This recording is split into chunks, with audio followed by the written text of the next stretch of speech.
counting as high as 3 or 7, you would still use 8 and have a whole bunch of zeros, but that's OK, because the computers these days certainly have so many more, thousands, millions of transistors and switches, that's quite OK. All right, so with that said, if we can now count as high as 7, or frankly, as high as we want, that only seems to make computers useful for things like Excel, like number crunching. But computers, of course, let you send text messages, write documents, and so much more. So how would a computer represent something like a letter, like the letter A of the English alphabet, if at the end of the day, all they have is switches?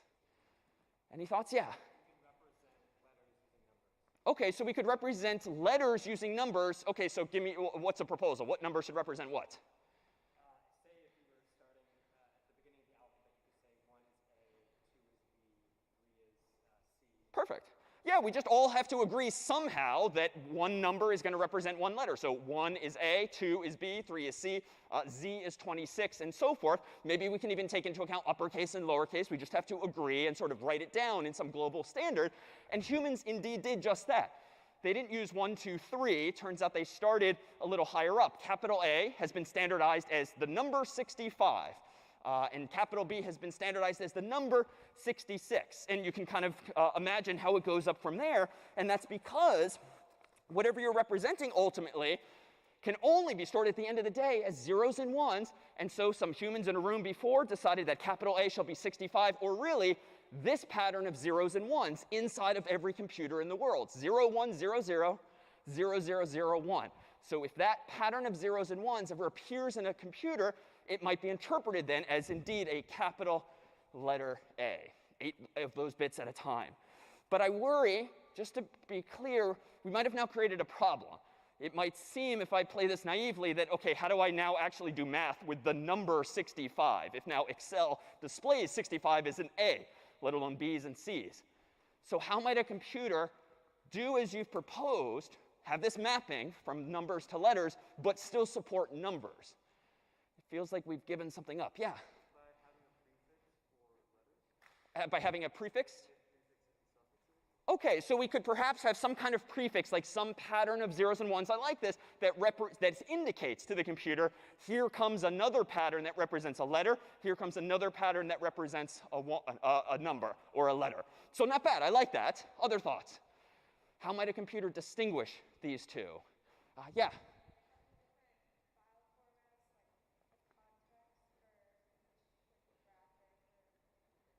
Indeed, and that's spot on. Nothing wrong with what you suggested, but the world generally does just that. The reason we have all of these different file formats in the world, like JPEG and GIF and PNGs and Word documents, .docx and .excel files and so forth, is because a bunch of humans got in a room and decided, well, in the context of this type of file, or really more specifically, in the context of this type of program, Excel versus Photoshop versus Google Docs or the like, we shall interpret any patterns of zeros and ones as being maybe numbers for Excel, maybe letters in like a text messaging program or Google Docs, or maybe even colors of the rainbow in something like Photoshop and more. So it's context dependent. And we'll see when we ourselves start programming, you, the programmer, will ultimately provide some hints to the computer that tells the computer, interpret it as follows. So similar in spirit to that, but not quite as standardized with these prefixes. So this system here actually has a name, ASCII, the American Standard Code for Information Interchange. And indeed, it began here in the US, and that's why it's actually a little biased toward A's through Z's and a bit of punctuation as well. And that quickly became a problem. But if we start simply now in English, the mapping itself is fairly straightforward. So if A is 65, B is 66, and ... Suppose that you received a text message, an email from a friend, and underneath the hood, so to speak, if you kind of looked inside the computer, what you technically received in this text or this email happened to be the numbers 72, 73, 33, or really the underlying pattern of zeros and ones. What might your friend have sent you as a message if it's 72, 73, 33? Hey, close. Hi. It's indeed hi. Why? Well, apparently, according to this little cheat sheet, H is 72, I is 73. It's not obvious from this chart what the 33 is. But indeed, this pattern represents hi. And anyone want to guess, or if you know what 33 is? Exclamation point. And this is frankly not the kind of thing most people know, but it's easily accessible by a nice user-friendly chart like this. So this is an ASCII chart. when I said that we just need to write down this mapping earlier, this is what people did. They wrote it down in a book or in a chart. And for instance, here is our 72 for H. Here is our 73 for I. And here is our 33 for exclamation points. And computers, Macs, PCs, iPhones, Android devices just know this mapping by heart, if you will. They've been designed to understand those letters. So here I might have received hi. Technically, what I've received is these patterns of zeros and ones. But it's important to note that when you get these patterns of zeros and ones in any format, be it email or text or a file, they do tend to come in standard lengths with a certain number of zeros and ones altogether. And this happens to be 8 plus 8 plus 8. So just to get the message hi, exclamation point, you would have received at least, it would seem, some 24 bits. But frankly, bits are so tiny, literally and mathematically, that we don't tend to think or talk generally in terms of bits. You're probably more familiar with bytes. B-Y-T-E-S is a byte, is a byte, is a byte. A byte is just 8 bits. And even those, frankly, aren't that useful. If we do out the math, how high can you count if you have 8 bits? Anyone know? Say again?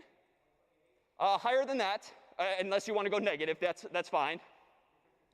256, technically 255. Long story short, if we actually got into the weeds of all of these zeros and ones and we figured out what 1111, 1111 mathematically adds up to in decimal, it would indeed be 255, or less if you want to represent negative numbers as well. So this is useful because now we can speak not just in terms of bytes, but if the files are bigger, kilobytes is thousands of bytes, megabytes is millions of bytes, gigabytes is billions of bytes, terabytes are trillions of bytes, and so forth. We have a vocabulary for these increasingly large quantities of data. The problem is that if you're using ASCII, and therefore 8 bits, or 1 byte per character, and originally only 7, you can only represent 255 characters. And that's actually fine, or 256 total characters, including 0. And that's fine if you're using literally English in this case, plus a bunch of punctuation. But there's many languages in the world that need many more symbols, and therefore many more bits. So thankfully, the world decided that we'll indeed support not just the US English keyboard, but all of the accented characters that you might want for some languages. And heck, if we use enough bits, zeros and ones, not only can we represent all human languages in written form, as well as some emotions along the way, we can capture the latter with these things called emojis. And indeed, these are very much in vogue these days. You probably send and or receive many of these things any given day. These are just characters, like letters of an alphabet, patterns of zeros and ones that you're receiving that the world has also standardized. For instance, there are certain emojis that are represented with certain patterns of bits, and when you receive them, your phone, your laptop, your desktop displays them as such. And this newer standard is called Unicode. So it's a superset of what we called ASCII, and Unicode is just a mapping of many more numbers to many more letters, or characters more generally, that might use 8 bits for backwards compatibility with the old way of doing things with ASCII, but they might also use 16 bits. And if you have 16 bits, you can actually represent more than 65,000 possible letters, and that's getting up there. And heck, Unicode might even use 32 bits to represent letters and numbers and punctuation symbols and emojis, and that would give you up to 4 billion possibilities. And I dare say one of the reasons we see so many emojis these days is we have so much room. I mean, there's got room for billions more, literally. So in fact, just as a little bit of trivia, has anyone ever received this decimal number, or if you prefer binary now, has anyone ever received this pattern of zeros and ones on your phone in a text or an email, perhaps this past year? Well, if you actually look this up, this esoteric sequence of zeros and ones happens to represent face with medical mask. And notice that if you've got an iPhone or an Android device, you might be seeing different things. In fact, this is the Android version of this most recently. This is the iOS version of it most recently. And there's bunches of other interpretations by other companies as well. So Unicode, as a consortium, if you will, has standardized the descriptions of what these things are. But the companies themselves, manufacturers out there, have generally interpreted it as you see fit. And this can lead to some human miscommunications. In fact, for literally, embarrassingly, like a year or two, I started being in the habit of using the emoji that kind of looks like this, because I thought it was like, woo, happy face or whatever. I didn't realize this is the emoji for hug, because whatever device I was using, sort of looks like this, not like this, and that's because of their interpretation of the data. This has happened too when what was a gun became a water pistol in some manufacturers' eyes. And so it's an interesting dichotomy between what information we all want to represent and how we choose ultimately to represent it. Questions then on these representations of formats, be it numbers or letters or soon more. Yeah?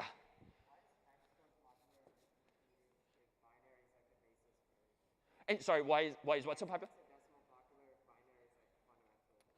Yeah, so we'll come back to this in a few weeks. In fact, there are other ways to represent numbers. Binary is one, decimal is another, unary is another, and hexadecimal is yet a fourth that uses 16 total digits, literally 0 through 9, plus A, B, C, D, E, F. And somehow you can similarly count even higher with those. We'll see in a few weeks why this is compelling, but hexadecimal, long story short, uses 4 bits per digit. And so 4 bits, if you have 2 digits in hex, that gives you 8, and it's just a very convenient unit of measure. And it's also human convention in the world of like files and other things. But we'll come back to that soon. Other questions? Do the lights on the stage supposedly say anything? Well, if we had thought in advance to use maybe 64 light bulbs, that would seem to give us 8 total bytes on stage. 8 times 8 giving us just that? Maybe. Good question. Other questions on zeros and ones? It's a little bright in here. No? Oh, yes? Where everyone's pointing somewhere specific. There we go. Sorry. Very bright in this corner.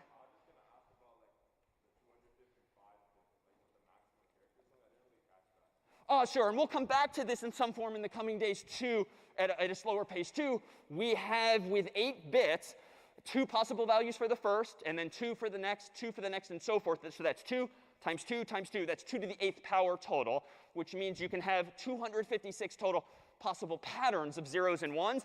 But as we'll see soon, computer scientists, programmers, software often starts counting at 0 by convention. And if you use one of those patterns, 0, 0, 0, 0, 0, 0, 0, 0, to represent the decimal number we know is 0, you only have 255 other patterns left to count as high as, therefore, 255.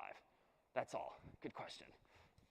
All right, so what then might we have besides these emojis and letters and numbers? Well, we, of course, have things like colors and programs like Photoshop and pictures and photos. Well, let me ask the question again. How might a computer, do you think, knowing what you know now, represent something like a color? Like, what are our options if all we've got are zeros and ones and switches? Yeah? RGB. When RGB indeed is this acronym that represents some amount of red and some amount of green and blue. And indeed, computers can represent colors by just doing that. Remembering, for instance, this dot, this yellow dot on the screen that might be part of any of those emojis these days. Well, that's some amount of red, some amount of green, some amount of blue. And if you sort of mix those colors together, we can indeed get a very specific one. And we'll see in just a moment just that. So indeed, earlier on, did humans only use 7 bits total. And it was only once they decided, well, let's add an 8th bit, that they got extended ASCII. And that was initially, in part, a solution to this same problem of not having enough room, if you will, in those patterns of zeros and ones to represent all of the characters that you might want. But even that wasn't enough, and that's why we've now gone up to 16 and 32 and long past 7. So if we come back now to this one particular color, RGB was proposed as a scheme, but how might this work? Well, consider, for instance, this. If we do indeed decide as a group to represent any color of the rainbow with some mixture of some red, some green, and some blue, we have to decide how to represent the amount of red and green and blue. Well, it turns out if all we have are zeros and ones, ergo numbers, let's do just that. For instance, suppose a computer were using these 3 numbers, 72, 73, 33, no longer in the context of an email or a text message, but now in the context of something like Photoshop, a program for editing and creating graphical files. Maybe this first number could be interpreted as representing some amount of red, green, and blue, respectively. And that's exactly what happens. You can think of the first digit as red, second as green, third as blue. And so ultimately, when you combine that amount of red, that amount of green, that amount of blue, it turns out it's going to resemble this shade of yellow. And indeed, you can come up with numbers between 0 and 255 for each of those colors to mix any other color that you might want. And you can actually see this in practice. Even though our screens, admittedly, are getting really good on our phones and laptops such that you barely see the dots, they are there. You might have heard the term pixel before. Pixel's just a dot on the screen, and you've got thousands, millions of them these days, horizontally and vertically. And if I take even this emoji, which again happens to be one company's interpretation of face with medical mask, and zoom in a bit, maybe zoom in a bit more, you can actually start to see these pixels. Things get pixelated because what you're seeing is each of the individual dots that compose this particular image, and apparently each of these individual dots are probably using 24 bits. 8 bits for red, 8 bits for green, 8 bits for blue in some pattern, and this program or some other like Photoshop is interpreting one pattern as white or yellow or black or some brown in between. And so if you look sort of awkwardly but up close to your phone or your laptop or maybe your TV, you can see exactly this too. All right, well, what about things that we also watch every day on YouTube or the like, things like videos? How would a computer, knowing what we know now, represent something like a video? How might you represent a video using only zeros and ones? Yeah?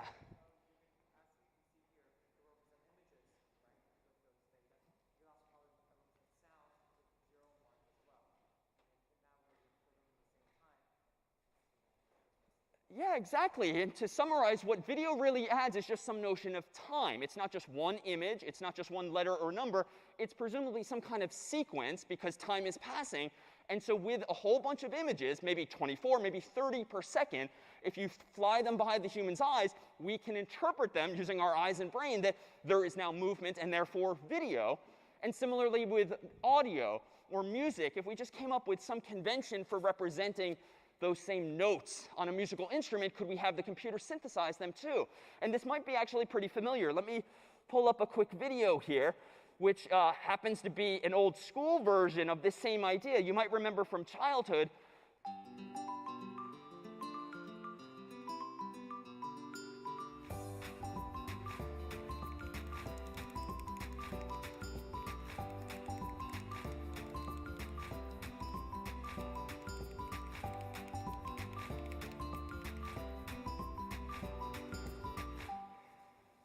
So granted, that particular video is an actual video of a paper-based animation, but indeed, that's really all you need is some sequence of these images, which themselves, of course, are just zeros and ones because they're just this grid of these pixels or dots. Now, something like musical notes like these, those of you who are musicians might just naturally play these on physical devices, but computers can certainly represent those sounds too. And for instance, a popular format for audio is called MIDI. And MIDI might just represent each note that you saw a moment ago essentially as a sequence of numbers. But more generally, you might think about music as having notes, for instance, A through G, maybe some flats and some sharps. You might have the duration, like how long is the note being heard or played on a piano or some other device. And then just the volume, like how hard does the human in the real world press down on that key, and therefore how loud is that sound? It would seem that just remembering little details like that quantitatively, we can then represent really all of these otherwise analog human realities. So that then is really a laundry list of ways that we can just represent information. Again, computers or digital have all of these different formats, but at the end of the day, and as fancy as those devices and yours are, it's just zeros and ones, tiny little switches or light bulbs, if you will, represented in some way, and it's up to the software that you and I and others write to use those zeros and ones in ways we want to get the computers to do something more powerfully.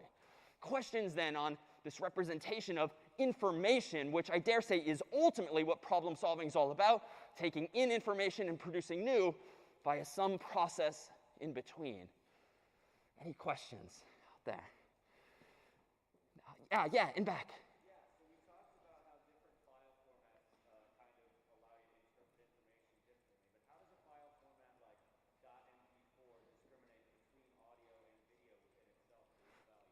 So a really good question. There are many other file formats out there. You allude to MP4 for video, and more generally, there are these things called codecs and containers.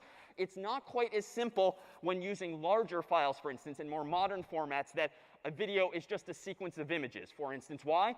If you stored that many images for like a Hollywood movie, like 24 or 30 of them per second, that's a huge number of images. And if you've ever taken photos on your phone, you might know how many megabytes or larger even individual photographs might be. So humans have developed over the years fancier software that uses much more math to represent the same information more minimally, just using somehow shorter patterns of zeros and ones than our most simplistic representation here.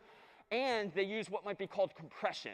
If you've ever used a zip file or something else, somehow your computer is using fewer zeros and ones to represent the same amount of information, ideally without losing any information.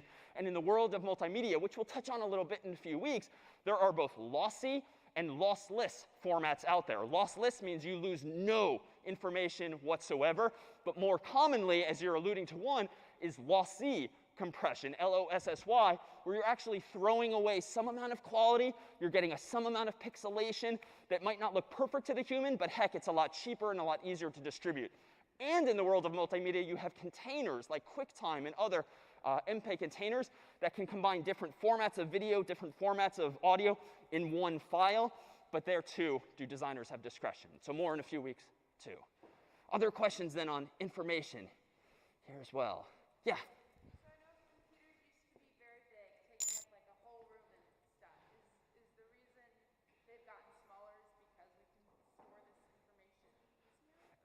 Exactly. I mean, back in the day, you might have heard of the expression a vacuum tube, which is like some physically large device that might have only stored some 0 or 1. Yes, it is the miniaturization of hardware these days that has allowed us to store as many and many more zeros and ones much more closely together. And as we've built more fancy machines that can sort of design this hardware at an even smaller scale, we're just packing more and more into these devices. But there, too, is a trade-off. For instance, you might know by using your phone or your laptop for quite a while, maybe on your lap, starts to get warm. And so there are these literal physical side effects of this where now some of our devices run hot. And this is why, like a data center in the real world might need more air conditioning than a typical place, because there are these physical artifacts as well. And in fact, if you'd like to see one of the earliest computers from decades ago, across the river here in now Alston, in the new engineering building, is the Harvard Mark I computer that will give you a better mental model of just that. Well, if we come back now to this first picture, being computer science or really problem solving, I dare say we have more than enough ways now to represent information, input and output, so long as we all just agree on something. And thankfully, those before us have given us things like ASCII and Unicode, not to mention MP4s, Word documents, and the like. But what's inside of this proverbial black box into which these inputs are going and the outputs are coming, well, that's where we get this term you might have heard too, an algorithm, which is just step-by-step instructions for solving some problem, incarnated in the world of computers by software. When you write software, aka programs, you are implementing one or more algorithms, one or more sets of instructions for solving some problem. And maybe you're using this language or that, but at the end of the day, no matter the language you use, the computer is going to represent what you type using just zeros and ones. So what might be a representative algorithm? Nowadays, you might use your phone quite a bit to make calls or send texts or emails, and therefore you have a whole bunch of contacts in your address book. Nowadays, of course, this is very digital, but whether on iOS or Android or the like, you might have a whole bunch of names, first name and or last, as well as numbers and emails and the like, and you might be in the habit of like scrolling through on your phone all of those names to find the person you want to call. It's probably sorted alphabetically by first name or last name, A through Z, or some other symbol. And this is frankly quite the same as we used to do back in my day of CS50, when we just used a physical book. And this physical book might be a whole bunch of names alphabetically sorted from left to right, corresponding to a whole bunch of numbers. So suppose that in this old Harvard phone book, we want to search for John Harvard. We might, of course, start quite simply at the beginning here, looking at one page at a time. And this is an algorithm. This is like literally step by step looking for the solution to this problem. In that sense, if John Harvard's in the phone book, is this algorithm, page by page, correct, would you say? Yes. Like if John Harvard's in the phone book, obviously I'm eventually going to get to him, so that's what we mean by correct. Is it efficient? Is it well designed, would you say? No, I mean, this is going to take forever, even just to get to the J's or the H's, depending how this thing's sorted. All right, well, let me go a little faster. I'll start like 2 pages at a time. 2, 4, 6, 8, 10, 12, and so forth. Sounds faster. Is faster. Is it correct? OK, why is it not correct? Yeah.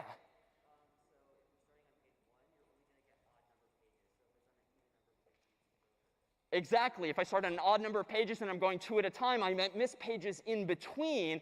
And if I therefore conclude when I get to the back of the book there was no John Harvard, I might have just erred. This would be, again, one of these bugs.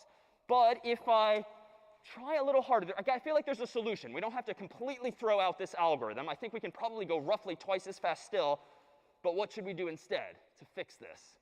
Yeah, I'm back.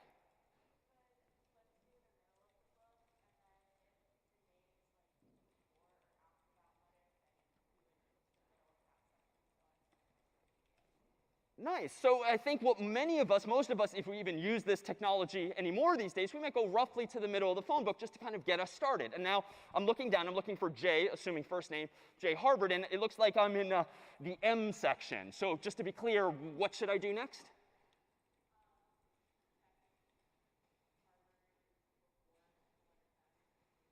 OK, and presumably it is. John Harvard would be to the left of this. So here's an opportunity to figuratively and literally tear this particular problem in half, throw half of the problem away. It's actually pretty easy if you just do it that way. The hard way is this way. But I've now just decreased the size of this problem really in half. So if I started with like 1,000 pages of phone numbers and names, now I'm down to 500. And already, we haven't found John Harvard, but that's a big bite out of this problem. And I do think it's correct, because if J is to the left of M, of course, he's definitely not going to be over there. And I think if I repeat this, again, dividing and conquering, if you will, here I might have gone a little too far. Now I'm in like the E section. So let me tear the problem in half again, throw another 250 pages away, and again repeat, dividing and conquering until finally, presumably, I end up with just 1 page of a phone book on which John Harvard's name either is or is not. But because of the algorithm you propose step by step, I know that he's not in anything I discarded.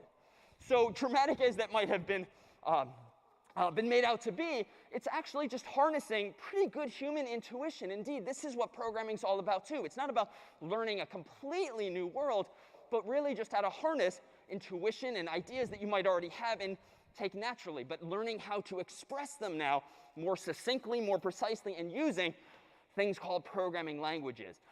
Why is an algorithm like that, if I found John Harvard, better than, ultimately, just doing the first one, or even the second, and maybe doubling back to check those even pages? Well, let's just look at a little chart here. Again, we don't have to get into the nuances of numbers, but if we've got like a chart here, XY plot, on the x-axis here I claim is the size of the problem. So measured in the numbers of pages in the phone book. So the farther you go out here, the more pages are in the phone book. And here we have time to solve on the y-axis. So the higher you go up, the more time it's going to be taking to solve that particular problem. So let's just arbitrarily say that the first algorithm, involving like n pages, might be represented graphically like this. No matter the slope, it's a straight line, because there's presumably a one-to-one relationship between numbers of pages and number of seconds, or number of page turns. Why? If the phone company adds another page next year because some new people move to town, that's going to require 1 additional page for me, 1 to 1. If, though, we use the second algorithm, flawed though it was, unless we double back a little bit to fix someone being in between, that's too going to be a straight line, but it's going to be a different slope, because now there's a 2 to 1 or a 1 to 2 relationship, because I'm going 2 pages at a time. So if the phone company adds another page, that's going to take me only, or another 2 pages, that's still only just 1 more step. And you can see the difference if I kind of draw this. If this is the phone book in question, this number of pages, it might take this many seconds on the yellow line to represent or to solve, to find someone like John Harvard. But of course, on the first algorithm, the red line, it's literally going to take twice as many steps. And what do the n's here mean? N is the go-to variable for computer scientist or programmer, just generically representing a number. So if the number of pages in the phone book is n, the number of steps the second algorithm would have taken would be, in the worst case, n over 2. Half as many, because you're going twice as fast. But the third algorithm, actually, if you recall your logarithms, looks a little something like this. There's a fundamentally different relationship between the size of the problem and the amount of time required to solve it that technically is log base 2 of n, but it's really the shape that's different. And the implication there is that if, for instance, Cambridge and Alston, two different towns here in Massachusetts, merge next year,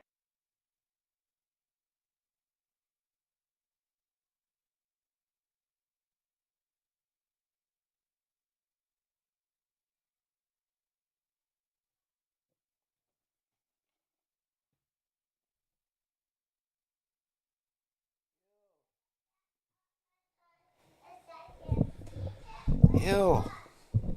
He's got visual code. Okay, he's lost my respect. the right of scratch. He's lost my respect.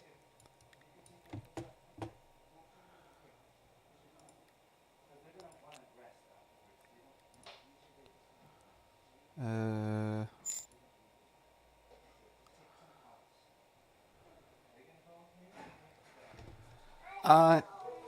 Yeah. I just want to get better at coding, I think. I used to be a digital director in a marketing agency, and I didn't like it. I don't like marketing agencies. There's too much baloney. You know what I mean? So I figured out I don't really want to do that.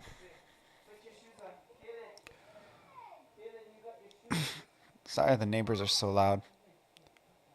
But I was trying to more do, like,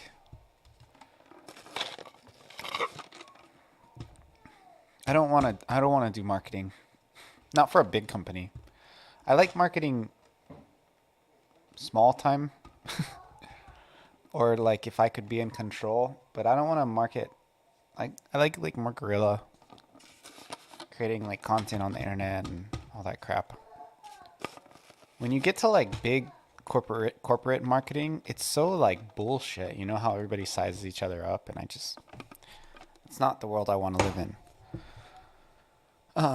But that being said, I'm gonna try and, with, and this is something I've been thinking about a lot, like, especially one thing I figured out is once I made my game free, I expected I would be able to get a few time to work as a publisher. I don't really want to be a publisher. That's more marketing. I would rather have someone else do that. But one thing that's been pretty discouraging for me is I haven't got any new reviews on my game since I made it free. Like, not one. And I don't know. I made a new trailer. I did a convention, spoke to, hundreds of people who told me that they'd leave a review, and nothing. And it's super frustrating because it's like, I don't know. It really just shows that, people don't give an F. And it just makes me realize, like, maybe it's time to try something else, if I want people to be more excited. I probably will keep going with that franchise, and I want to kind of leave it out there and see if it maybe picks up steam, like in a cultish kind of way or something, but I can't really dedicate the level of time I have been, because it's at the point now where it's definitely like a working prototype, and I don't see like a lot of enthusiasm for the game, So it's like I feel like I've given it about, like, it's not perfect. Like, there are things I could fix in the game, but nothing that really makes it like a better game. So, like, nothing that makes like a big difference. So people don't yet get like the core of it, and it's not resonating with people to the amount to where they would like to make reviews and stuff about it. Most of the reviews, if you go through my reviews, I'd say like maybe like half of them are just like people who follow me on Twitch or watch my YouTube videos, and they want to support me And I really do appreciate that, and I need that. And I'm not super against it, but like I'm for it. I'm for people. I appreciate it, and I want people to help me out if they want to give me a review. But at the same time, it's also an indication that, the enthusiasm for the product itself isn't really the driving force behind the review. So, well, it is amazing that like half of the people kind of came to it in an organic way, where it wasn't just like they were trying to help me as a streamer, as a YouTuber or whatever, Instagrammer. And that's great, but it also stands, I don't know. And it's also like a question of like, yeah, I mean, it's marketing, because I got those people there one way or another, whether it was through a relationship I created them. But I don't see a good percentage of people who are just interested. And I like the idea that it's my first game, but I also think it's an awesome game. Like, I love my game. I think it's a fantastic game, but that doesn't necessarily mean that there's like a huge market for it. That doesn't mean that a lot of people are looking for that kind of game. I already know that, the game itself, the people who I thought it would resonate with are not the people it resonates with, which is fine, but there's also just not a lot of people who resonate with it. I love the game. Like, if I played my game and I picked it up,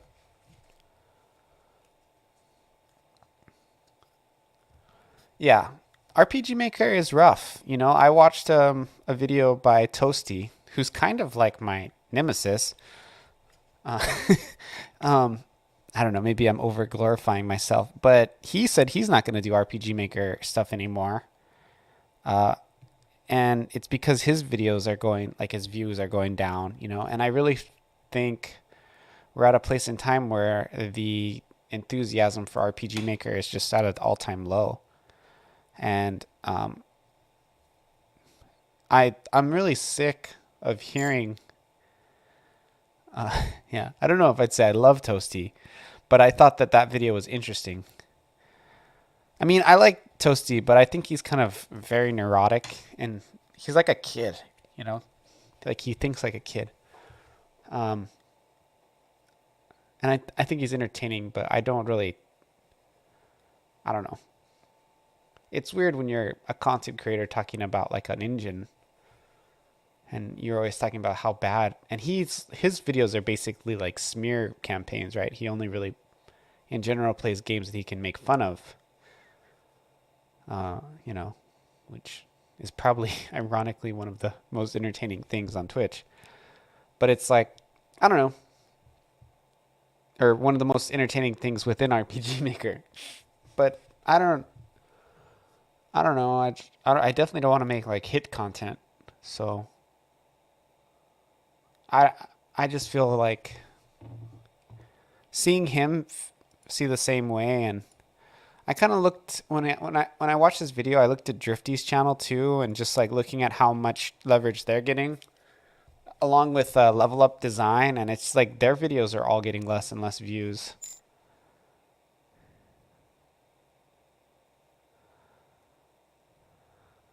Game One Shot and Amori. I mean, I don't know. To me, Amori definitely looks like an RPG Maker game. I feel like Amori, I do have some shameless actual default RPG Maker assets in my game, so maybe my game is more, but in many ways I feel like my game strays from the engine. Maybe not in art, but in many ways it strays pretty far from the engine. But either way, it's just, I kind of get Amori because I'm a middle school teacher, so I get why kids are drawn to that game. It feels to them, it feels like edgy, and it really like engages them, and it's just, but a almost 40-year-old man, it doesn't really hit me like it hits them, like I'm not like, oh, whoa, this is, I don't know. So it's just different. But it's like, And it shouldn't hit me the same, but a game like that doesn't really resonate with me. A couple years before my game is found. That's true. I do think I will passively acquire like more people who are interested in it. I mean, I made it free, but interestingly enough, making it free, I don't really feel like did anything. So that's something to learn from, right? Like people almost take your game more seriously if you charge for it. I was getting more plays before I made it free, so it didn't do nothing. You might even be able to make an argument that it negatively affected the popularity of the game. So people want to feel like they contributed, you know. Free brings cheapskates. Yeah, well, I mean, I would take anybody. Like, bring the cheapskates on. Let them play. Let them give me a negative review. I would be happy if I got negative reviews when I went free. That's what I thought would happen. Like, I thought more people would get on and give me negative reviews. You know, I have 0 negative reviews on my game. How is that even possible? Like, how?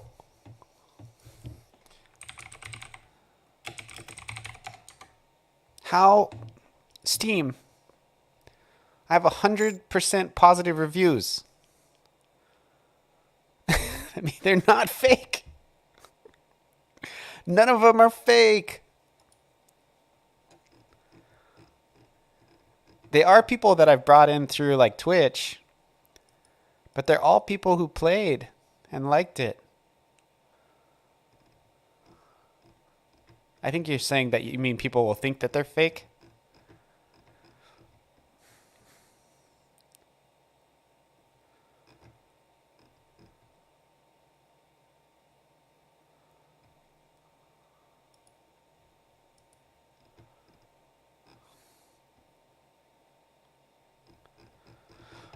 If people thought they were fake, don't you think somebody would go play it just to see? I'm not going to get on the front page anytime soon.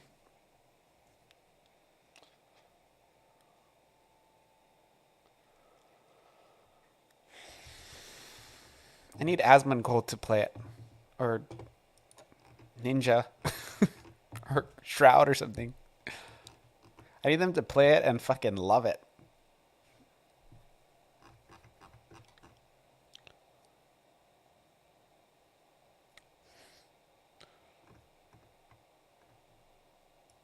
But yeah, I've been wanting to learn Godot a little bit more and just get better at coding in general. GD script, I've kind of been learning it. It's actually similar to JavaScript, so a lot of the stuff I learned practicing JavaScript, I can kind of migrate over to GD script. Bro, Monkey Twitch, tell me what you tell me the parts in my trailer you thought were, because you said in your stream that you thought they were jarring. You don't have to write like a full-on essay. Just say like 121 or 2, or wait, it doesn't go that far. Second at the 53-second. I'm just curious what you said. I know it's not a perfect trailer, but I just didn't want to work on it anymore. But I'm curious if what you thought was the weaknesses of it align with what I thought was the weaknesses of it. And I would tell you what I thought are the weaknesses of it, but I don't want it to influence what you say.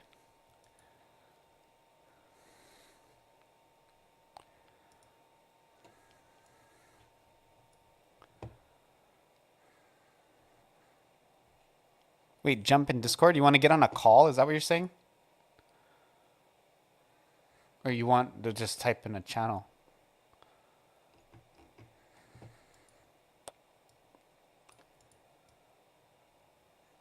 I don't know if I really want to have a discussion about it. Okay, I guess we can do that. We'll try it. I gotta pee. I'll be right back. Just go in my waiting room. I'll be right back. I gotta go use the bathroom.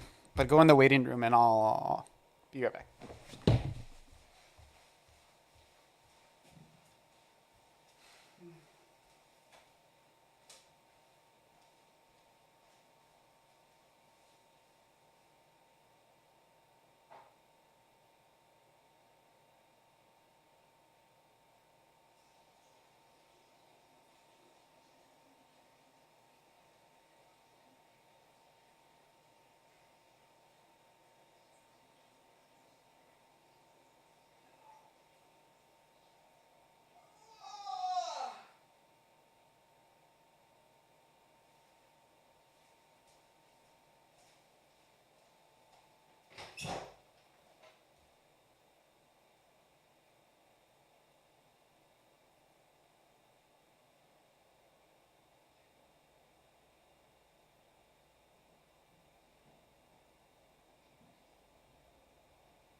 Okay.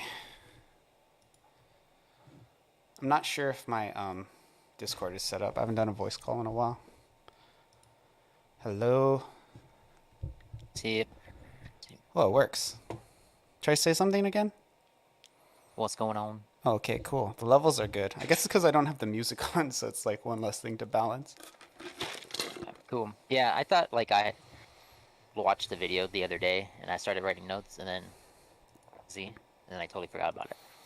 I It's like, appreciate oh, that. I'll watch it and then so I watched it again a couple times right now and I was like, okay. I was like, it'll be easier to just talk about it because I didn't remember what the hell I was writing. Yeah, that's cool. I'm kind of I'm okay with maybe, like when I made it, I'm like, I can always redo it. No, I think overall it's a really good trailer.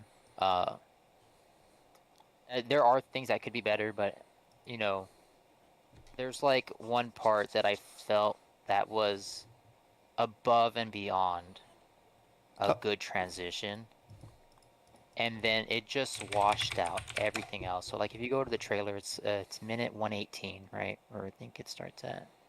wouldn't that be like where the climax is? Yeah, but I feel like if you have to build up, and I think your biggest issue is like the transitions. Yeah, I went You pretty have a lot of wild with the transitions. DaVinci Resolve transitions. Went crazy. Yeah. Yeah, I think a lot of there's like way too many different transitions, and Yeah, then there's dude, like it's a some really good mess. ones, and then there's like really bad ones, and so it kind of looks like a mess. But but I feel like Well, that's really easy some to fix. right. Yeah, that's an easy fix, but I also feel like there's some areas that look really well done, and then the rest of it just looks like crap. So it doesn't look like a climax. It looks like, oh, I focused on making this part of the trailer really good, and then just for kind of just felt like the rest of it doesn't Yeah. really One matter. of the main things is I didn't want to go through the trouble of like going in and like either making a plugin or editing the plugins to pull out the UI. Because a lot of the research I looked up, it said to like not show your UI in trailers unless it's like super pertinent, you know? And I was just like, there's no way I'm gonna go in because it's not like RPG Maker. There's just like a button you push to turn your UI off, especially if you did it the way I did. It's like I have to go in. That would take like a day to figure out where everything is and take it out, you know? So, Yeah, but like that's like foresight, or hindsight. You're like, you know what? Maybe the next RPG Maker game, there's like a HUD yeah. plugin, and I could just disable that HUD plugin and boom. Yeah, what I would probably I could turn off like the turn order pretty easily, and I could turn off the like showing the which ability it is. The hardest one would be is turning off the little like character frames in the battle scene, because that's like Mog Hunter, and it's like I could just make the images clear, but then there's like all these like uh I'd have to go in and turn off all the individual like health bars and stuff. It's just a headache. Yeah, and I think there's also a an issue between like what is a transition on the trailer, and I'm being like really critical about some small stuff. Is that No, it's um good. I appreciate you taking the care to think about it. And if I'm openly asking you for your feedback, that's one thing. I do tell people not yeah, to give me feedback, but it's a different thing if I'm actually asking, because then I'm like in a position where I'm ready to take it. I just don't like Discord's still working though. log resources. I don't know. I think it just happens a lot for me being in Hawaii, and then Um, also just in general, in Hawaii, we just the connection is less dependable, especially on Maui specifically, compared to like the more populated island. So it's just oh, kind of gotcha. something that has to do with living on an island. But I always have like my Twitch is on like the lowest settings possible, and I still get drops all the time. Like LMP gets probably less drops than me, but he's like, I'm not even gonna stream if I get that many drops, and I'm like, I don't care, I'll just leave it on anyway. No, I'm the same way. It's like I'm here to just work. I don't care who's watching and if it's a good stream or not. Yeah, he he's But he's yeah, pretty worky, but he doesn't it. I don't know. I think it bothers him if it goes on and off all the time. He hasn't been streaming at all. He used to be like my number one watch stream. In the Twitch stuff, it said he was like my top watch streamer, but I subbed and everything. I messaged him. I said I want my $5 back. It was a joke, of course, but he's given me like probably 50 gift subs at this point, so it's pretty. That's why it was funny. That's why it was a funny joke. yeah, he streams at night, and I just don't watch then. But anyway, yeah. So you like the transition between like being on the airship into that fight, and then during the fight. Uh, let's see. Yeah, like there's some like you have a lot of transitions that are just black. Yeah, But this one felt like a better transition because it wasn't black, and then it goes into a really nice game the little. feature, and maybe that's a big plus, right? It is like a Yeah, big battle, and I that think is that is a clean climax. too. That part. There's also like the UI is taken out for that scene too. So, which I actually had to go back in and I pulled out because you can turn off the Mog Hunter like HUD with a plugin command. So I went back and I like actually removed it for that scene. So in the game now there's no, which is better anyway, right? Um, Right. some of the abilities it doesn't make sense to pull the HUD out because like they're like 1 second long. So it would just be more distracting to pull it out and put it back in. So I didn't Right. really take it out, but I might go back and just refilm some of the sequences with the HUD pulled out because I really think that's a big part of why that hits better. Um, I think for me the HUD was fine because I do see it in some areas, but the bigger issues I felt were like some of the zooms. You zoomed in right on some characters, and I felt like that is it was just like poorly done, and uh, well, like I think it took away from like what the game is. yeah, I I'm trying think to think of some like of other them with the trailer, like zooms, game trailers. I I was at first just trying to make it so it doesn't show as much UI. So it looked more like a, you know, like because that's pretty much traditional trailer practice is they show very little or no UI in the trailer unless it's like very specific to the feature they're trying to show off. Um, Yeah, I would say if you did like just a few small changes about like transitions, solid, like going down to maybe 2 or 3 really good ones, and then getting rid of the zooms. Yeah. Let's. I think your trailer would look a lot better. Yeah. Okay. I kind of agree with that. I just was like fatigued, and I was like, I give up already. I don't want to work on this anymore because I worked on it for like 5 days, and It, my attitude was very much yeah, it's that I'll easy for me revisit to just it. tell you what I think's wrong. No, no, no, no. Would you be okay with maybe helping me itemize it a little bit more so I just can create myself a little checklist and I can. I don't know if you have enough time for something like that. I would appreciate it. Yeah, I can just write it right now. Yeah, Um, sure. I'm gonna jump on stream soon and like work a little bit. Um, I can do that before I jump on. It's not a problem. Thank you. You don't have to work today? Are you off for the holidays? Wish. No, it's real slow. Oh, it's just less. Not much work to do. Yeah. Which is nice, but still. I'm like, oh, I mean, it's only 3 o'clock here, and I usually get off at 4, so I'm like, I'll jump off an hour early.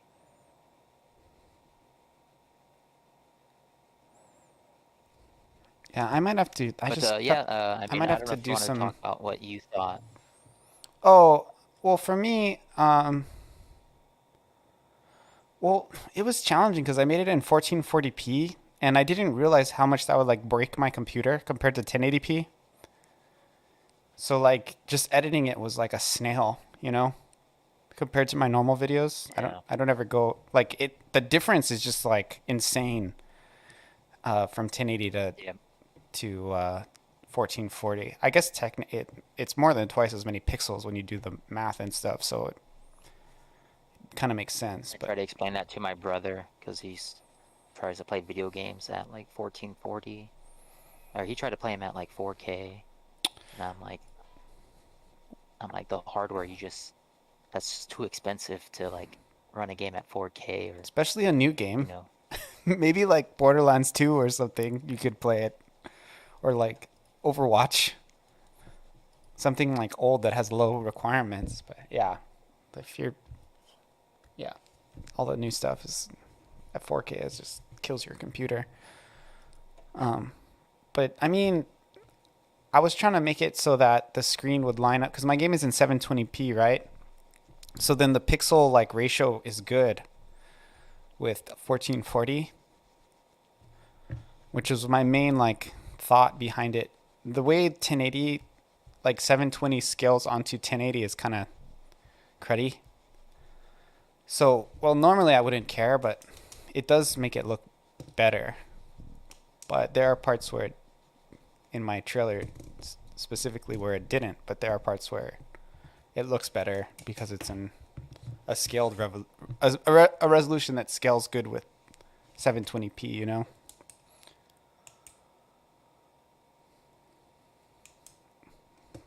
versus doing 1080 over 720. It kind of will construe some of the pixel art a little bit.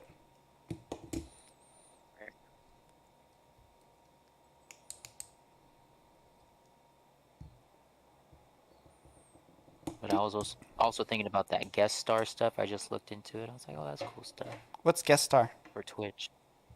It's for Twitch where you can like invite Twitch streamers to be guests on your stream.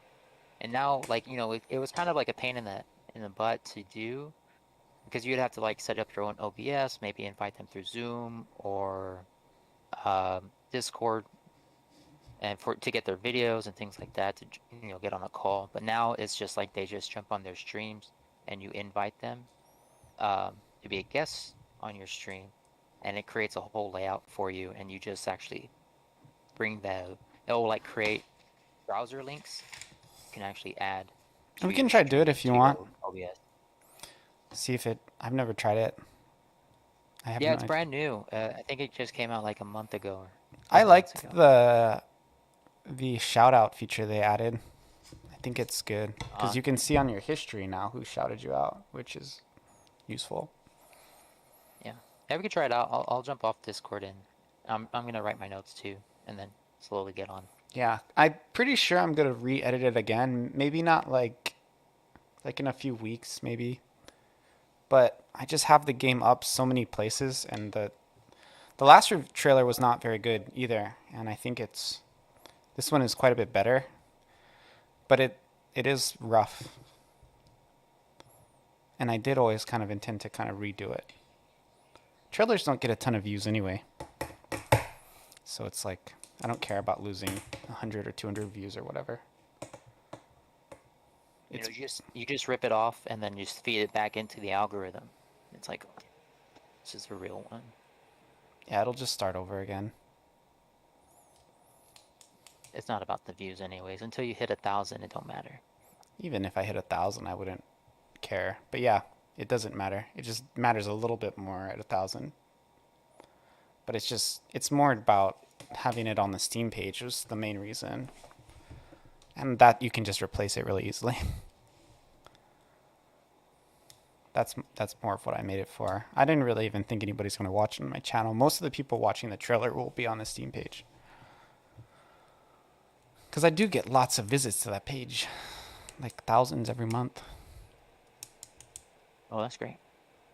Yeah, it's pretty common in Steam to have a lot of people. I mean, think of how many pages I like click through when I'm just looking at random Steam games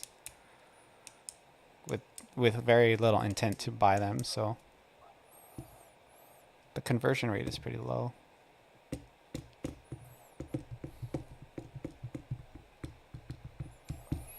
Kumar, are you still there? Did you start working on your project again if you're there?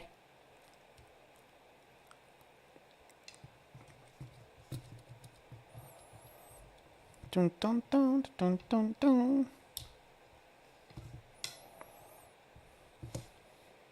I'm gonna start my stream and then jump off Discord. How does See it how it goes. do voice?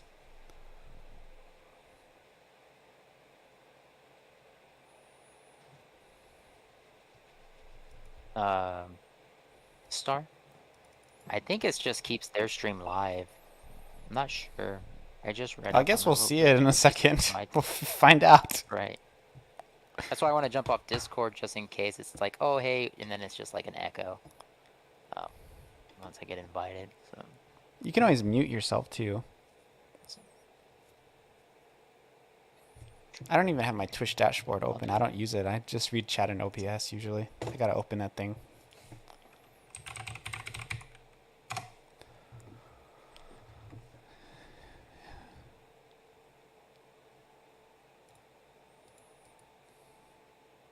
Dun, dun, dun.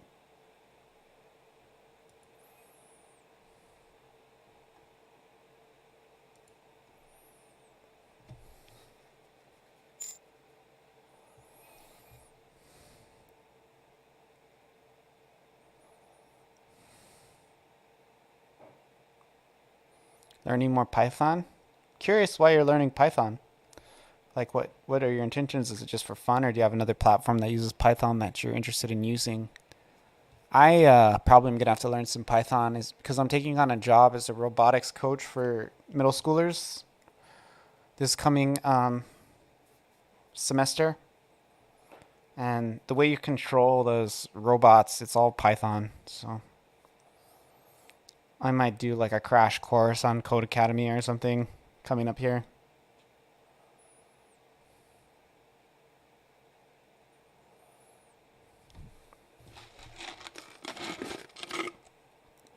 The times I've used Python, I don't really like it, but maybe if I'm building robots, it might be more fun. I don't know. We'll see.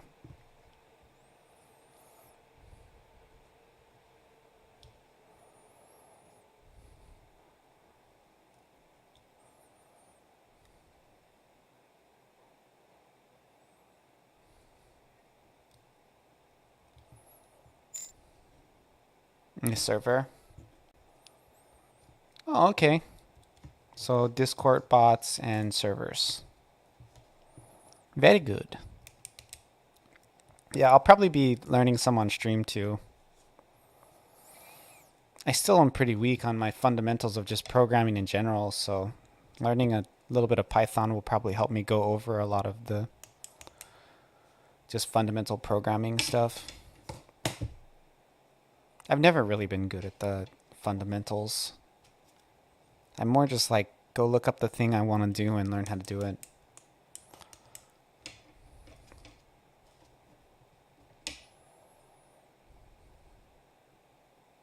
But yeah, gonna probably definitely be doing some Python on stream over the next month or so. Should be fun. Look how many followers I have. 783. Is that true? Holy cow. That's a lot.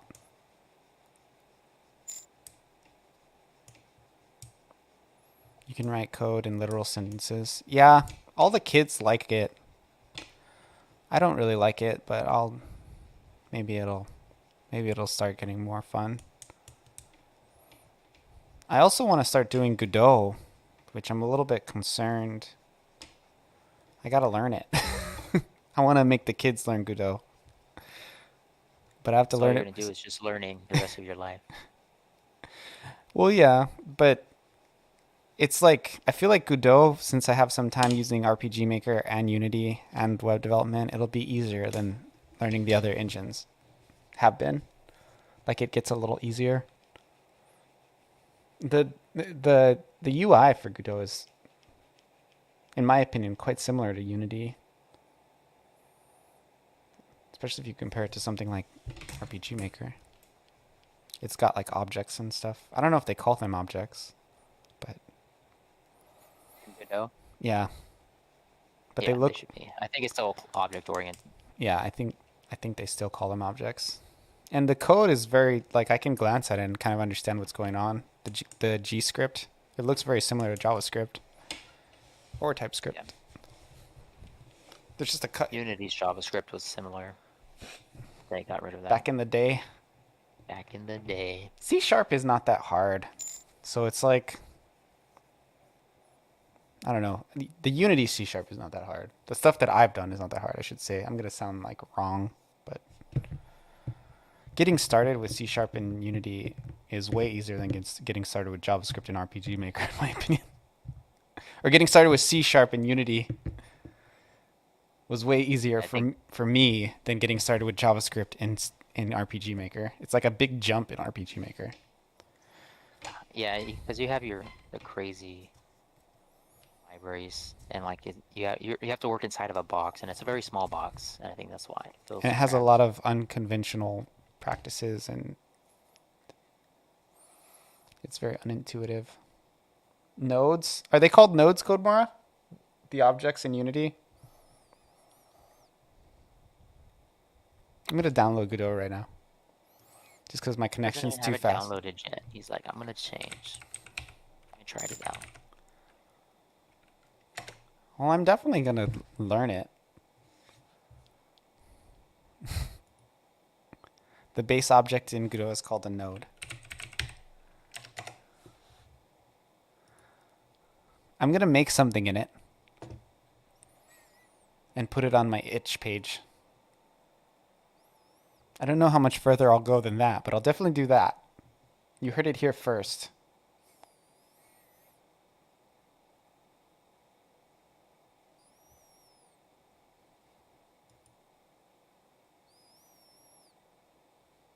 Let's see. I'm probably going to do the 3.51 stable version. Dang, the thing is that installer is freaking small. Downloaded in like 1 second. Oh no, it's not done yet.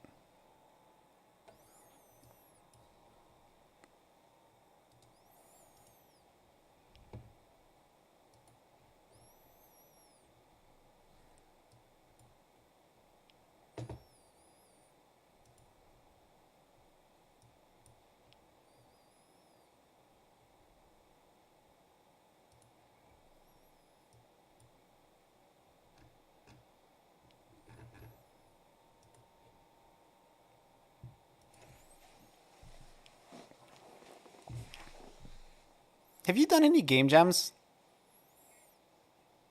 Juarez? Mr. Wait, is it Juarez? Juarez. Ramirez? Just throwing out Mexican names. Yeah, it's Gonzalez. Gonzalez. You have like Rodriguez, I, Hernandez. man, if I was white, I would get canceled. I haven't done a game jam in a while. Actually, I think I did one. I think it's been a year actually. So I did one last August. So I think that was my last one. It was an RPG Maker game jam. Yeah. I've never done an RPG Maker game in a jam. Only Unity and pure pure code. That funny? Yeah, it's so much easier with RPG Maker. Is it? But I think it's just you I just don't throw a bunch of know. stuff together. Like you can make like a really simple game with simple mechanics in Unity pretty fast. As long as you're like Yeah, very yeah, unambitious. If you're trying to create like a yeah, new mechanic, I think it's faster with Unity. yeah. I think it depends on what the Like you can make theme a of the game with game jam. Unity, but all the stuff that if I was gonna make a game in RPG Maker for a jam, it would be like a side scroller or something. Like I would want to do something weird. To stay away from like long drawn out narratives in RPG Maker, you should be okay. Like, oh, I'm gonna have to go write this whole story. It's like, no, you don't. It's a game jam. Yeah, that's true. Princess got captured. Got to go rescue her. Rescued her. The end. And that's you're good to go. That's Or true. I mean, I think one of the best game jams I've seen that was pretty creative. It was actually in. I think I posted in my channel, Discord. I'll have to find it. I'll send it. It's actually very creative. I And I did think it actually was like one the that was theme a was like I don't know if it counts as a loss. jam, but I did one with Vagabond Dog, and it was like 20 different RPG Maker devs, and they all like it was like they traded the file every day. I was part of that too. When was that? I don't Yeah, know. I think that was last year. I created a small level in that Yeah, I just made a as cutscene. well. I think I was like the third or fourth person. Yeah, I made a cutscene where the pirate character I, gave the girl some candy, and that was it. So I didn't add anything else. Somebody was using like that yeah, Galv. mine wasn't that great. Mine was good, but it was like a minute, maybe less. I'm like, I Mine don't was want like the to. little arcade. I think some people jumped to it. Yeah, Gimmer had the time jump mechanic thing, which was just like, what the heck is this crap? You like push B or whatever, and it like rewinds. That was some wildness. The story on that game was actually pretty good. Did you ever watch anyone play it? It reminded me of like an anime storyline. No, I never got to see the whole thing. It was like yeah, it starts off, you're just like a guy in a house, and then it turns into like time travel fantasy and all this stuff. There was pirates, of course dragons, and it got pretty wild. Yeah, I mean, it was such a great idea. I hope they do it again. I can't remember when they did it. I I think it was remember, last year. yeah, what's the guy's name? The Vagabond Dog guy? Zach? No. Oh, I thought it was Justin. Justin. Yeah, Dustin? he messaged me. He's like, hey, you're on for tomorrow. And I was like, what? For what? He said, for what? I don't do anything. And he's like, oh, you signed up for the collaborative game jam. And I was like, oh. He's like, I can find somebody else if you can't do it tomorrow, if you want to do it later. And I was like, oh, no, I'll do it. Because I think that did happen a couple times where people just like got skipped. Yeah. I'll do it. It's okay. But for the most part, I think it went really smooth for the crazy concept that it was. It's a lot of work on Justin's part to do something like that. Yeah. It wasn't like easy to set up. Code, did you see my new trailer? Still gotta update my website a little bit. I have like 2 reviews on my Android Play Store, and they're not showing on the Android Play Store. They're lying to me.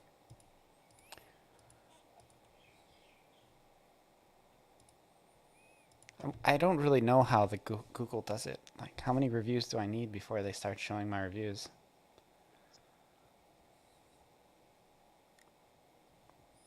Gotta Google it. I Maybe you have did. to get enough Googles. It's interesting for something like being the platform with the most content of any platform ever. It's like they don't, there's a surprisingly low amount of like documentation.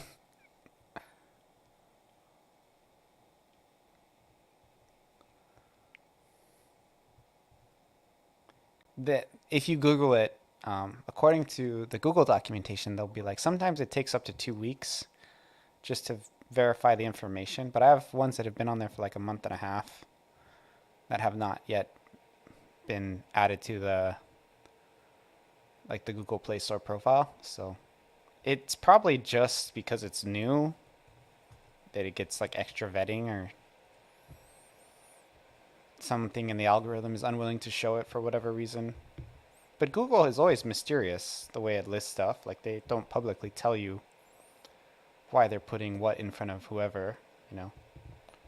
They have general concepts and like philosophies that they kind of abide by that they recommend you follow, but it's not like the old days where it's like if you put the name of the product in the URL, it'll rank better, you know.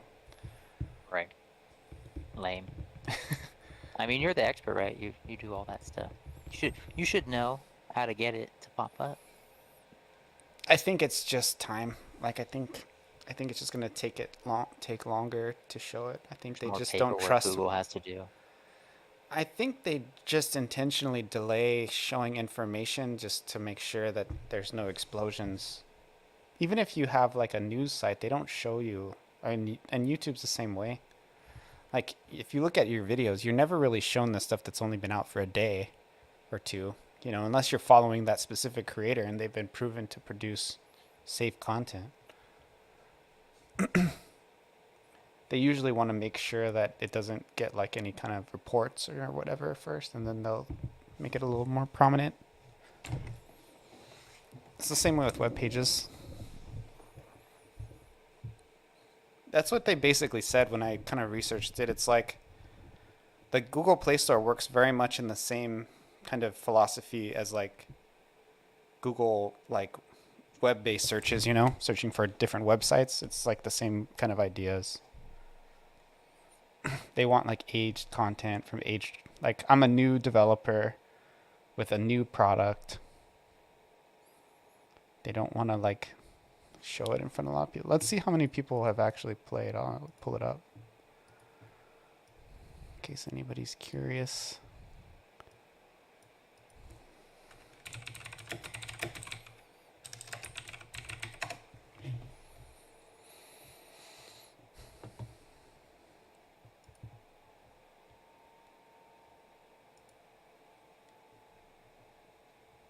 Okay, my current installed audience is 19.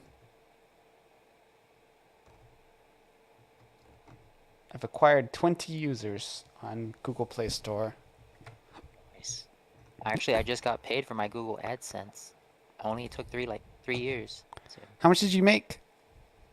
you get paid out at 100. Oh, wow. Yeah. Twitch just switched to like 50, so I got like 40, I got like a $50 payout from Twitch this month. Nice. Nice. Yeah, I think I got like $100.24, and I'm like, cool. I Yeah. swear I was supposed to get paid like 6 months ago. Is that for that game with all the anime babes? Yeah, the weather app. No, it's like a mix. I have 3 apps on the 2 apps on the store. No, I have 3 apps. I don't even know. But yeah, that's the one that makes probably the most. I've decided that I don't want to post Familia on iOS. I got it working on my iPad, by the way. Sweet. And it works fine. But I don't really want to post it unless I get some support to pay for the Apple fees. Right. Yeah, like I have to pay for it for work anyways, right? So Well, there's also a per app fee though too, right? In addition to it's just your developer fee that you have to pay for. and that's just 100 or whatever a year. A year, yeah. Oh, I thought it was like per app, $100. No, Well, it's just I'll probably do that eventually because I'll have another reason to do it if I just. right. And then as you get like more out there, and uh, eventually I'm gonna try to get back to. I'm still trying to get back into my work ethic of like streaming at least 2, 3 times a week.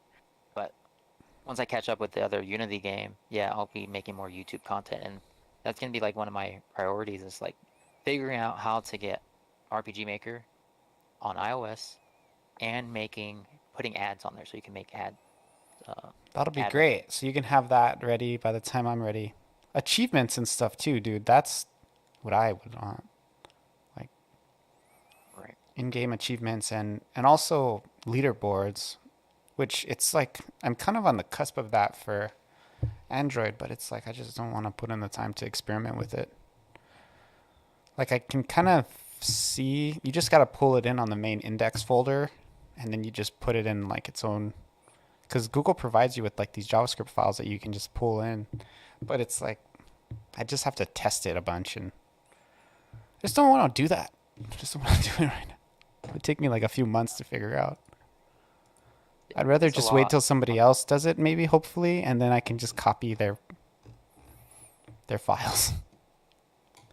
I also don't have achievements working on Mac, which is weird because the game is on Steam for Mac, but fortunately, Mac users only account for like 5% of the people who've downloaded it, so it doesn't really matter that much. Some say like they had like Mac users accounted for like 50%, and I was like, what? Like either your game sucks, and no How? one's playing on PC, How? or How would that even happen? well, they maybe 50% they is have like so only two much. copies. Oh, yeah. It's the same One is person like their bought it for mom's, their PC. mom on their Mac or something. Right. Someone bought it on their PC and then bought it on the Mac. They're like, that was it. They only have one customer. Perfect. I'm almost done with your notes real quick. And then I'm gonna jump to my dev.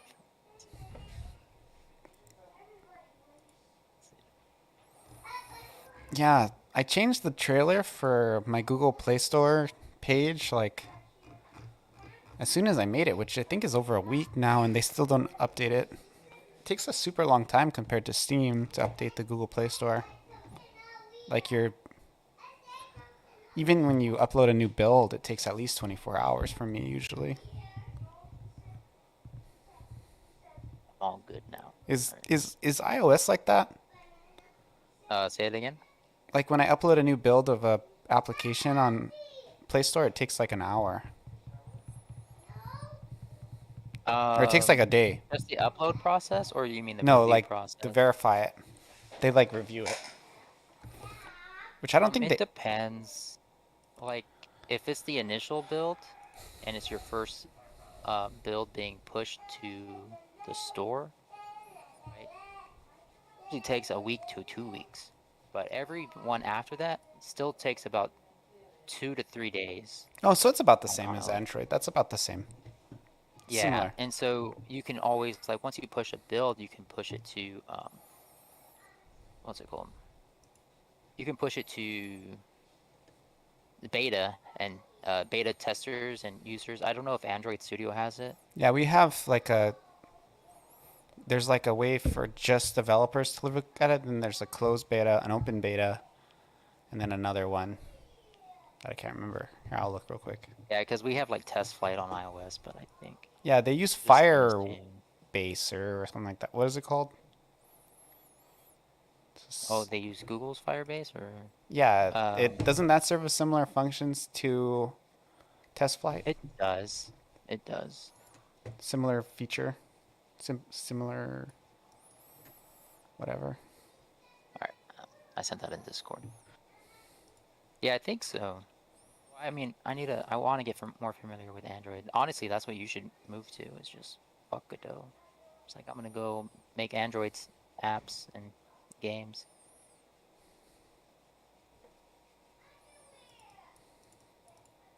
Oh, what up, Timmy Gons?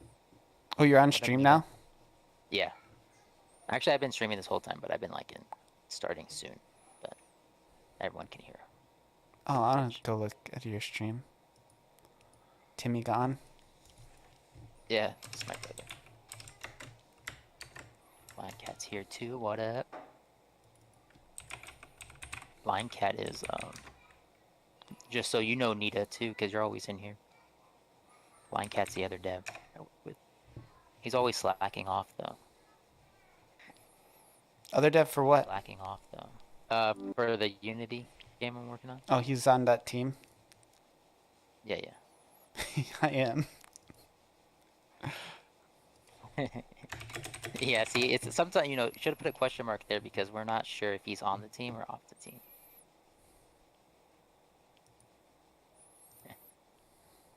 This is like, we pretty much have our own org already, right? It's like OTK.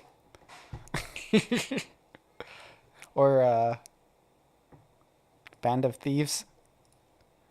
Or what's the other one?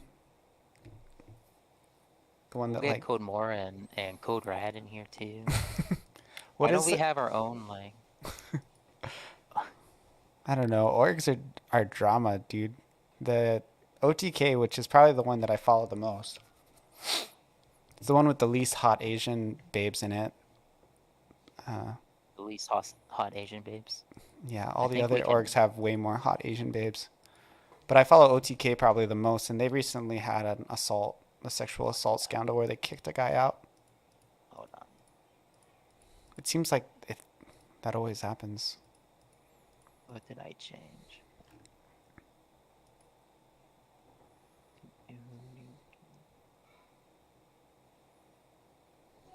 I don't think I changed anything, Blind Cat. The last thing, I mean, I was just updating the...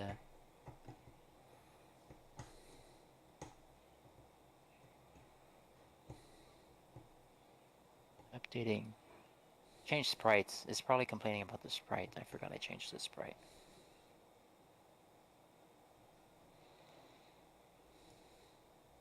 I'm looking at your notes. I kind of agree with the zooms at 335 because they didn't really scale very well with the way I did it. Like they looked pretty kind of a mess. I felt like a few of the zooms were just like... Well, you want it to zoom in so that the pixels like scale correctly, and the earlier zooms weren't really doing that. No, Blind Cat. I changed the scale because it was messing with the cone of vision that I'm using. Because I had to the scale for the transform fish is I had to put it down to 1, and it was at 9 before, and so I had to get the sprite sheet for the fish. That is, I changed the sprite sheet to, that should have been the only thing that changed. I'd have to, because you're available now, right, Blind Cat? I might jump off Maui, and I need to talk to Blind Cat about this. That's this cool. conflict. Thanks for these notes. Before you go, you said fight the empire transition is a good concept, but could be. And then I don't know if you push. Could be better. My bad. Okay. Yeah, it could be better. And so I think that's really good because you have to fight the Empire come in, and but what, you know, I think that's really good because you have like a longer pause because that's the big fight climax, right? But then you know, maybe because you have other transitions that are really cool, and so I would say just make that cooler because it's kind of like Yeah, and kind of moment lay before, back like, on the some of big the earlier reveal. ones, and some of the zooms don't really work. Yeah, I agree with that. I just kind of. Like I said, like I don't think it's like that much to fix or change. It's not. This could be done in less than a day. I don't think I'm gonna do it right now, but I'll probably do it relatively soon. I just burnt out on editing trailers. That's basically why I stopped. It was like I've had enough. You know, it's like I don't want to work Yeah, on yeah, this it anymore. becomes it does like with any of the editing stuff, it does take time. Well, trailers take way more time than like my videos that I make. Right. And they should. I mean, when it comes back down to it, out of all my years that I've been game dev, It's the amount of time, like effort you put into whatever you want, right? The effort you put in is the amount you get back, Yeah. the results you get back. So Yeah, and I knew that I could probably come back and just tweak it some more later after I've got more feedback and stuff. That was kind of my idea. It's kind of been my game in general.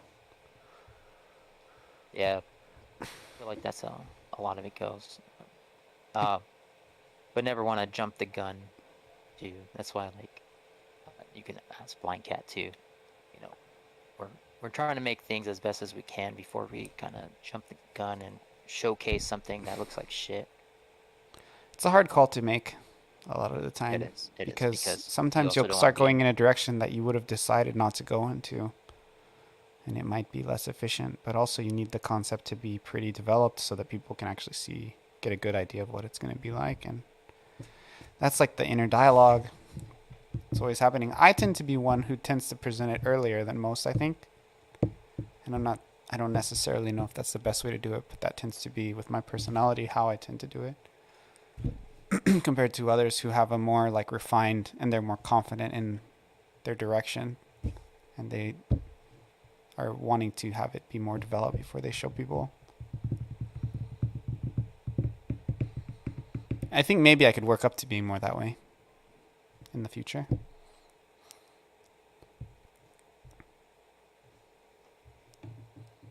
Baby steps. Yeah. Cool. So you're jumping out of here? Yeah, I gotta see what's going on with this. There's Okay, some cool. conflicts with our I'm gonna builds. go back to what I was doing before you came into my stuff. Thanks again. Yeah, before I sidetracked you. your No, whole no, stream. no. I asked you specifically. Multiple times. All good. All right, I'll catch you later. Okay, bye.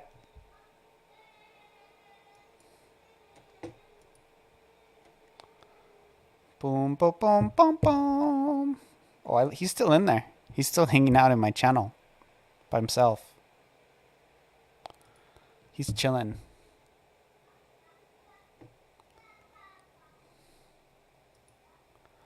Okay, so I think I'm gonna make more coffee.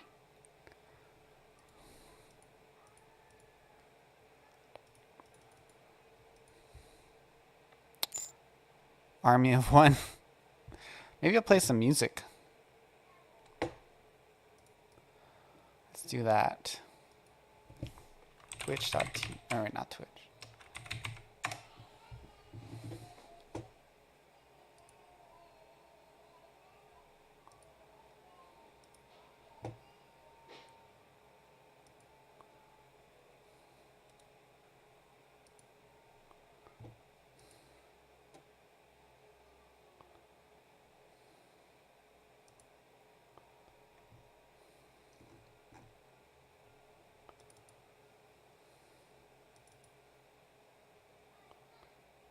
Hey, Godot Game Engine.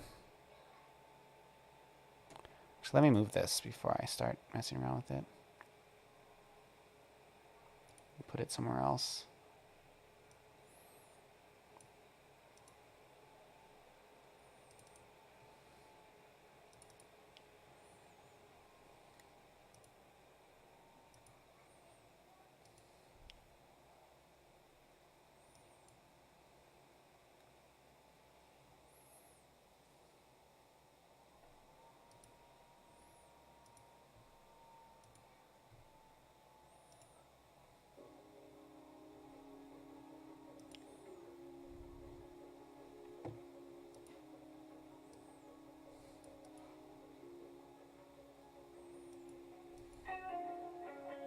Okay, I got it. What do I do now?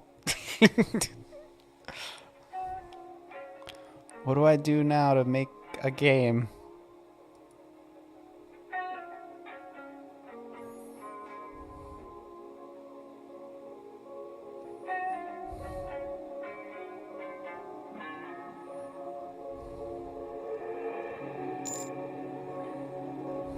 New project?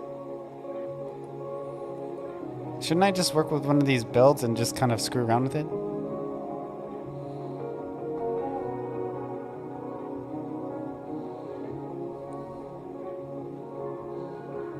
Wow, Pong multiplayer?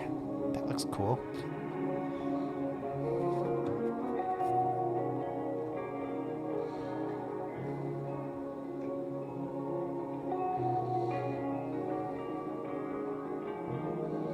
I wouldn't and didn't. But that is up to you. New project.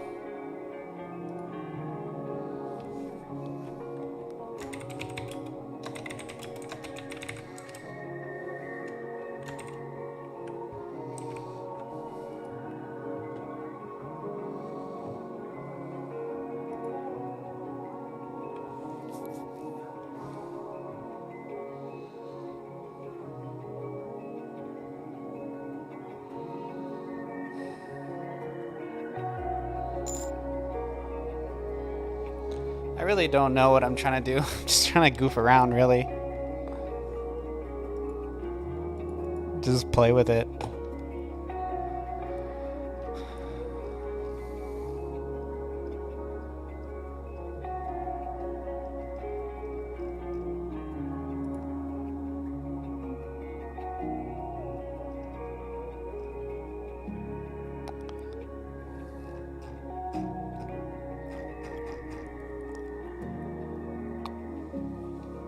Follow a tutorial. Okay.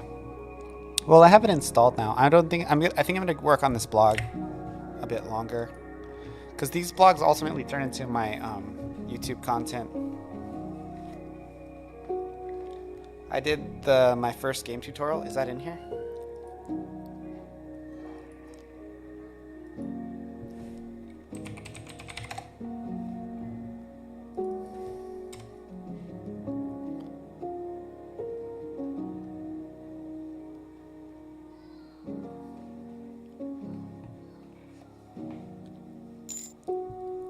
These are just like pre-built.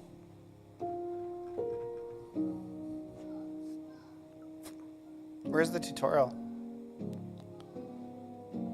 Wait, this isn't right.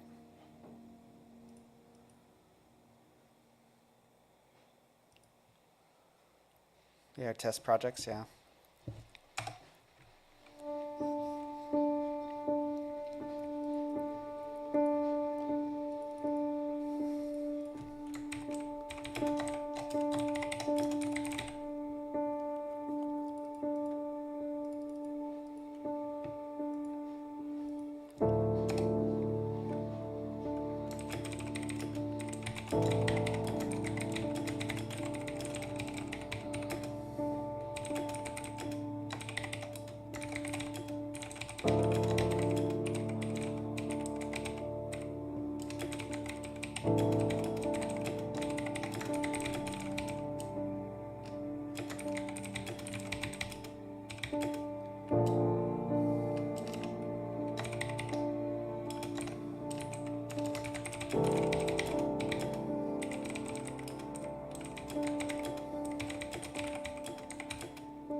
Are these free?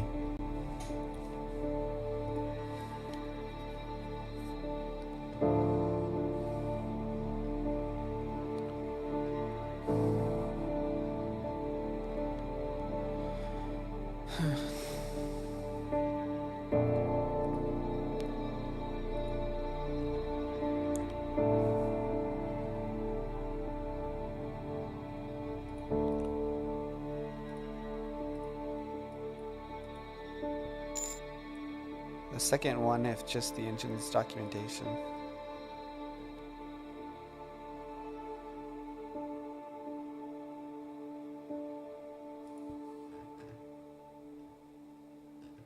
I don't see the price.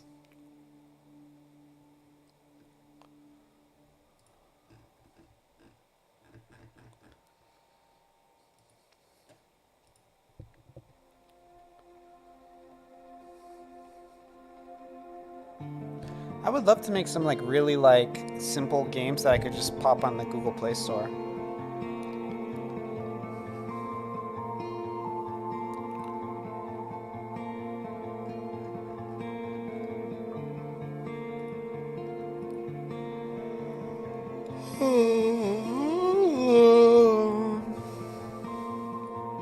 I need more coffee. I'll be right back.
All right, I'm back.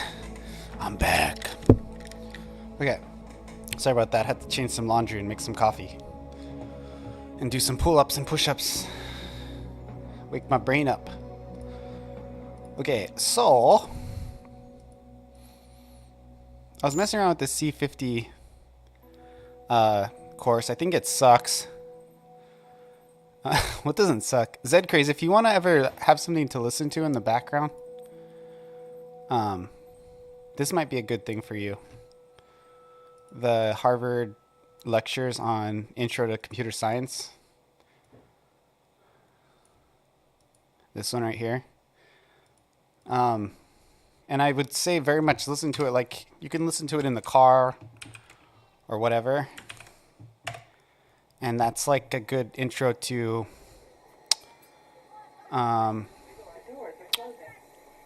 programming. It doesn't really talk about programming directly, but it talks about a lot of ideas that actually translate very well to RPG Maker if you can kind of make the connection.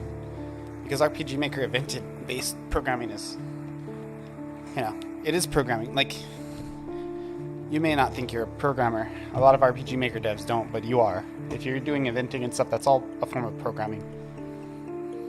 It's all programmatic.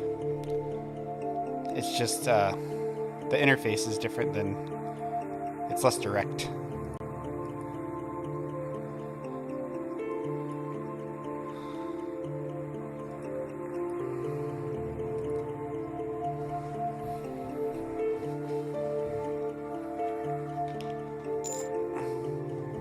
Visual coding, yeah. Yeah, the Harvard, the computer science 50 course.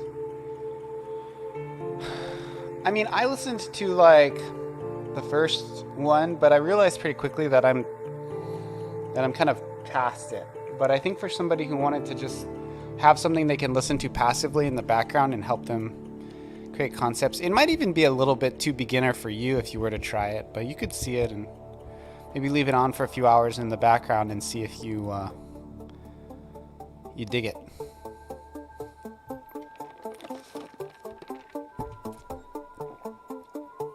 Fresh coffee.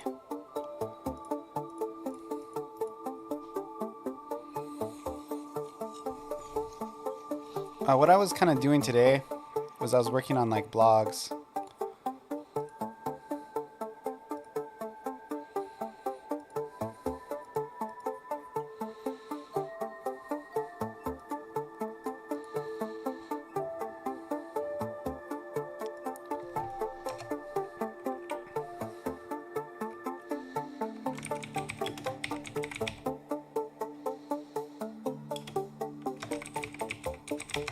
I'm gonna turn on my fan.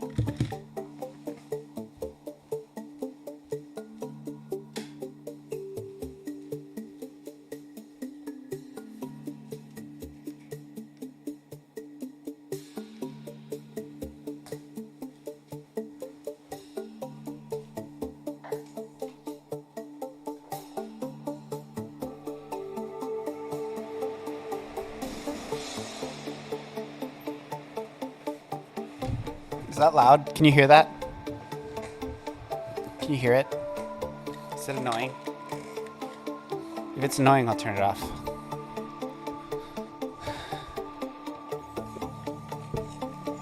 Unless you troll.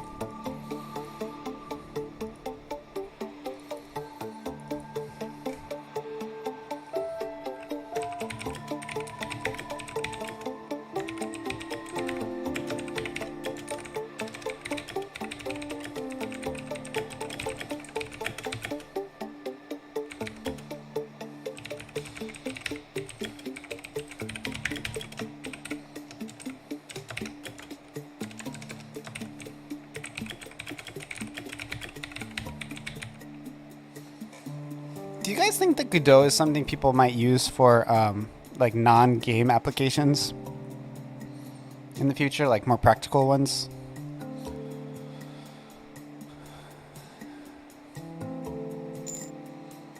They do? People do that?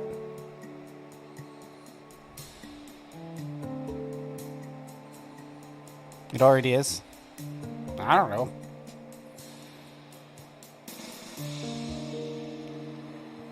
Game dev tools within it? Oh, yeah. Yeah, I remember like the one you had on your stream, Zcraze.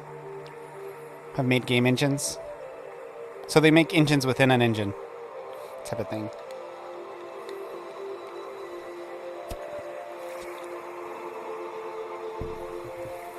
Made with art. Yeah, I saw RPG Maker within a box. I actually downloaded it. So of course the answer is yes. Of course! Okay, I've jumped into Unity and RPG Maker pretty heavily in the past. I'm increasingly attracted to Godot as a game dev platform.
are the biggest game jams right now? It's Ludum Dare, and there's another one that's like bigger, right? GDC.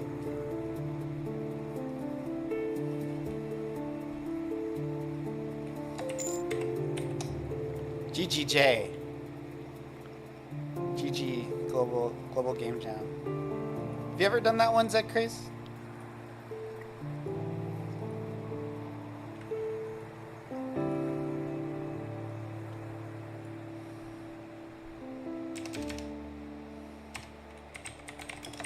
Isn't Global Game Jam like a week? I guess I can just look that up.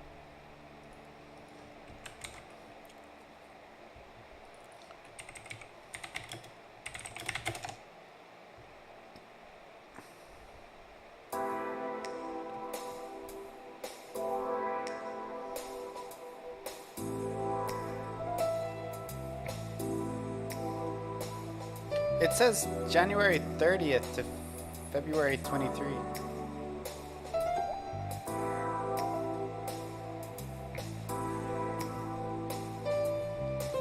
I don't really have anybody I can do it with.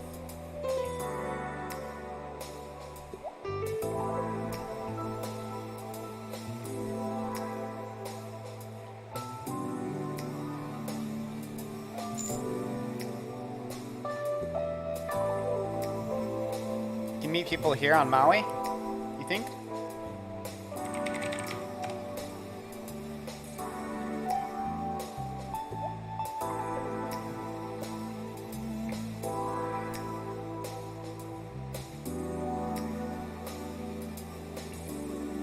I'd probably have to do it solo if it requires you do an in-person meetup.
My glass. Oh, they're on my shirt. Okay.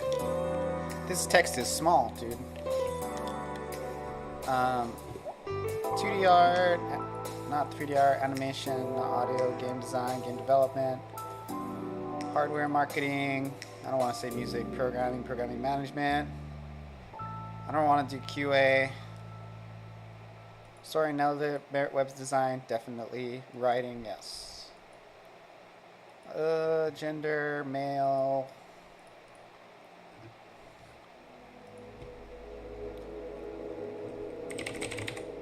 Damn, this fan is freezing me. I'm cold all of a sudden. I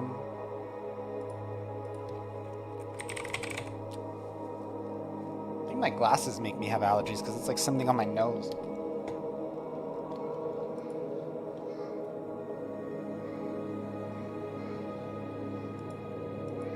Here's making games. Let's just say 3.5. Contact email. 825 46. Instant Messenger, Discord. What is my handle on Discord?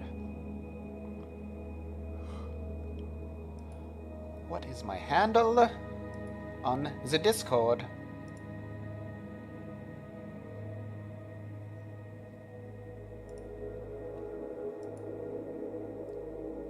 I don't even know how to figure that out. I'm such a boom.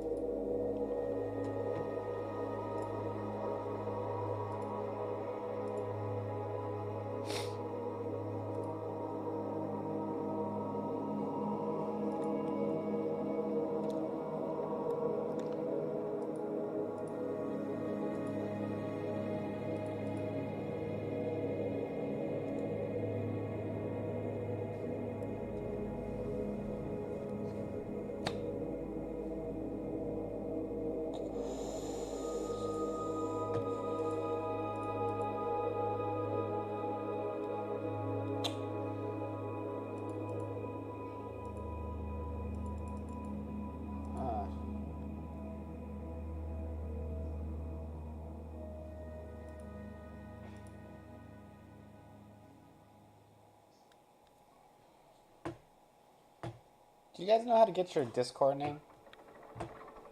Can't figure it out. We don't.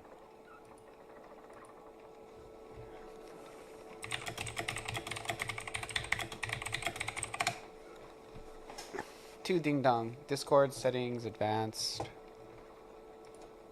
Oh shoot. I need to close that. Discord settings advanced.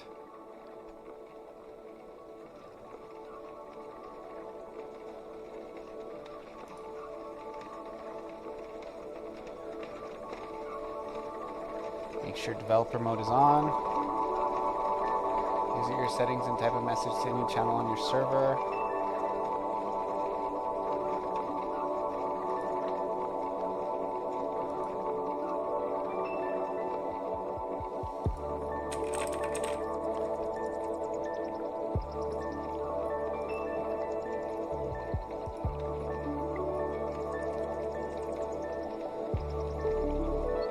Your profile picture.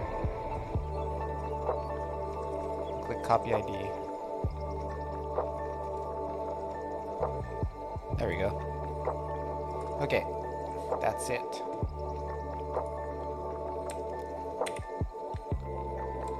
Guys, add me on Discord.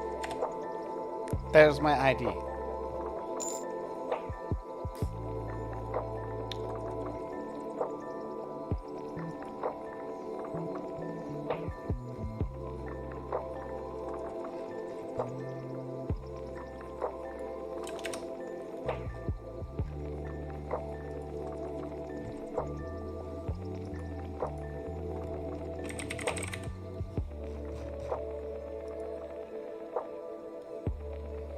I think I'm registered now.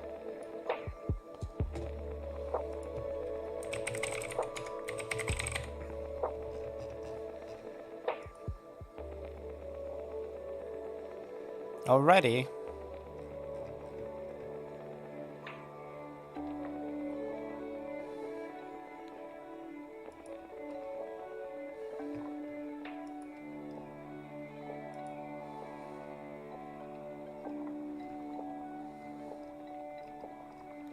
I don't know.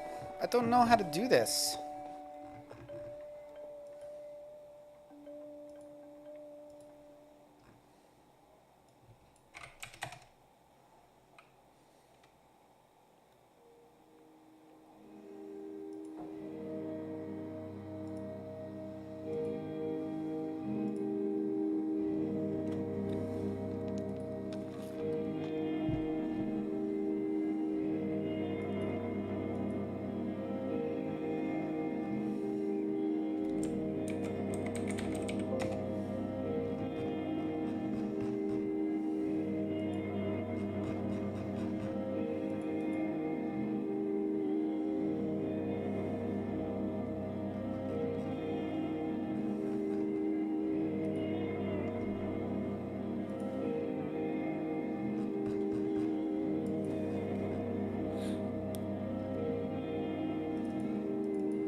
Okay, well, I'm registered. I know some of the guys in that one, like Fear of Fabe. I've talked to that guy a couple times in person. Okay, so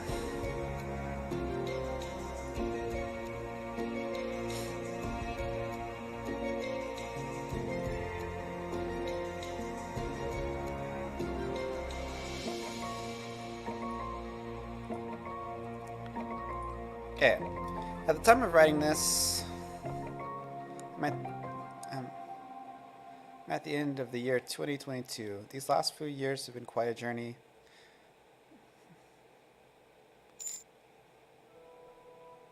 Got a stretch? Good for you. I'm writing this post because I'm taking a bit to pivot in 2023. In summary, this coming year will be characterized by 4 things: personal development, less RPG Maker development, more Godot development, and increased YouTube content. When I first went to Hawaii 4 years ago, I came from a great, I should say high-paying position.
So I'm saying in this,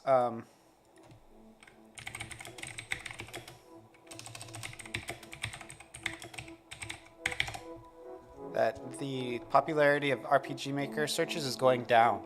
So let's actually check that.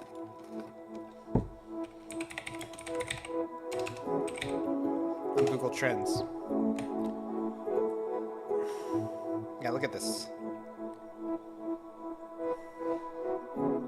So this is just this year, but let's look at it. Let's go further. Let's go 2004.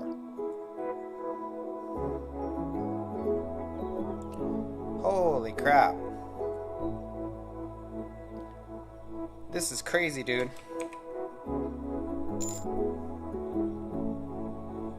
This is insane. Look at this. RPG Maker is dead.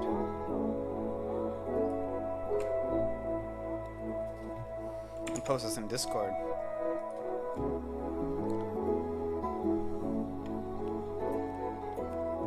Blowing my mind. I'm gonna tweet this.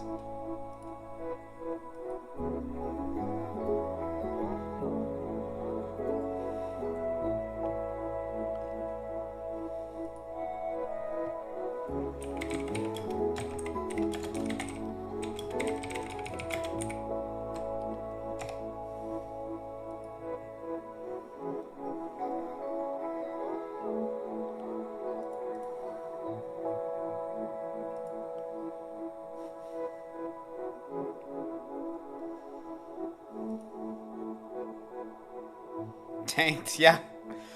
Well, that's in 2004, and it was getting an average of like 100 searches a day. Now it's getting like 4.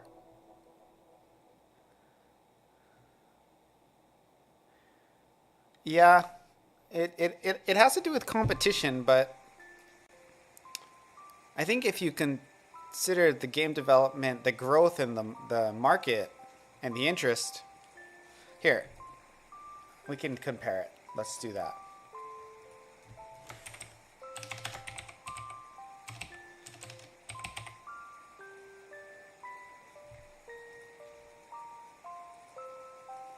Here's Unity.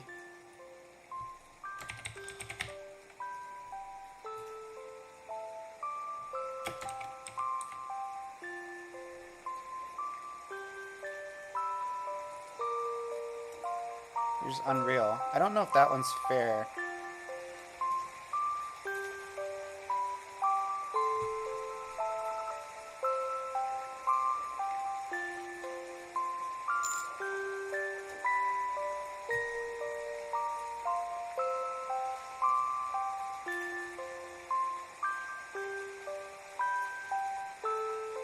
Like it'll be just as restricted as MZ for no reason. I don't know. I mean I think I've talked to you about this before, but I don't have big hopes for RPG Maker Unite. Unity already has tons of like builders within Unity, and it's something that's kind of difficult to do because you're already building something that's complex into something that's already complex.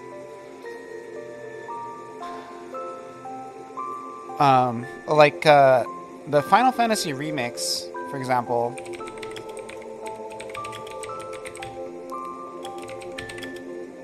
were made with Unity, and I think they have publicly there's like public, like the whatever they use, like a sub engine for it, right? And I think it's publicly available. I can't.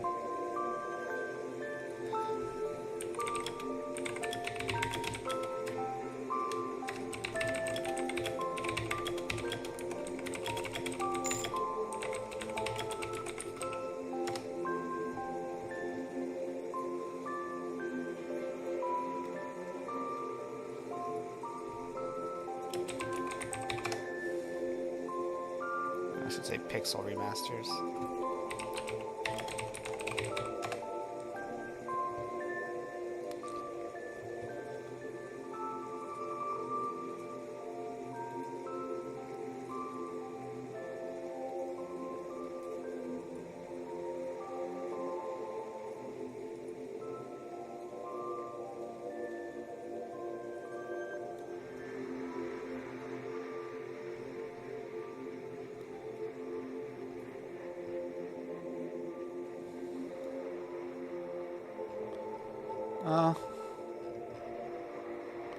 Whatever. I thought that they had like everything available.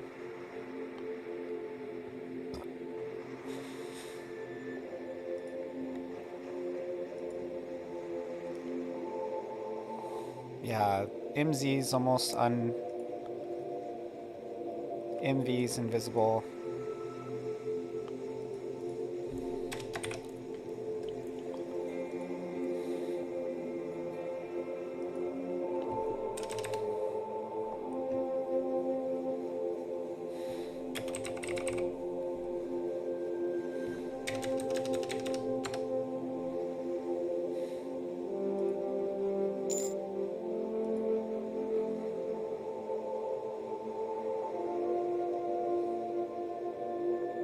Chuck Godot.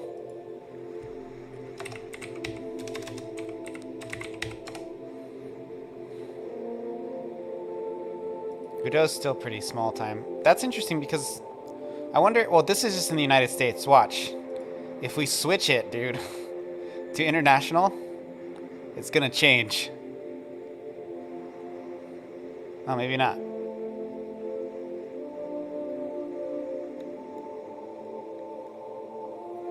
Well, when you put Unreal and Godot next to RPG Maker, it doesn't seem like it's doing too bad, but Unity's just crazy. It might just be because the word Unity is being used for other things too, you know?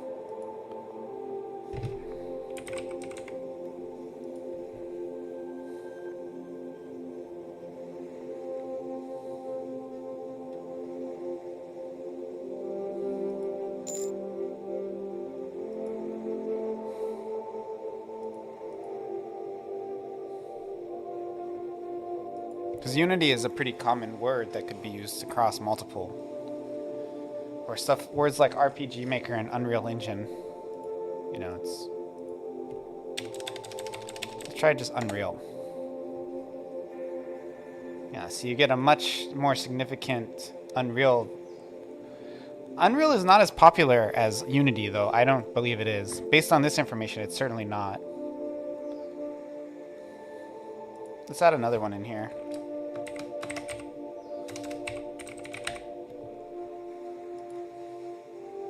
Gdevelop. And maybe construct. Gdevelop is non-existent as well.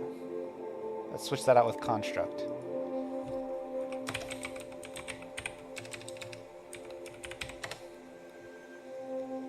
Actually, that's just... Unity is more than a game engine, though. I thought Godot, like, my impression was always that Godot was more popular internationally than Unity. But based on searches, that's not the case.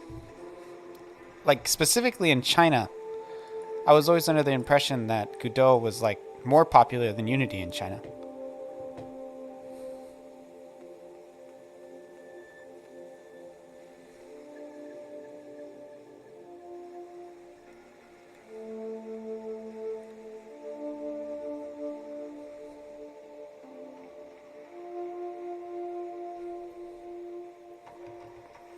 Unity is very well marketed. That's the thing that really Unity has over everybody.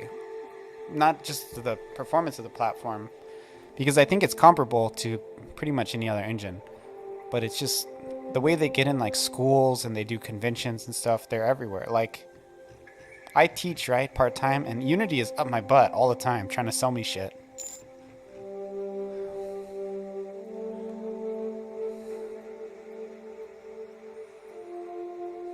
Indie films made with Unity? Well, Unreal does that too.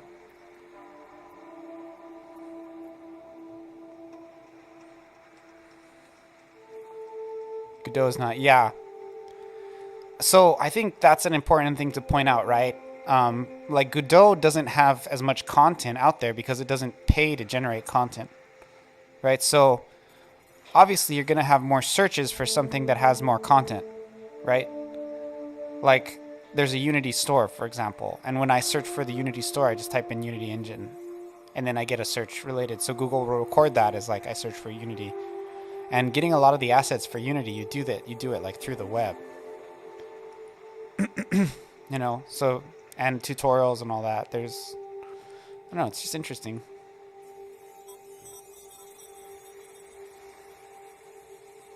It looks like the hotspot for these searches is Brazil too. Interestingly enough.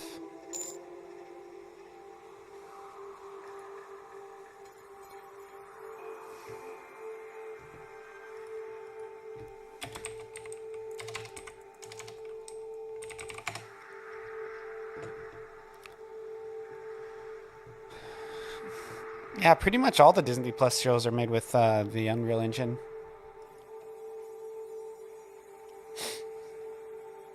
It's pretty much mainstream and pretty much in general, yeah. Like pretty much everybody's doing it.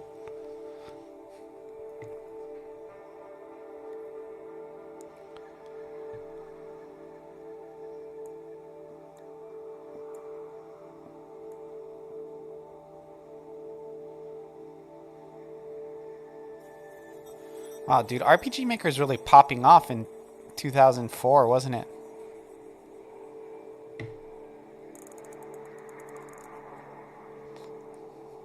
Yeah. Like it's crazy how unpopular it's become over the last couple years, you know? But just, you know, like I gotta look at this as like a content creator, right? Like the interest in the platform has just really dwindled.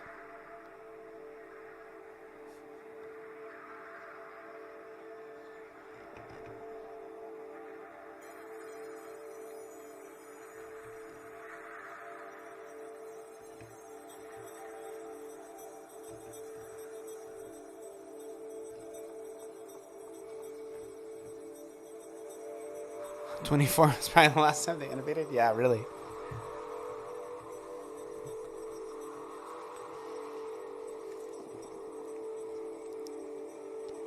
This kind of blows my mind.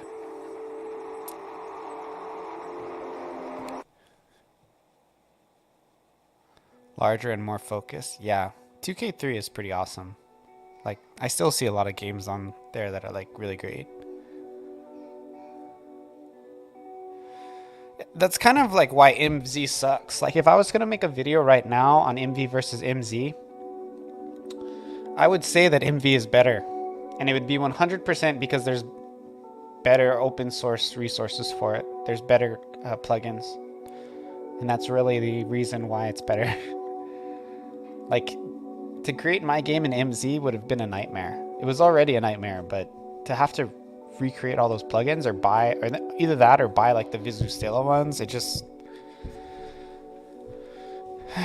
not worth it. You're spending like hundreds of dollars.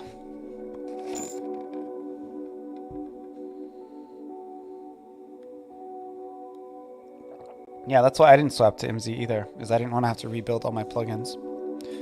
I do miss their animation system, but it's not enough. I feel like it would be easier to try to recreate the animation system and like migrate MZ's animation system over to MV than it would be to recreate all the MV plugins. It doesn't, to be honest, like I've looked at the battle core and I've thought about doing it. Yeah, you just gotta pull in all of the renderers and yeah, exactly. It's definitely something I might do in the future. Works in Godot too. Yeah. It's one of those things that I think you could probably do like in like a week code, but for me it would take me like a month or two probably to figure it out. But it's definitely something I might do eventually, because to me that's the only real advantage of MZ is the 3D animations.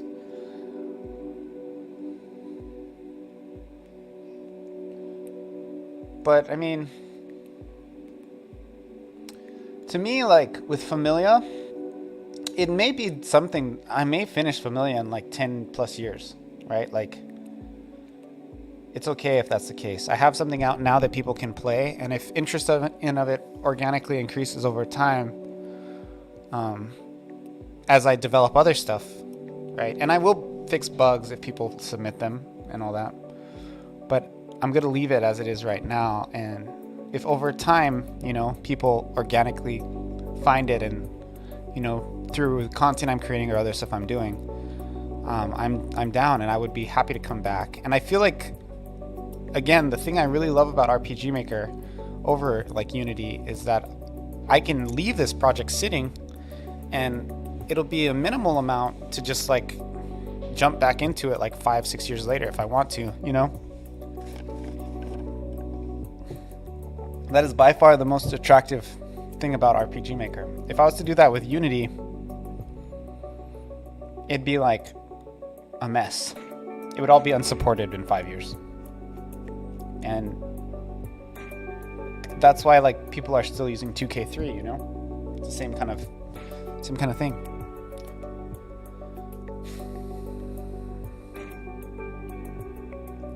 There could be some breaks, but it would be really relatively, it's more likely than like with Unity.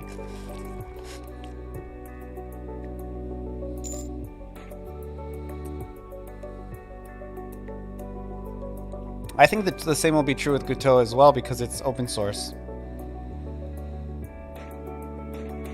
Yeah, that's a big part of why I'm more attracted to Godot than Unity. The LDS version changes twice a year, and then like all of the new stuff that comes out doesn't support it. Where like even though there's like not a lot coming out for RPG Maker, it's like you can see what it's doing. Like you can just open up the code and pretty quickly just fix whatever you need to. Where that's not the case with Unity.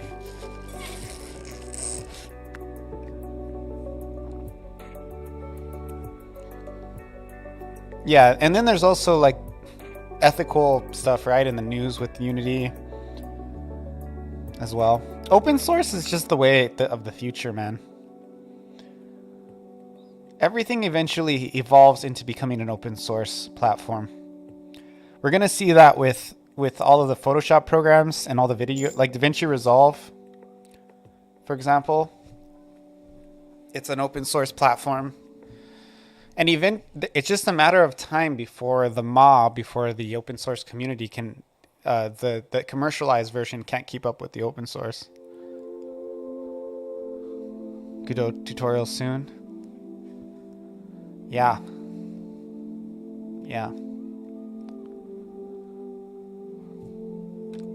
Like I was saying this earlier, Zed Craze, but I've been kind of frustrated. Since I made my game free, I haven't gotten one additional review, and it's been like a month. And I did like a convention, you know, made a new trailer, which I'll probably edit some more later. And I just really have gotten 0 reviews. I've gotten a lot of active players. Like now, Familia is averaging like 10 players pretty much. But no reviews, man.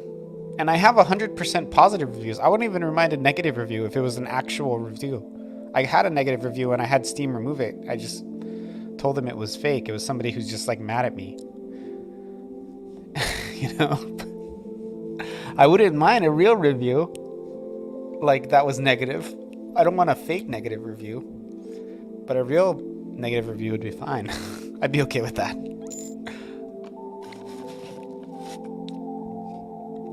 Free doesn't always guarantee hits. Yes, apparently.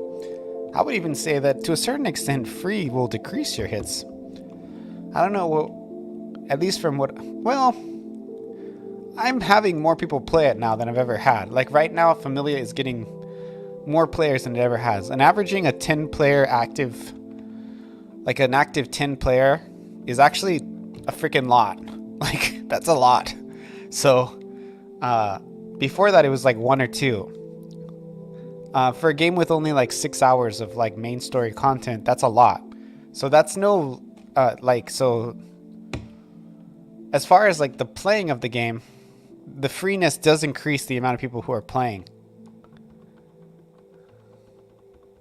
Yes, people who pay for something are more likely to review. I agree with that as well. So I have more people playing than I've ever had, right? But the people who want to actually engage with the community, it's the same.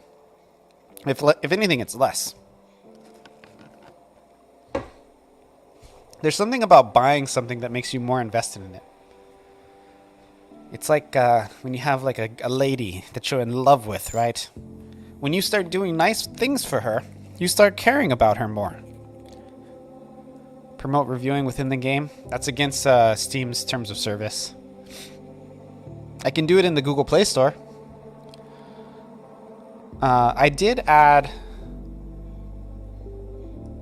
Yeah, asking for reviews within a game is against the Steam terms of service, yeah. I mean, I don't think they would catch me, right? But what would happen, right? What will happen is... Just like how I'm dual streaming right now and Twitch doesn't care because I'm nobody. But what would happen is this. People who play the game would be like, how could you do that? How could you stoop so low? Like, not even caring about what Steam as a platform says. And then they would message me and be like, or they'd go on Discord or on the community page or on the RPG Maker site and be like, oh, how can you support somebody who doesn't even who disregards the rules? You know, like, I guarantee you, people would be hitting me on Twitter. It would be like a small little bit, but I guarantee you, if I did that, if I did an in-game call for reviews, I guarantee you I'd get at least one tweet or something within the next year. And it could be worse. It could be worse than that, but I guarantee you I'd get something. So I don't really want to deal with that. I have gotten, since I put the game on free, I have gotten like 50 more wish lists for Act 2. I went from like 200 to 250. So that's something. And that's valid, because if I ever do release the Act 2, which I probably will, you know, and say, for example, I can continually get 50 a month, right? That means in like 4 years I'll have, you know, thousands. So that can't be understated. That's important as well. So that's something to think about. But as far as it being like, I don't know.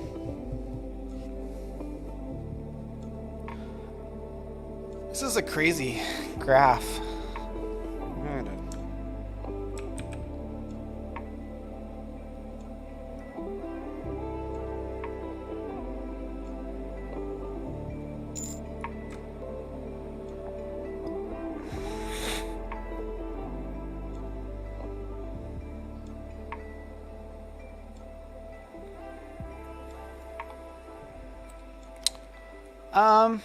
Steam will more prominently feature your game in searches and stuff like that if you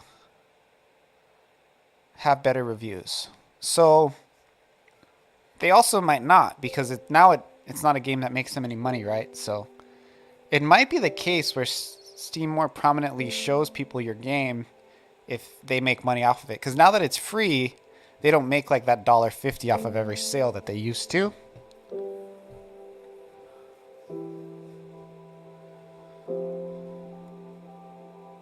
Well, I mean, Steam has openly stated that if you have more than 50, it puts you in like a separate category. And 50 is a realistic amount for me to achieve within a short amount of time. I already have 38. So, or 37. The one negative one was removed. So like I need 13 more to be in the category of like the top 1 out of 1,000 games, right? So that's not, but that's basically what they say. It's like the first 50 are very significant, and then the first 500 after that are very significant. Yeah, 50 is totally achievable. I was hoping to achieve 50 by the end of this year, but ultimately it's unfortunate. It's something I have no control over. I mean, I can push people verbally at the cons and stuff to do it. And then I added an in-game.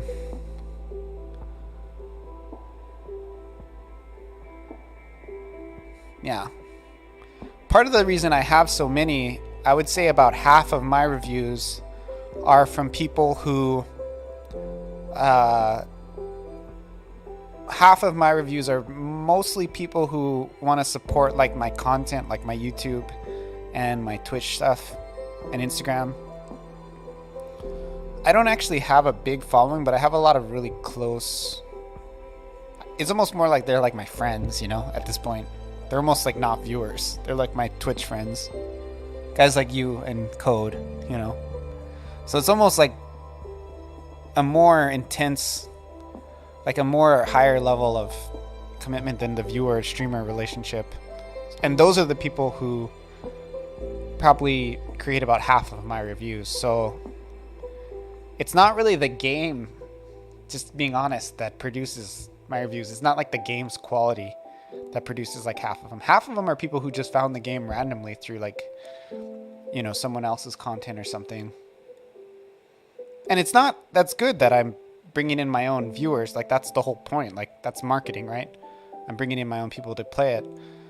But it is more satisfying to me when people just find it without any effort on my part. So that's kind of how I feel about it. So that's a big part of why I have more, like I have a very high percentage. I have something like a 5% viewer review rate of people who have played the game.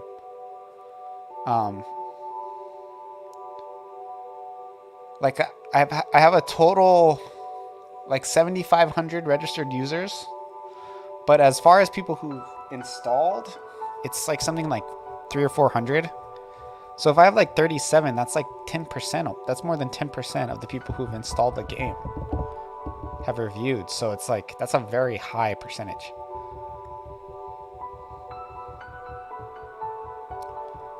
I even had people who said that they were going to review and didn't. So that kind of sucks too.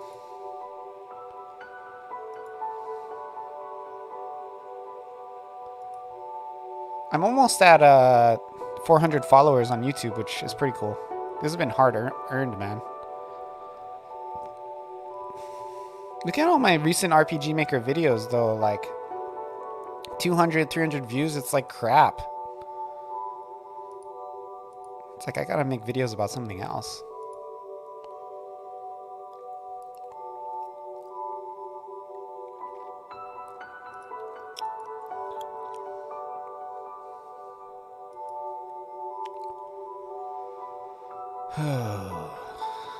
Okay, I gotta do this blog.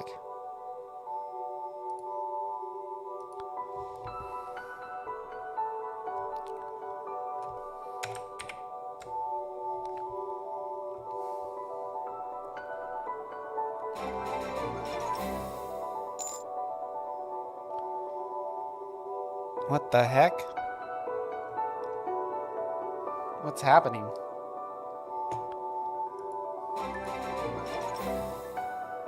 Oh, Monkey King. Whoa, dude, thank you. Let me give you a hug. Juarez Ramirez. Thanks for the gifted subs. Let's do a shout out for Monkey King. Shout out.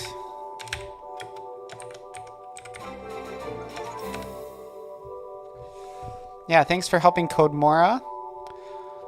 Congratulations to Kalimus, Inland, Code Mora, Evan MMO, and Valk Risa on your gifted subs. Enjoy your ad-free Maui Game Studio experience.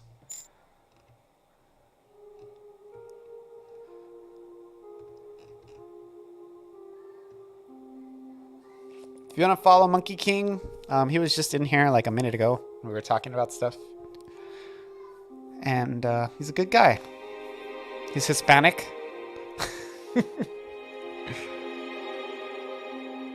Have a good night. Catch you next time. Okay, thank you, Monkey King. Appreciate it, brother. Really do. Thank you so much. You the man.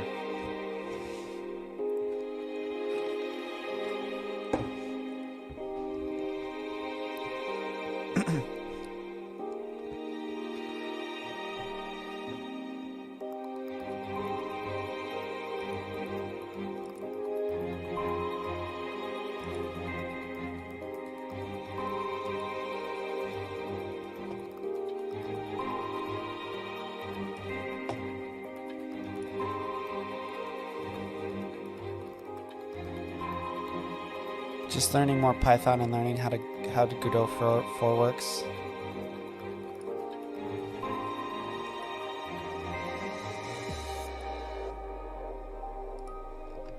Okay, so at the time of writing this, I'm at the end of the year 2022. The last few years have been quite a journey.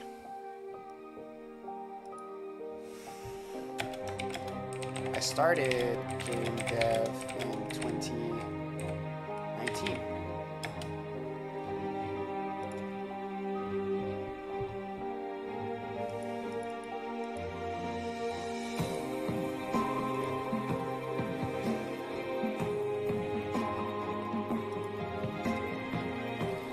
When I first moved to Hawaii 4 years ago, I came from a high-paying position as a digital manager at a major San Diego marketing agency. The money was the best I've made in my lifetime. Since moving back to Hawaii, my livelihood has been from building websites and small applications. I don't have a full-time gig. I market my own business. I enjoy being a one-man show, but as time passes, I find myself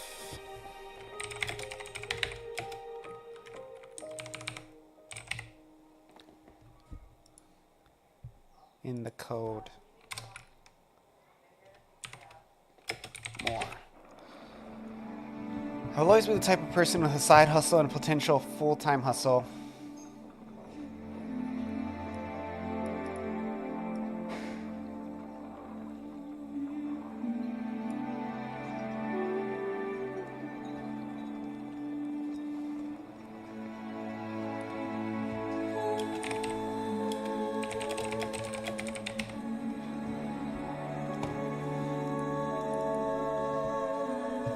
Thus, I would be okay with something a bit more stable. Thus, I'm going to try and find a regular development job.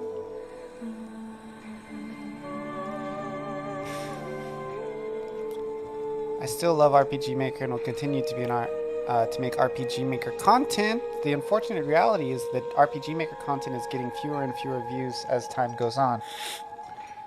This is not only the case with my content, but also with other RPG Maker content creators.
I still love RPG Maker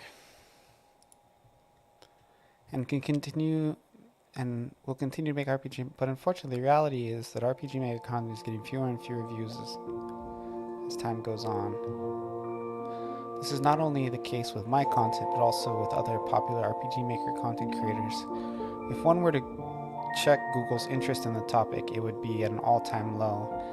And at the time of writing this, my last 5 RPG videos did not even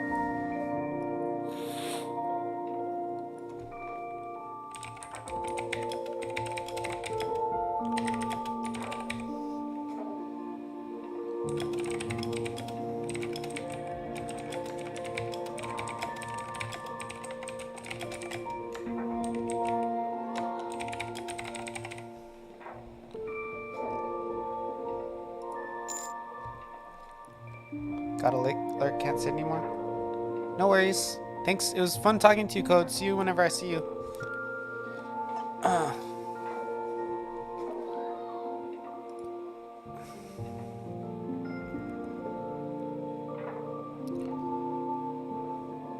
Good night. Good night yourself. Thanks for coming.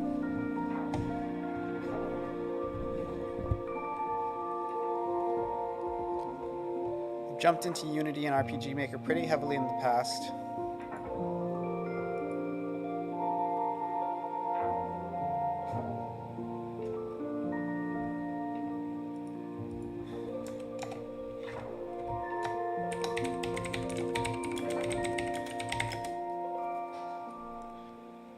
With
Where'd all my viewers go?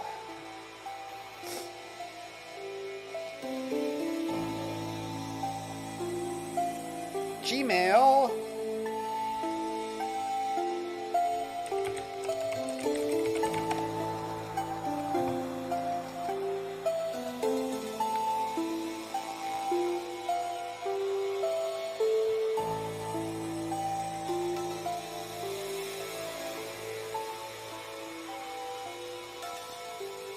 How many words I have already? Holy cow, this is already like its own blog post. Each one of these. What am I doing? Doing it wrong.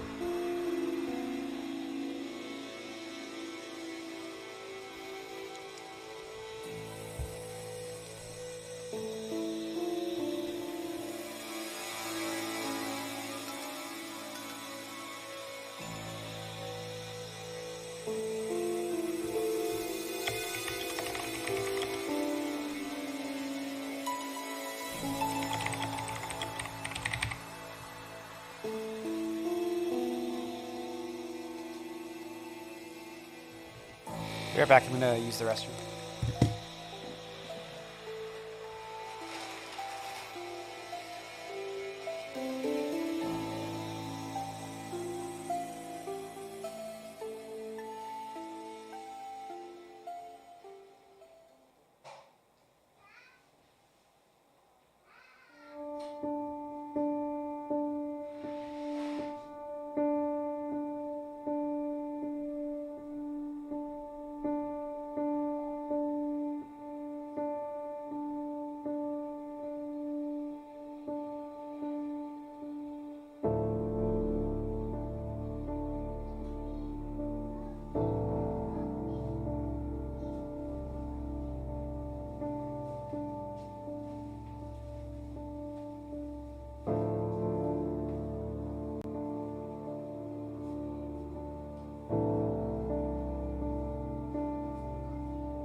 Alrighty, I'm back.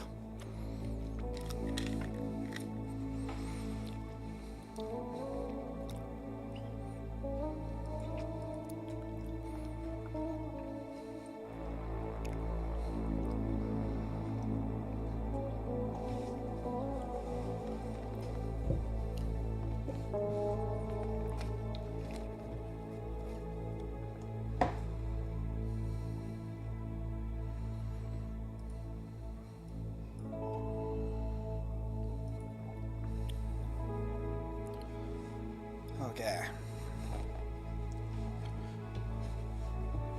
Raw.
Okay, so I gotta add Ko-Fi.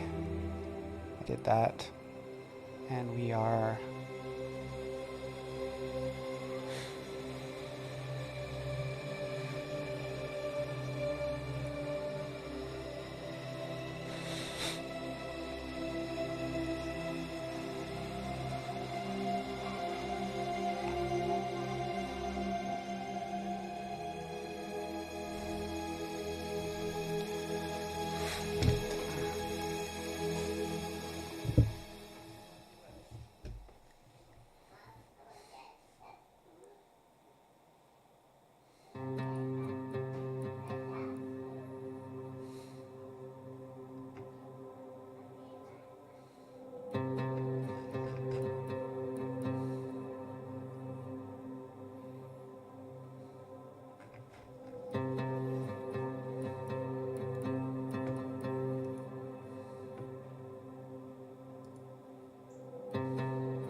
Okay, let's proofread this and then I'll post it. At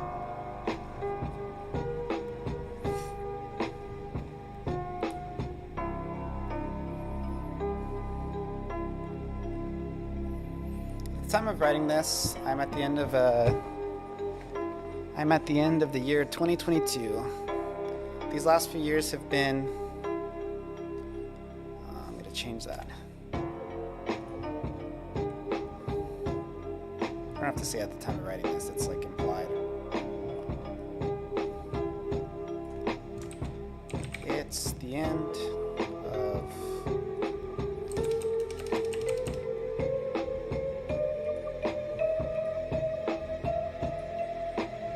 It's the end of 2022. These last few years have been quite the journey. I started game dev in 2019. I'm writing this post because I'm taking a bit of a pivot in 2023. In summary, the coming year will be characterized by 4 things: personal development, less RPG Maker development, more Godot development, and increased YouTube content.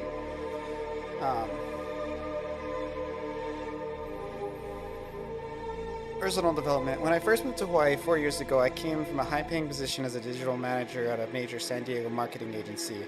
The money was the best I've made in my lifetime. Since moving back to Hawaii, my livelihood has come from building websites and small applications. I don't have a full-time gig. I market my own business. I enjoy the one-man show, but as time passes, I want to be in the code more. I will always be the type of person with a side hustle and the potential to become a full-time a side hustle.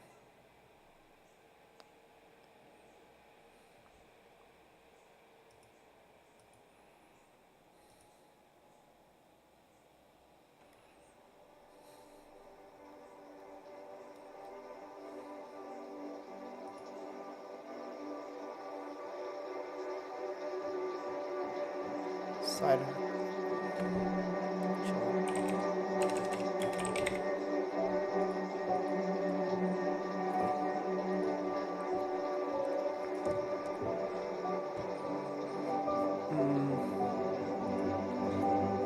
I want to be in the code more. I will always be the type of person with a side hustle with a side hustle with the potential to become a full-time hustle. But for the time being, oh dang, that's like way wrong.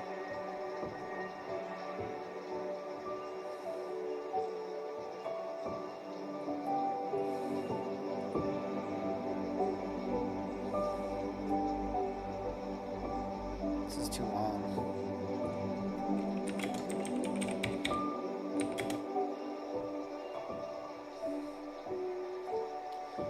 I will always be the type of person with a side hustle.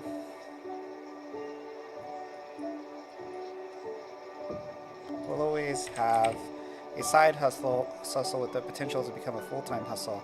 However, for the time being, I'd be okay with something a bit more stable.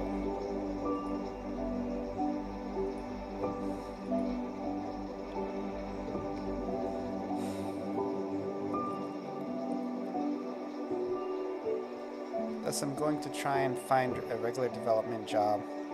If you have any leads, be sure to let me know. Furthermore, I want to improve my programming ability and get my career in order.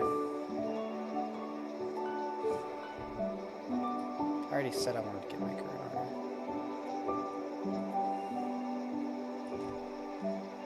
Programming abilities.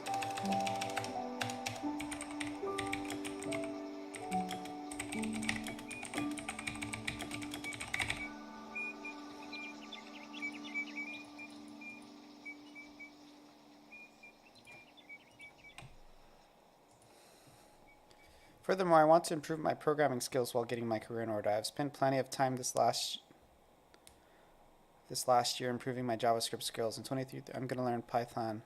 I plan on taking a position as a robotics coach for middle school students. This will force me to learn Python as it's the primary interface method with the student robots. I also want to master JavaScript further and become familiar with more node libraries like Node.js. I still love RPG Maker and will continue to make RPG Maker content. The unfortunate reality is that RPG Maker content is getting fewer and fewer views as time goes on. This is not only the case with my content, but also with other popular RPG Maker content creators. That should be capitalized.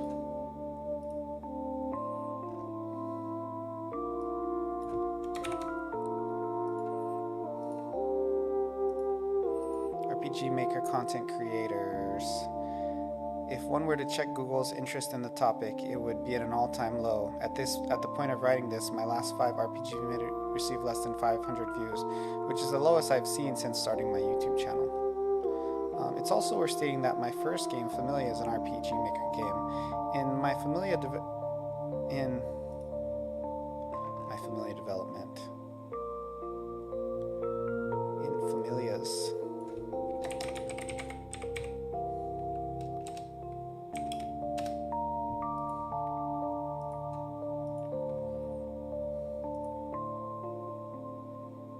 Familia's development, I logged roughly 8.5 on my Steam account. This doesn't include all the time I use RPG Maker because sometimes I would use the engine offline. It also doesn't consider other aspects of the game like art, marketing, and anything else that doesn't require me to use the engine. I have poured a significant portion of my life into this game, so maybe it's time to take a break or do something else. I will fix any bugs submitted on my Discord or message boards, but I am not planning on adding any extensive amount of Familia content soon.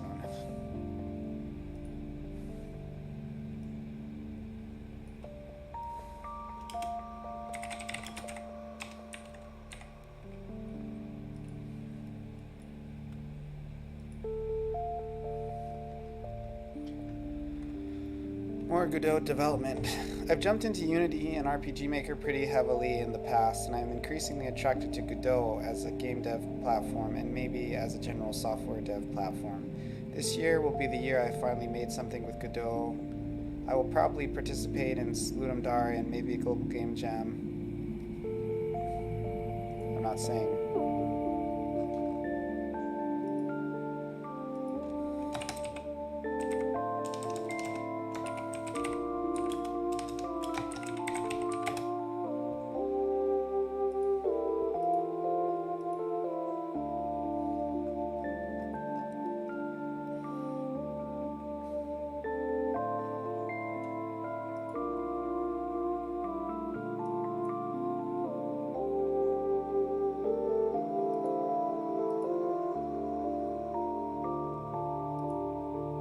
Using Godot, I will not probably. Don't say that. I will.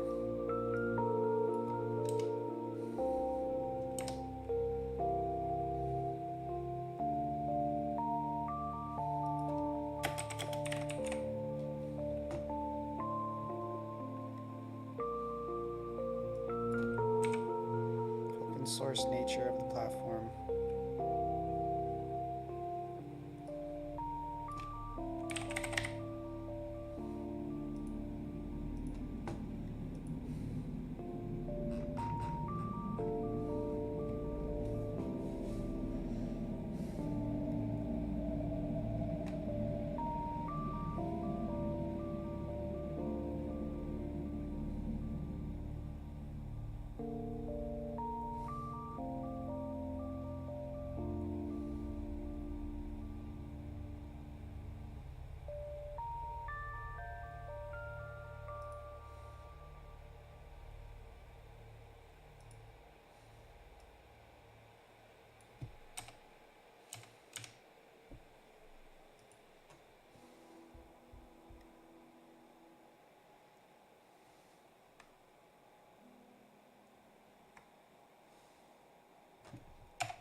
Why not Unity? I wouldn't say I like Unity's need for frequent updates. For my RPG Maker project, I can pick up my project.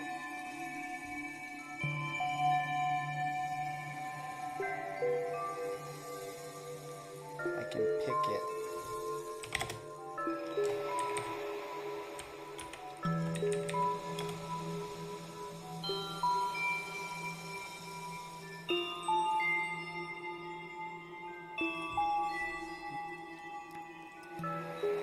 I can pick it back up years from now with little issue. I also take issues with Unity as a company as well. Again, I also enjoy and support the open source model. I wouldn't say I like platforms that charge game dev studios based on the amount of revenue they produce.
Okay,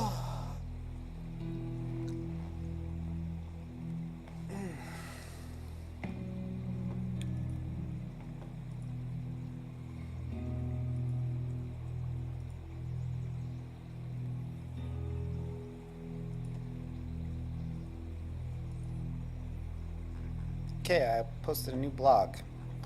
Yay for content.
Oh, shoot. Yeah. Sorry for sneezing. Yeah, I'm just posting, I just did a new blog post.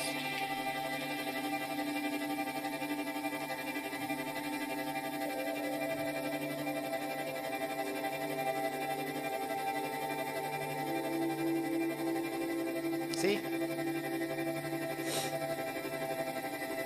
Now it's here.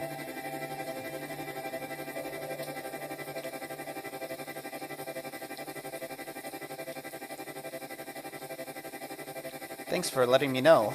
Hey! Yeah, here's my new blog post.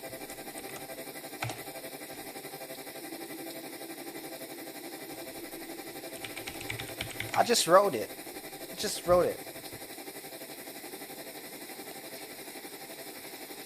For me, like, the way I make YouTube videos, I usually make a blog post first.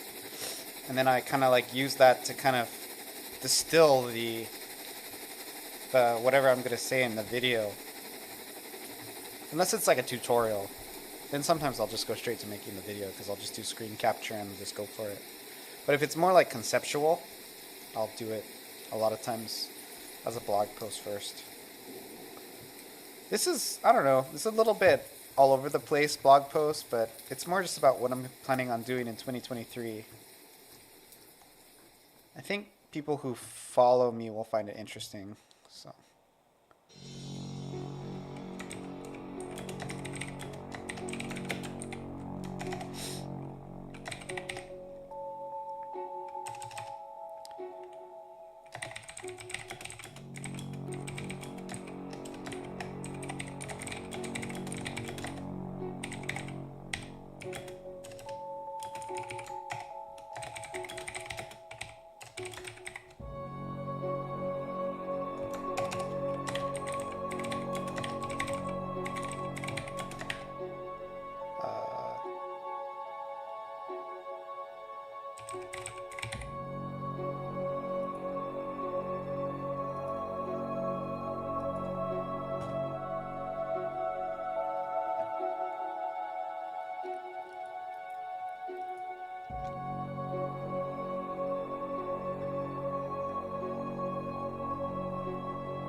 I wonder how many views I get on this crap. Probably like 0. Let's look real quick.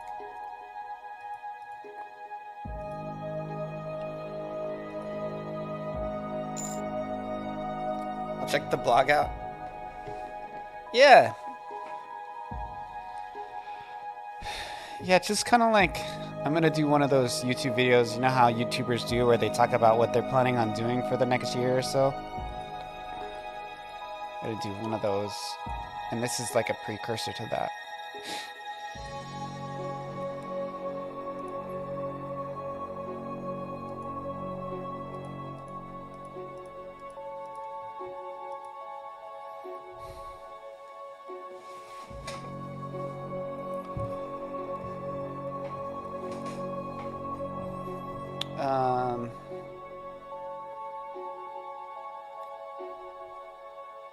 Let me know if you catch any grammar errors. I didn't overlook it too hard. I'll probably check it out again when I start to plan to make a video. I'm probably going to do some JavaScript in a bit here.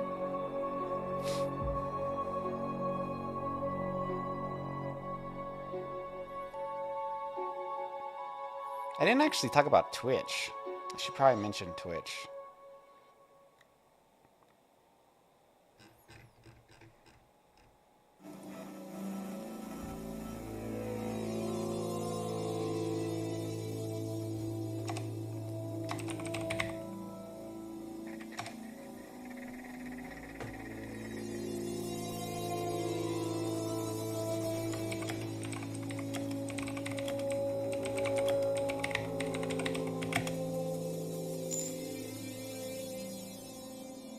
I've been doing a blog in early January. So you started one in January? Like, so for like, you've been doing it for a year, you mean?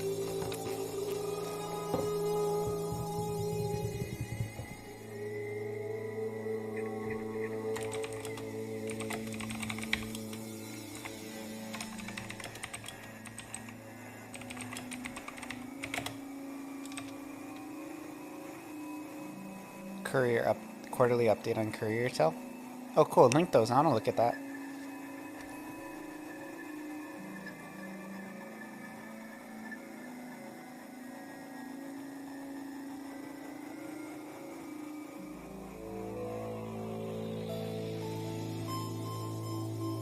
I don't really feel like people care about my game that much, to where I would personally, like, I think people care more about me as a creator than like my game project personally. Which, not to say that they care like about that a lot, but I think if I had to weigh the two, I think people care more about the content creation stuff.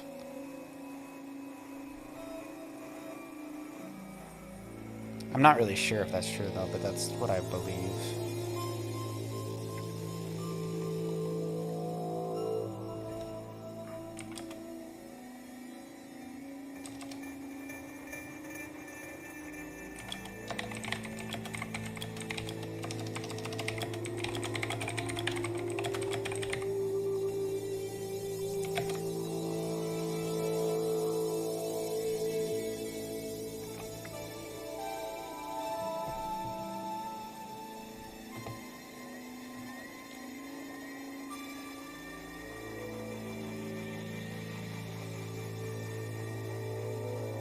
My website needs updates.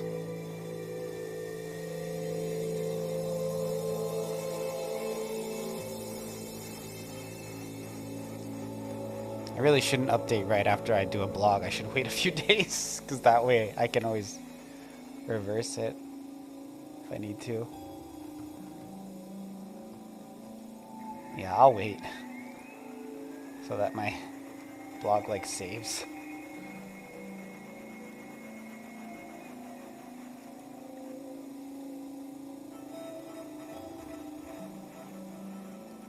I'm gonna look at my traffic.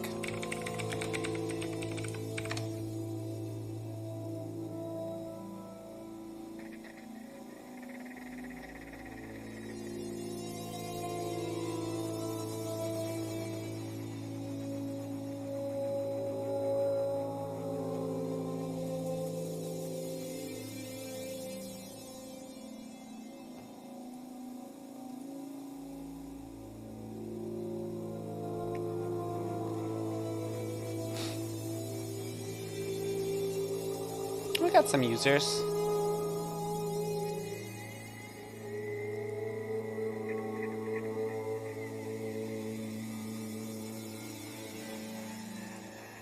It's like 5 or 6 a day come to my site. Oh, no, more like 10. That's cool. It's about what I would have expected.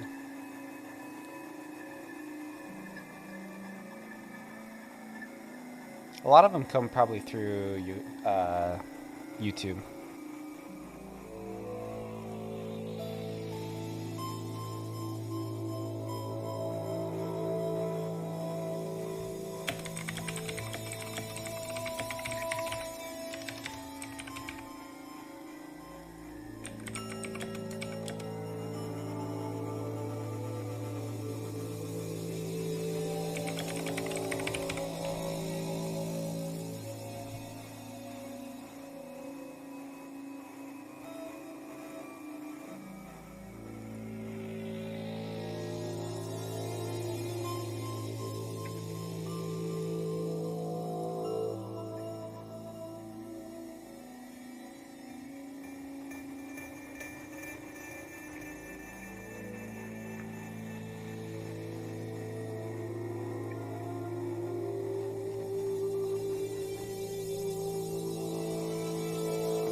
Where's Zed Craze? He's not on the website.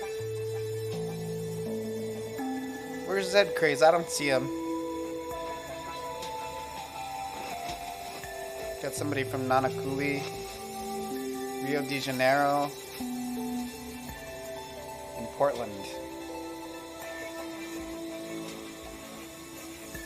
Maybe Zed Craze is using a VPN that's putting him in Rio de Janeiro. Who knows?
I also want to do an email to you coming up here, talking about what I'm doing.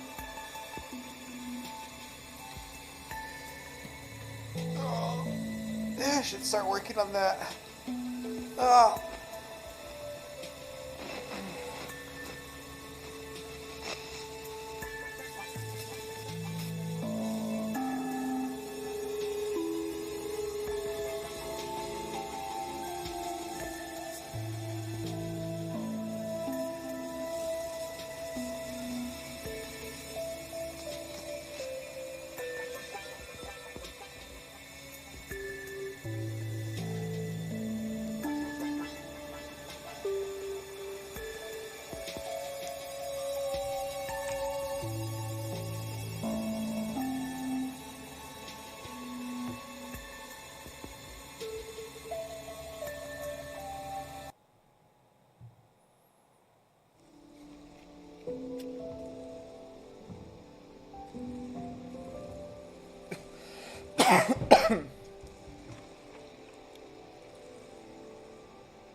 gonna take a quick break. Kind of finished a blog post, so that's something. I'll probably come back and practice coding a bit more and mess around with Godot. Yeah. So I'll be back in a bit. I think tomorrow I'll probably try and make some videos. I need to make one video for my for just a general update, and I don't know, I'm gonna go take a quick walk, and if I want to, I might come back and decide to do another blog post if it feels like I can do it quickly, and I probably just won't publish it right away, because there's a few more things I want to talk about other than like what my plans are for 2023. I also want to write one talking about why I decided to make my game free, and I also want to write one, there's a whole bunch of stuff I want to kind of talk about, so we'll check that out when I come back. But if I can't, if that's not like going, I'm gonna probably just go and practice doing JavaScript. Okay, cool. Well, let me put the away screen on. There we go.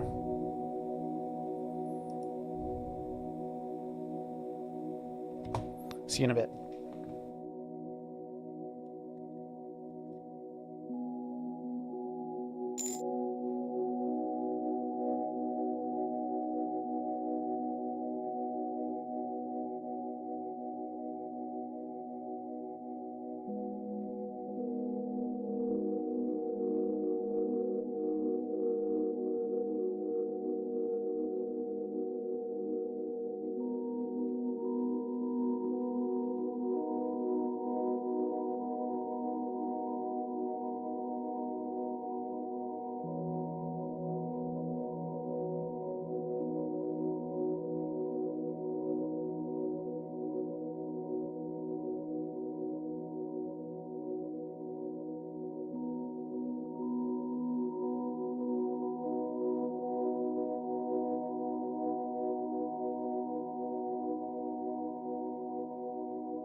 Okay, I'm back. It looks like my music died. Oh, no, it's going. Okay. Just paused or something? I don't know. Okay.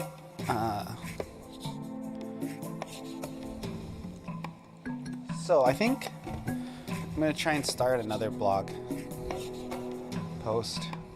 This one actually is long. 1,000 words? Like, that's a lot.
Hey, Bim, what's up, dude?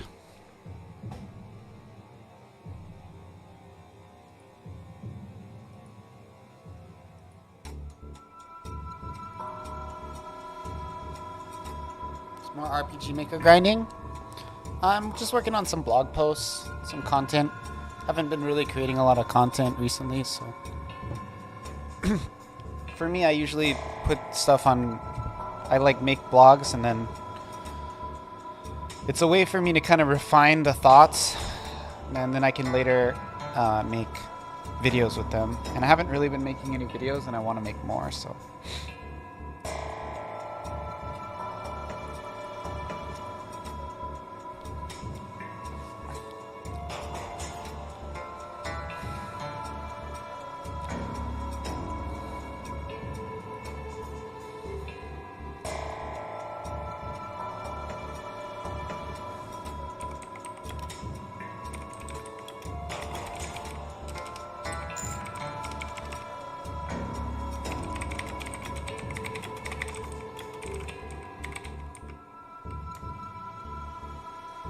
You'll be lurking? Thanks, man. I appreciate it. I need the lurkers.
Bim? Hey, Osamu. Why are you asking about Bim's connection? Are you like in a Discord with him or something?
Third-person shooter and RPG maker? Oh, wow. Yeah, he's probably trying to see if he can get those features working. He's really in MV trying to add stuff, you know?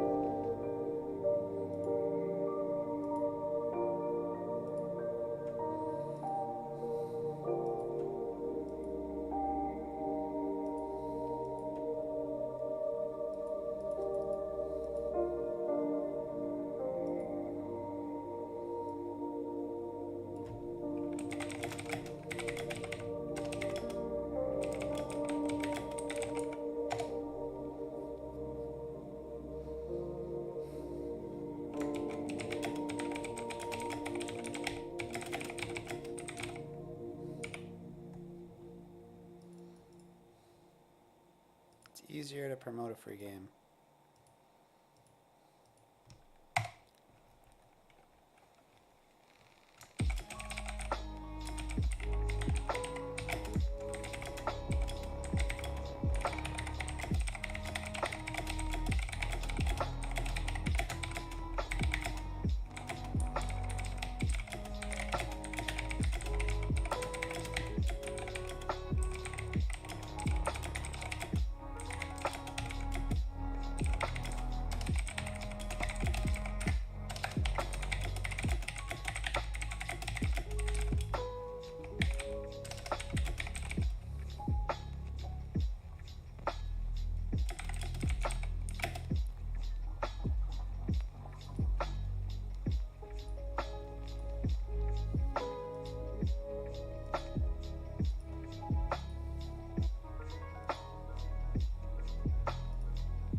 It's way above Contra 3. Yeah, I liked Contra 3. Even Contra 1 had this first-person mode-ish, you know?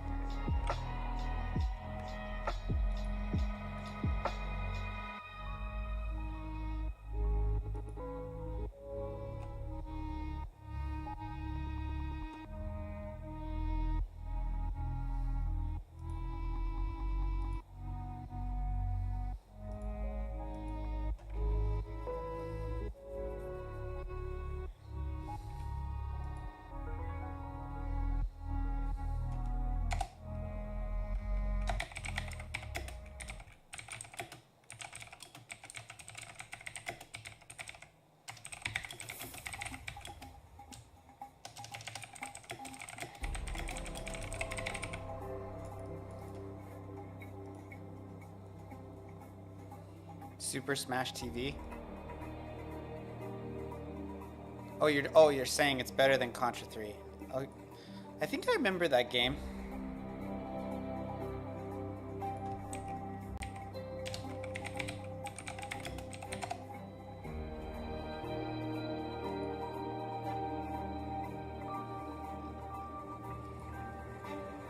No, I don't remember this game. Maybe I do.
Okay, so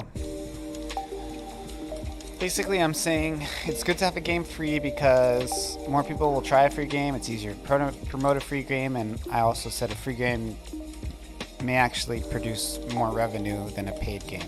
That's very possible if you accept donations or whatever. In my case, it's true. So for cons, I wrote people become more emotionally invested when they pay for something, which is true. People tend to want to review or talk about something they paid for. A lot of people, if they make a financial decision to spend money on something, they want to justify it, so they'll be more of an evangelist for your product.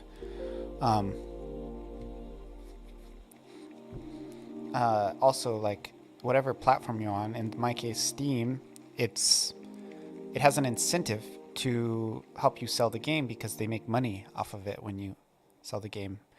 And while I can't really prove it, technically speaking, it does stand to reason that Steam would promote games that they make money off of, because ultimately they want revenue, right? So they would tend to place games that produce revenue in like their first page and all that. So if you don't produce revenue for them, Steam, in my opinion, becomes basically like a hard drive that you can store your game on.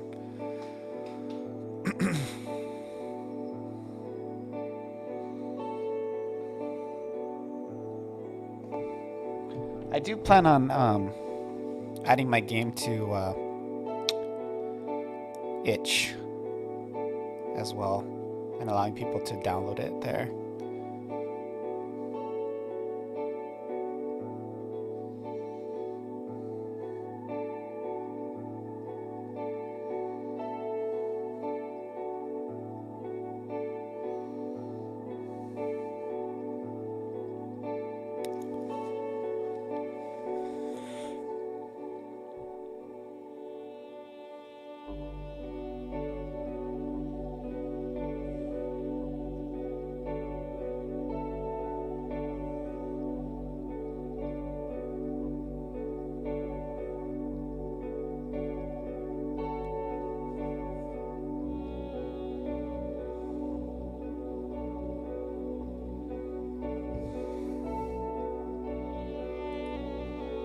Oh, I already have like a full post.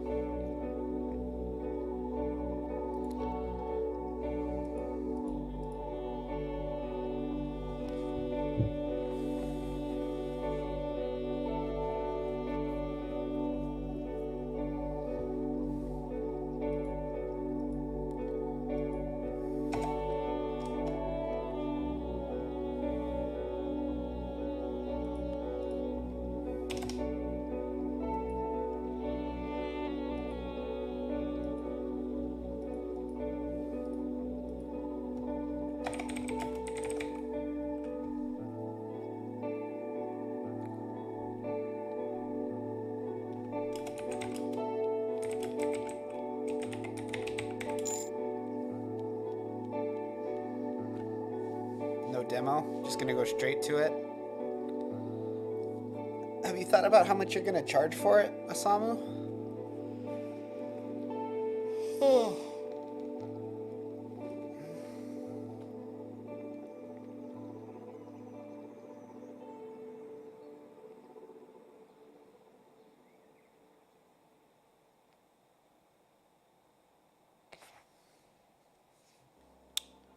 What? Who is talking? I'm talking. You wanna fight? Mr. Vegas?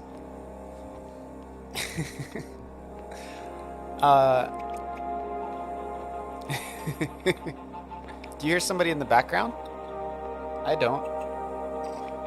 Maybe you're hearing voices. How much are you gonna charge for your game, Dave? $1 million a copy? Make it like a NFT.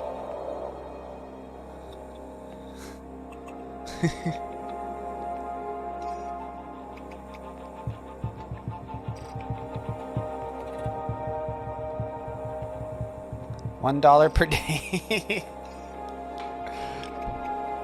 So like a million billion. Oh, you mean like $1 per day that the Earth is alive?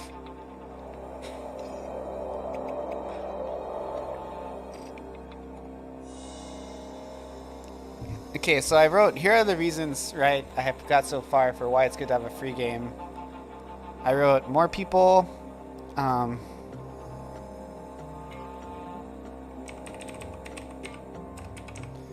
more people will try a free game, right? It's easier to promote a free game. That's for sure. Like, as somebody who made my game free, it's like, you just tell people to play it and there's like no guilt.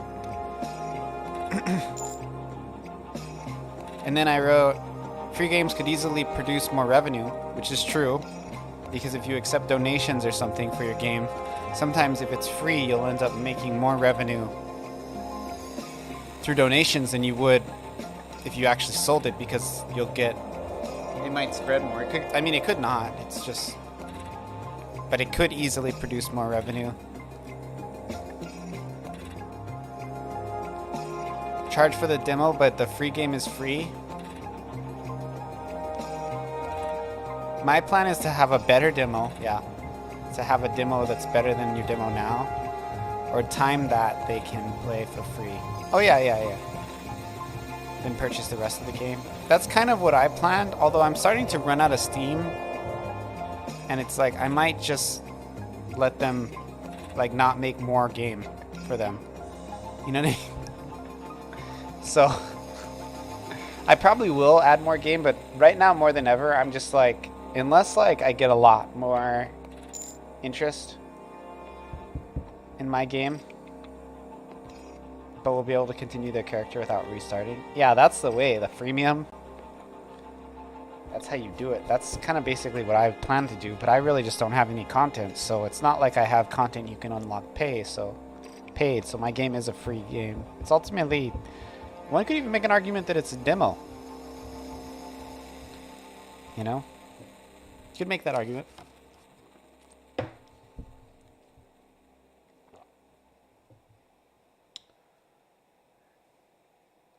I do have a start and an ending, yeah. It's a complete story if you play it. It's just like the beginning of a story. It feels like the first season of a TV show. But it feels like there's going to be a second season. Oh no, that's what I'm doing, Dave. Releasing it in chapters, except I call them acts. But yeah, Act 1 is free. Oh no, I'm just releasing the whole thing as the first chapter. I don't want to chop it up. I don't want to do that. It's too short. It's only like 6 hours of main story. Maybe 5 if you're fast. And then some randomized content at the end if you want to keep playing. If you like the mechanics and stuff. I want to make some meme games with like celebrities. Like I want to make a game where all the main characters are like riffs off of streamers and YouTubers. And then I'll send it to them and try to get them to play it. That's what I want to do next. I want to make a game that's just like pixel art versions of like Asmongold, Shroud, and Ninja, and PewDiePie. And then you just have them like, and then I'll just famous people, you know. I'll throw like I don't know, maybe I'll throw Trump in there. Just full meme, shameless memeing. That's what I want to do next. Just whoever, dude. I'll make like a Biden versus Trump. Just whatever. Whatever I can get. Make a fighter game with politicians. That would be, it would make me famous.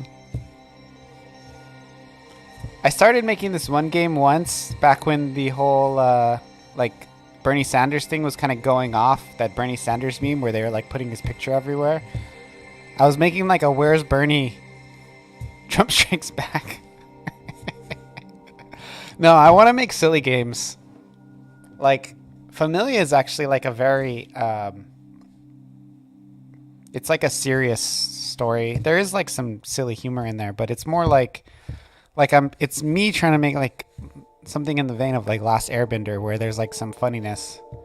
But I want to make something that's like totally stupid and goofy and ridiculous and takes like a month to make. That's what I want to make next. Something that takes less than a month to publish and is like super dumb. Just go on Reddit and look at whatever the freaking trending memes are and just make a game that like references all of them. And I'm gonna be rich. That's my plan. I'll call it like, I don't know, just whatever people are talking about, I'm just gonna play off of that as a game dev.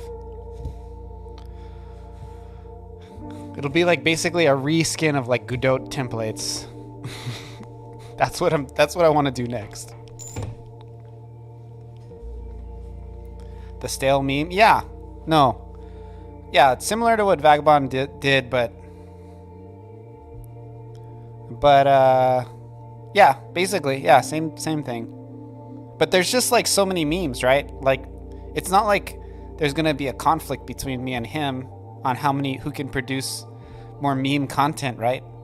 He did the whole Karen thing, and then the stonks one, and it's like there's like so much more material that you could use that he's just not tapping into. And I don't want to do it in RPG Maker. I don't want to use RPG Maker for those. I want to make fast games.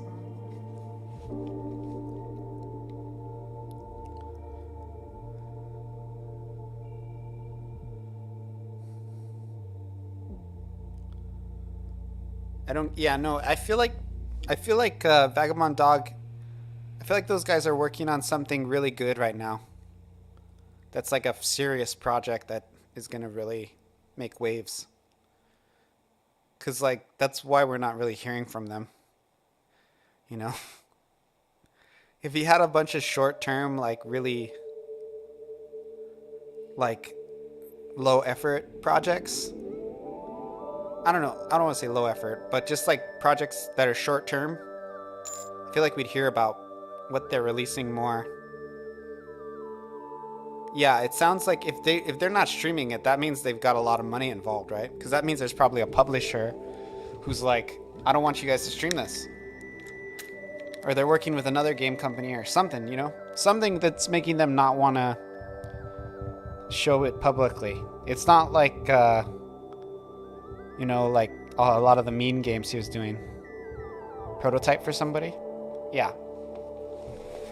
Yeah. Whatever they're making, it just, I get the vibe that there's more money involved in it. Because that's the only thing that would keep him from making the meme games. Because the Karen game was a relative success when you consider how long the development time was. Even though it was substantially cheaper than, what was it, ASM? SAM? I don't know which one is more recent.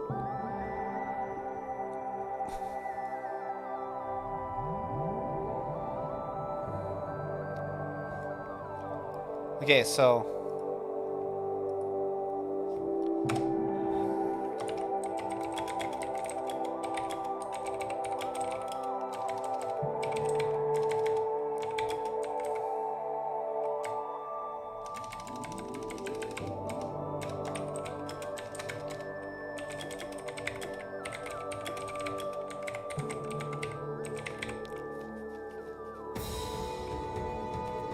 Asherash.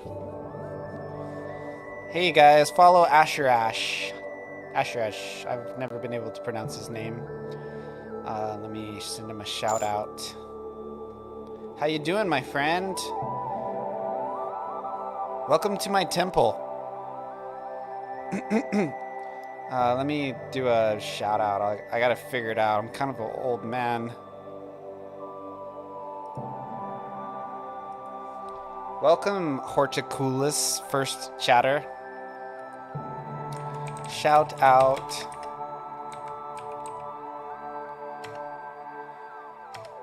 Is that right? Did I get it? Thank you for the follow, Horticulus. Horticulus. Is that like ridiculous horticulture? Meaning using an ox to farm? Or a bull, maybe? Sure. Thank you for the follow. I'm at like my, I think, 781st stream. What does it say on the title? I don't even know.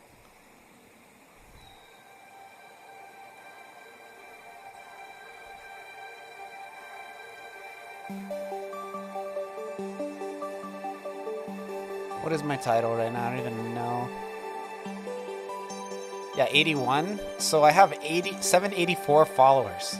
So I've streamed 781 times ish. I might have lost a few in the process there. But you know, I probably I'm basically trying to keep it above the number of streams that I've had. So I have 784 followers, and this is my 781st stream. So if I don't get a new follower in the next 3 streams, I'm gonna fall below. I'm gonna have more streams than followers, which is super sad, right? That's no good. But thank you very much. I'm a big Asher Az fan.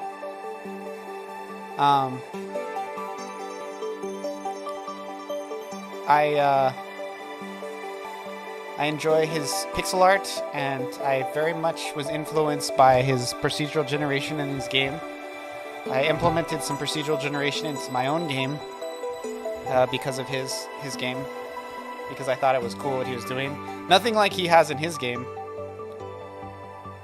Okay, good night, man. Thanks for the raid. But I did implement some small level of procedural generation. It's more like a random map selector. When you go through a dungeon, it just randomly pulls a different map depending on, you know, randomization.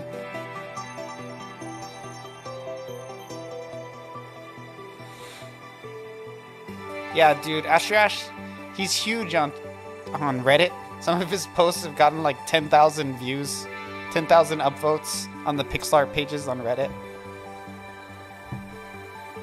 And he's made some pretty decent YouTube videos, time-lapsing his work. And does all kinds of stuff on stream, mostly game dev, but sometimes he'll do like Warhammer, what are they called, miniatures? What do you call the Warhammer guys? I'm not a Warhammer dude. By the way, Henry Cavill's starting a Warhammer franchise. Isn't that cool? Like, that's something that I'm excited to see. So I guess Henry Cavill left Witcher because he wants to do Warhammer. Well, Warhammer has like its whole, like a whole system of lore and like 100 books about it. Kind of like D&D, you know? So it's like Henry Cavill is apparently making a Warhammer franchise.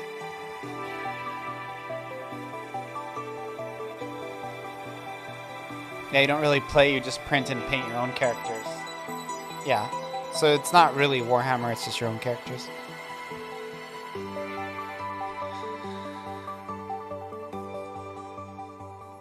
Zed Craze, I don't know if that's totally accurate. I think he still wanted to do Superman, but I bet you he's been working on this Warhammer thing for a while. You know what I mean? Like, it is true he wanted to do Superman. He's always wanted to do Superman, but I don't think it could easily be said that it's because Superman happened that, like, Superman not happening is the reason he's doing Warhammer. I don't know if that could be said. It's possible that that's the reason, but he may have not done Superman because he didn't have as much incentive to do it because he has Warhammer. So it's hard to say. I think he'll be fine either way. I'm actually more excited about Warhammer than the James Gunn movies. I'm not as big of a James Gunn fan as I do like the Guardians of the Galaxy, but as far as like franchises within Marvel, it's not like my favorite. It's a little silly for me. Like, I like Civil War and the original Black Panther and, you know, Thor Ragnarok, which is also kind of silly, so I don't know. You like Guardians? Yeah. Marvel's really got something for everyone. Can't wait for Guardians 3. I actually really enjoyed the Guardians Christmas special. Thought it was really good. It's one of my favorites. It might be my favorite thing on Disney Plus. Other than maybe Andor. Andor was probably my favorite show. Yeah, it's probably Andor and then the Christmas special. And then Warhammer doesn't interest you? Well, that's probably why you feel like he got ditched by DC. He's going to be a producer in Warhammer, so it sounds like to me that could be exciting to go into like a producer role. But we'll see. That could mean that it's gonna suck. Because maybe he's not a good. Maybe he's a better producer than an actor. He's not as good of a producer as he is, you know, an actor.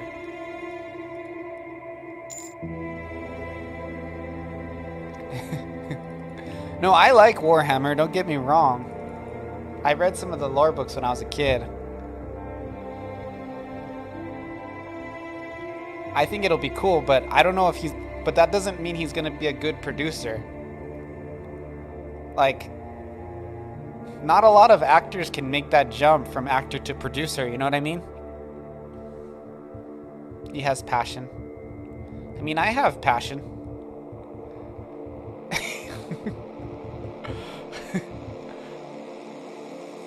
Lots of people have passion. I haven't made my millions with my passion. I mean, I do think that Henry Cavill is definitely a more special person than I am, but I am saying that but my point is that somebody can be very passionate about something and still not produce something good. Time will tell. I want the Warhammer franchise to be really good. I think it'll be great, but you never know.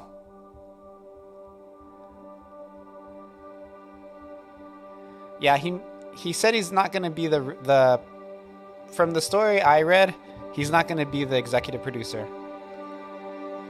But it's going to be the first time working as a producer in a show. It makes sense that he would be more interested in something like that because, like, I like The Witcher, but it seems like The Witcher is going in a direction where they're kind of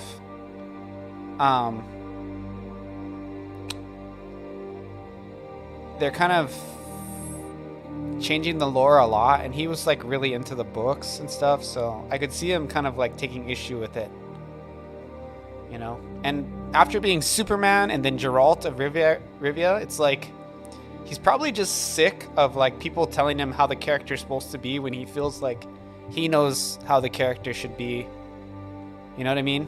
Because he's more familiar with the source material than a lot of the producers and the directors he's working with, than all of them. So I think maybe I could see the allure of wanting to be a producer and have more control over what's going on. So, I mean, I hope he'll be a good producer. I would like to think so. I just don't know. We'll see what happens. I hope he is. I like Warhammer. I'm really excited about that franchise. A new, fresh franchise that could be like relatively high budget and well done sounds really appealing to me.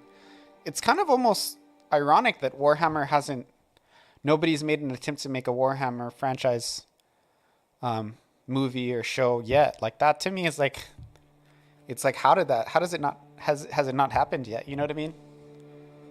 Any other property with comparable popularity.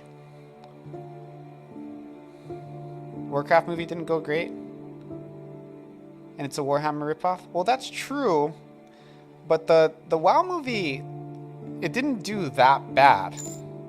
And I mean, something like that, it did lose a little bit of money in the box office, but they promoted their game, you know? So like, it's hard to say whether or not it wasn't worth doing for them. And if you compare like World of Warcraft money to like Avengers money, like if you were a CEO and you suddenly started making like Avengers money, and you were making like World of Warcraft money before, you would jump out the window because you would lose like 90% of your net worth. Because if you compare video games like that to like movies, like the amount of revenue like Blizzard is making is like not even in the same league. Like, sure, like they grossed $1 billion. Do you know how much like a AAA game makes? Like it makes $1 billion is not a lot, you know.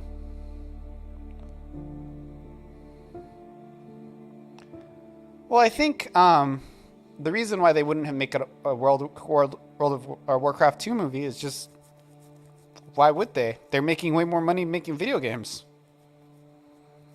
You know what I mean? Diablo Immortal probably made more than... The game has been grossing like $500 million a month. you know, and it hasn't really slowed down. So, and that's just like in the U.S. But why not do both? Well, clearly they're better at making video games than movies. But I just still wouldn't consider the movie like a loss. Like, I wouldn't think of it that way.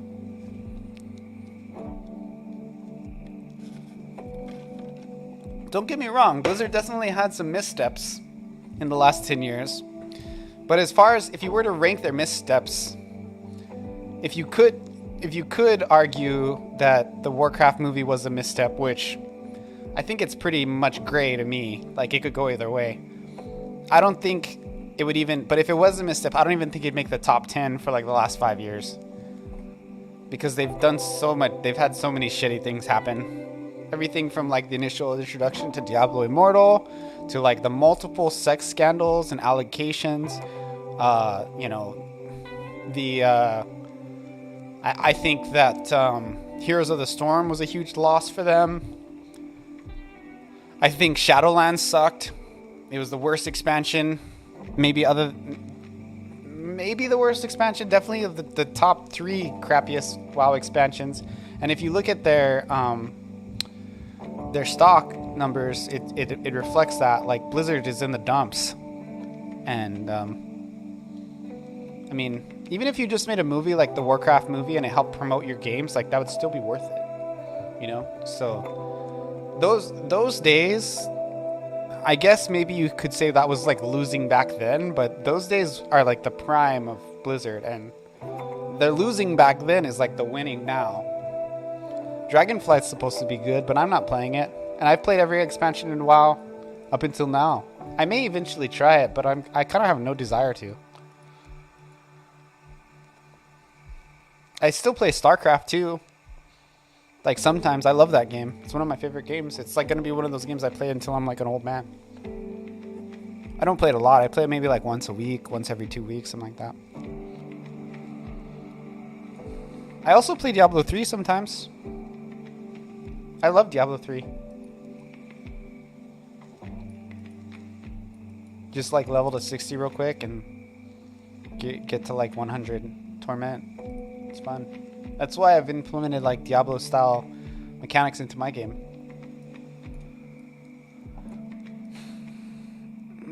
I think I'm going to update all these. But a lot of people really, it's interesting because a lot of people feel very passionately that the Warcraft movie was a misstep. And I just don't see it that way. I mean, I get what they're saying. Like, I understand it. I understand that position, but I don't really feel like it was a financial loss. Let's look at the box office.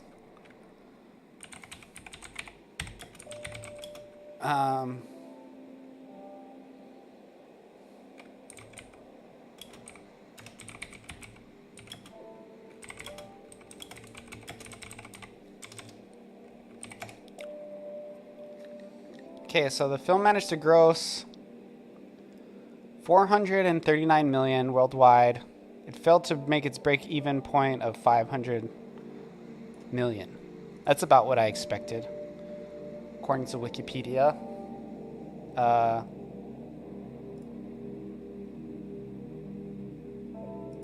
Based on its considerable success in China, $225 million in China. Highest grossing video game adaptation. Even to this day, I don't think Sonic made that much. But yeah, didn't break even, so it had a 69 or 59 million under performance. I gotta say though, like, there's still value in making a movie like this, because a lot of people who wouldn't have never even heard of World of Warcraft probably heard about it, and it promoted it through this franchise, you know? So I don't really, like, 70 million, that's nothing for these guys. Like, for me, it's a lot. For me, it would change my life. You would see me with, like, tons of women with hoes all over, and I'd be on, like, a yacht. But,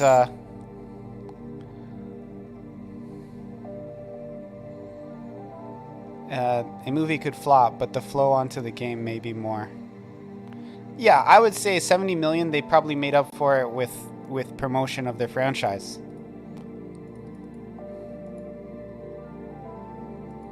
Yeah, have you seen that? Have you seen the Cyberpunk anime too?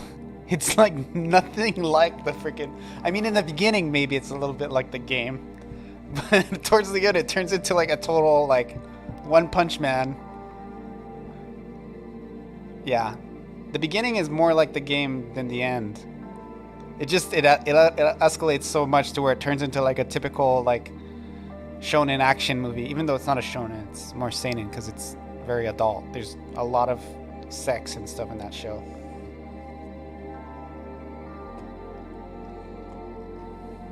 It's pretty gross. I liked it. I liked Cyberpunk 2077, but I think it was pretty low ranking in animes as a whole. But it's a good, if you're looking for something to watch just to kind of distract you. Yeah. I think we're going to see, can't wait for the expansion. I think we're going to see a lot more video game franchises do films. Now that we have Sonic, how much did Sonic gross? Because I'm surprised Sonic didn't make 500,000. 402 million. Oh yeah, so it still hasn't been surpassed by World of Warcraft. Or Warcraft. Yeah, the Castlevania anime is fire. I would say maybe, as far as adaptations go in movies or series, I would say my favorite is probably Castlevania. I think it's probably the strongest I've ever seen for any video game adaptation of any sort into either a series or into a film. I would say Castlevania is it. Castlevania is the one. I think this 500 million mark though is going to be destroyed by the new Mario movie. Like, I think this new Mario movie is going to gross like $1 billion. How much, since we're talking about this, how much is Avatar doing so far? I'm curious.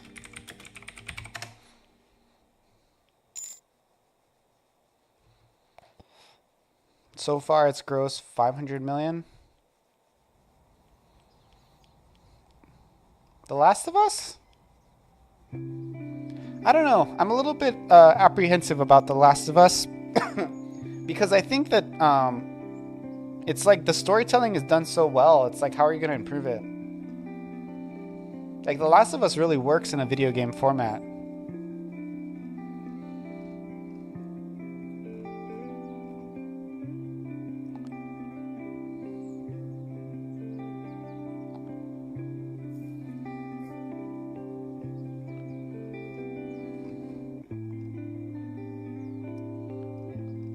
So it's already crossed the 500,000 mark.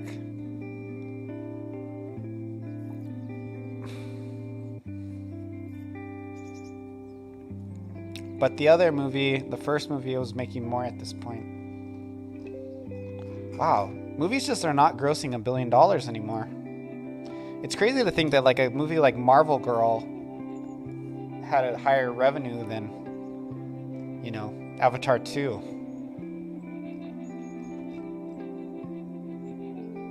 I don't really care about watching Avatar 2. Like, I have zero will to go to the movie theaters to watch it, so I don't know.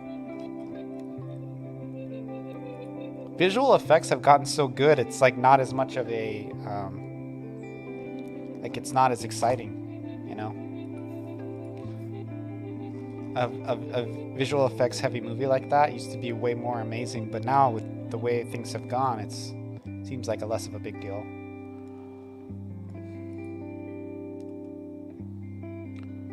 Man, I'm super mad I don't have more views or more reviews.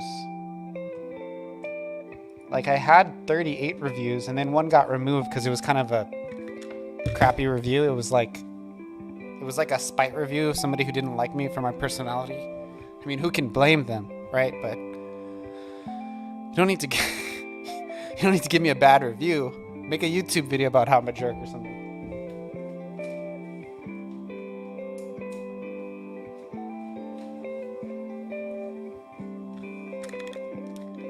gonna improve it by not being a game. I think that is related to what was the game?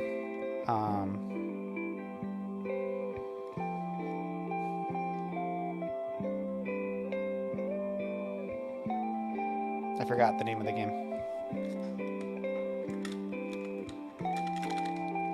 Last of Us.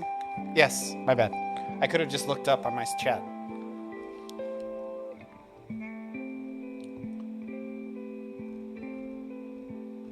Yeah, I mean, we'll see. I hope it'll be good. I mean, can it beat Mario, though? Like, it's freaking Mario. It's freaking Mario and Luigi and Bowser. That'll be interesting. I mean, Last of Us is great. I played the first game, and I've watched streamers play the other couple, and I think it's great, but it's not freaking Mario.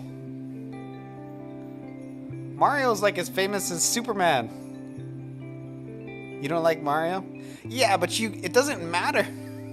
The film's gross doesn't have anything to do with what you like. Like, I'm not saying I even care if it's Mario, but Mario's freaking... I work with kids. They love Mario. Happy Charlie from Sunny always playing Luigi, though. Yeah. I mean, it's Mario, dude. Mario's as famous as, like, Spider-Man. You know what I mean? Like, he's freaking... It's freaking Mario. Like, Sonic grossed 400. I think what you're saying is you're not saying it's not going to be huge. Yeah, I think it's going to be huge. Even if it sucks. Yeah, it's going to be huge. Even if it's, like, really crappy. It's freaking Mario. Mario's ginormous. Everybody knows who Mario is. You can recognize? Yeah.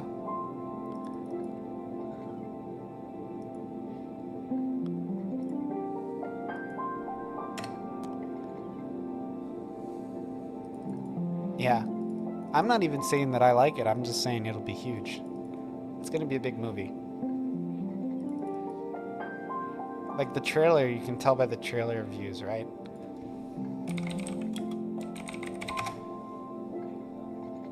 So let's go see how many views it has. Gives you an indication of how much people care. So this one has 15 million views so far. Let's compare that to Avatar 2.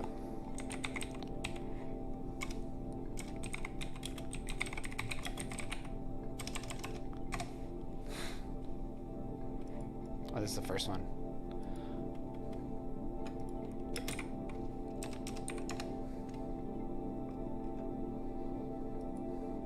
So this trailer has 500,000 views. This is on Rotten Tomatoes.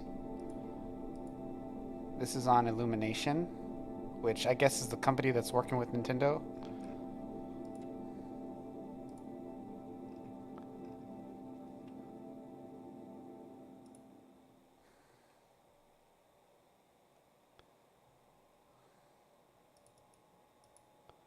This one is 1 million.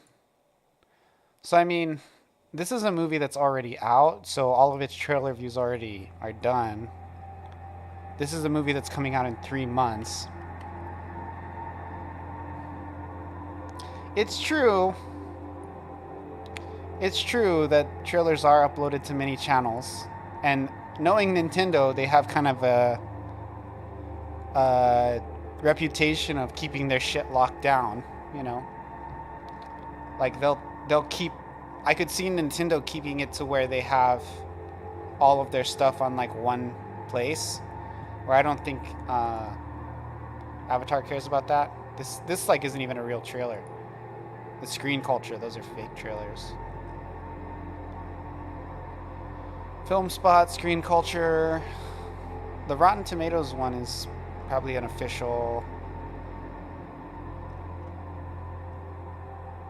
IMDb is probably official. Gizmodo. It looks like they just put it. So yeah, that's part of why Avatar has way less. But still, man. Oh, here, this is the official one.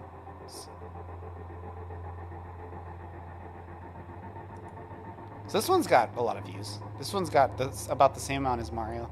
15 million. This one has 14 something.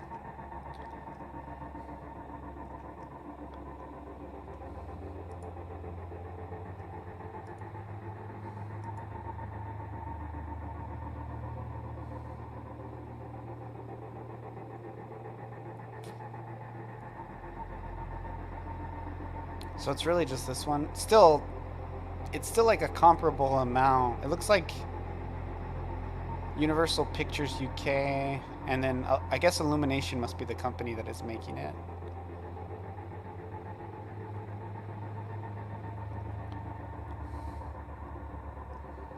I was at the bank today and I told the lady I didn't want it to take out money if I don't have money in my account.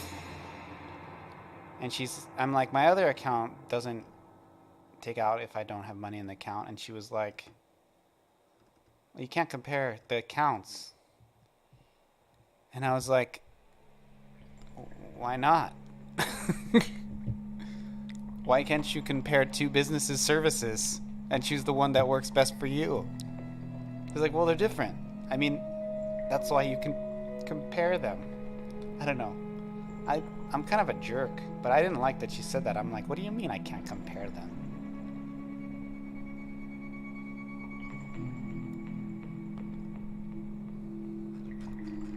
I don't know. It's going to be huge. You got to at least admit that it's comparable even now to what Avatar is seeing with their trailer views. And Avatar's already had its run. Like, that movie's going to be freaking huge. I think it's going to suck. Because I just don't see it being good, but... Like, about the Warcraft movie, I didn't really like it. I thought it was boring. I was amazed that they made that story, which I think is a really good story. I didn't like it. I didn't think it was as good as what they did in the games. I thought it looked kind of hokey too. So, by me saying that I thought that the movie is not a loss, I don't mean that I thought it was good. I don't. And I don't think that... I actually did like Sonic 2 because it had Super Sonic and that was cool. But I didn't really like... I don't know. There was another one that we were talking about. But anyway, I didn't like the Warcraft movie. I didn't think it was good. I could see how more people liked it in China. I think they kind of resonated with it more. But I didn't like it. I thought it was like okay.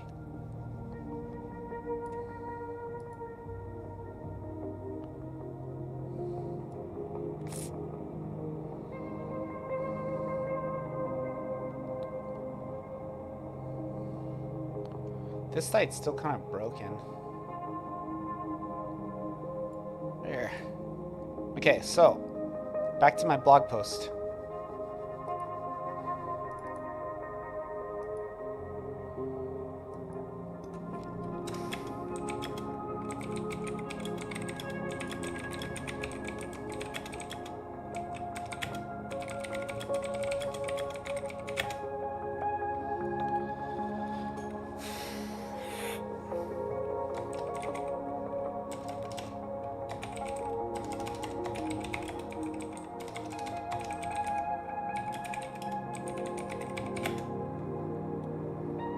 Steam, for example,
Marketing will be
Hey guys, tell me if you can think of any other reasons why to make your game free or not make it free. So for the pros, I wrote more people will try a free game, which is pretty obvious, right? And then I also wrote it's easier to promote a free game, and it is. Like I did a conference last week, a convention I mean, and telling people to play it, there's like, it feels like no guilt. You're just like, go play it. It's free. Do it. And in videos and stuff, and in tweets and Reddit posts, saying that to people, I feel like, you know, they will, it's just easier to say. And then I said free games could produce more revenue, which is true. You might find yourself getting more donations if you accept donations and your game is free. Like if you do a donation model. What is that called? Like donation?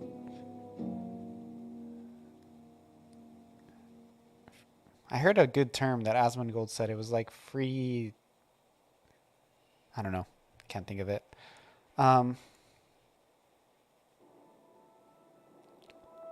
Yeah, basically, if you make, most would assume that if a game is free, you make less money on it. This isn't necessarily generally true. In my case, I receive the majority of my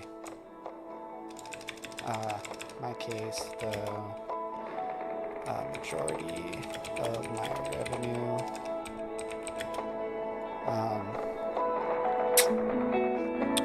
originates from some form of donation.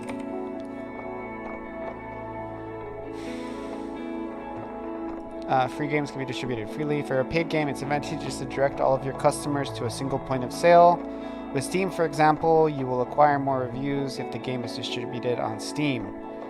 If you place a game in multiple places, the sales created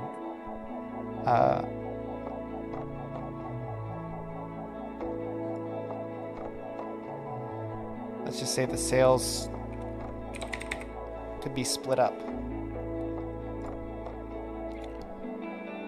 This is less of a concern if you distribute a game for free, as the goal is literally the goal is to distribute the game as much as possible.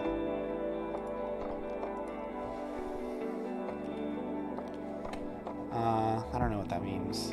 This is not the best way to write this. For a paid game, it's advantageous to direct all of your customers to a single point of sale. With Steam, for example, you will acquire more reviews if the game is distributed on Steam. Distributed exclusively on Steam.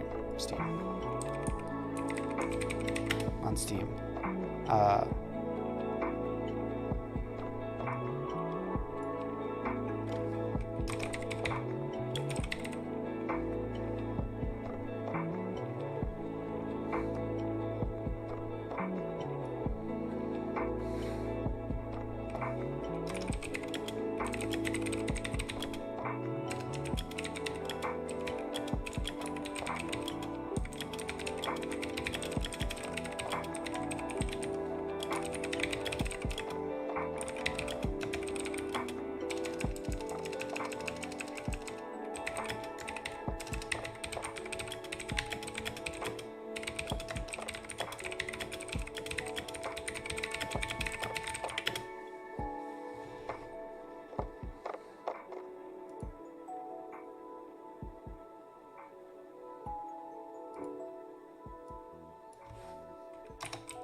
People be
Okay.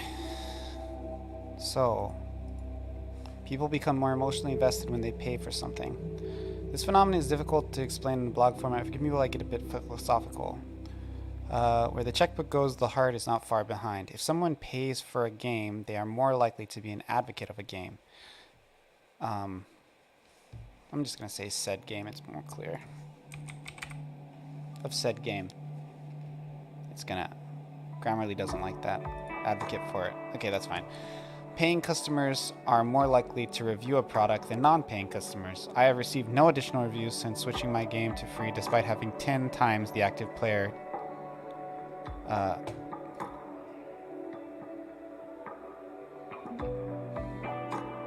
Let's say increasing active players.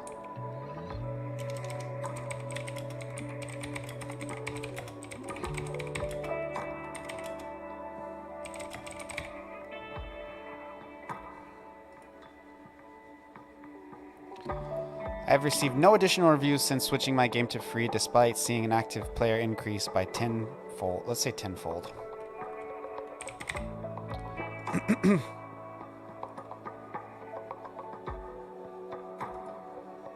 Since switching my game to free, I have received no additional reviews despite seeing active players increase tenfold. This is likely because the new players are not as emotionally invested in the game as the customers who spent their precious money. Not specious. Precious money on it. Steam has an incentive to promote. I have never seen an entirely free game on the front page of Steam. Apex Legends is often on the front page, but it's not free. Apex includes in-game transactions. One could argue that Steam and possibly other platforms will not promote a product that does not make them money.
Switching from paid to free may be seen as a slight against customers who already paid for your game.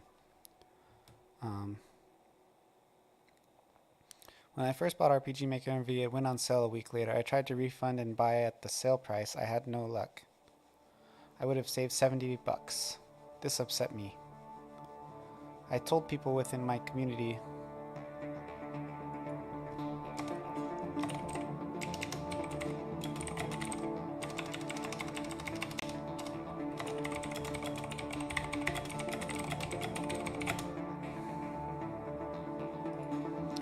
When I switched my game to free, I told people within my community to let me know.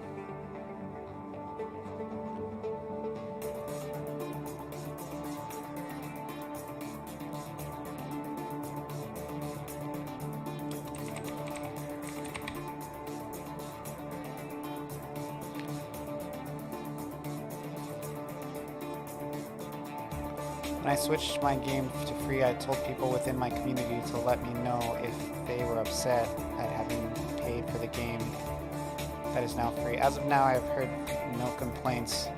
This speaks to the type of community I have. Well, it's not even a problem for me. It could be a problem elsewhere. How many words I got? Dang, this is a long blog too. This is gonna be my next video, bro. Nobody else has any other ideas? So this is like why it's good to make your game free. More people will try the game for free. It's easier to promote the game for free. Free games could easily produce more revenue than paid games. For your game, you have more freedom to distribute your game how you like if it's free. So you can give people, you can do it however you want. This is why it's better to have a game free. People become more emotionally invested when they pay for something. Steam has an incentive to promote games more, to promote paid games more than freed ones. So what I'm saying is that they probably will promote your game more. I don't have enough data to like conclude that, but you could see why that would make sense. And then switching from paid to free may be seen as a slight against customers who already paid for your game. So like that's saying if somebody already bought it, they might get mad if they paid for it and you switch it to free. I can't really think of anything else.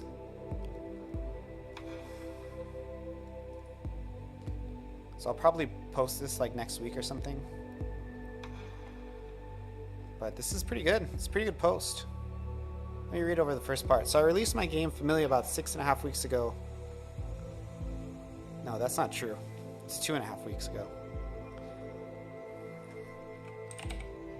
2.5 weeks ago. I've made roughly... Oh, 2.5... Oh, it's still 2.5 years ago. Yeah. I've made roughly 1.5K off the game in sales and about 10K when you consider donations. I'm going to just say various donations. I'm writing this post to discuss why I recently decided to make my game not accessible, free. I'll also throw in some recent data on the first 2 weeks of being a free game. I will use my pro-con list as a base for this post. Okay. When we talk about what type of revenue to use,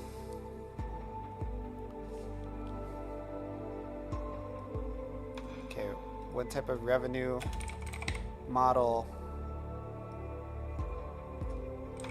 is appropriate for our product, we have to discuss the style of the game.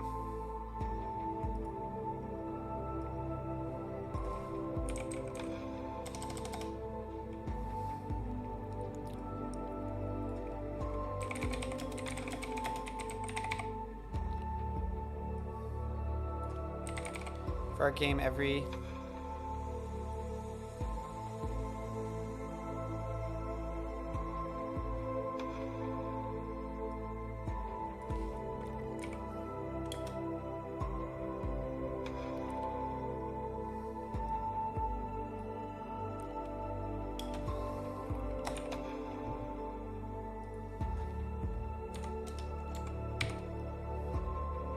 I always intended for my game Familia to be a mobile and desktop game. I wanted to release the first part of the story for free.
phone call. Hey, Mom.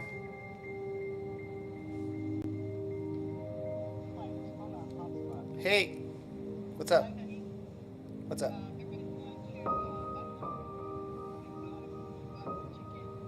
Oh, cool. How much is the ticket? Okay, cool.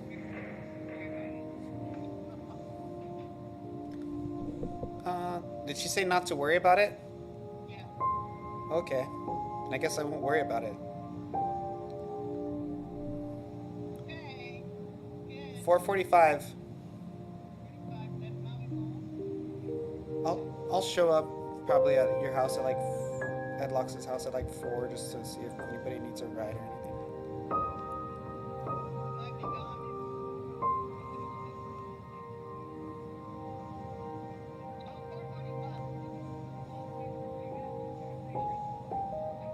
Okay, thank you. Okay, bye. $12.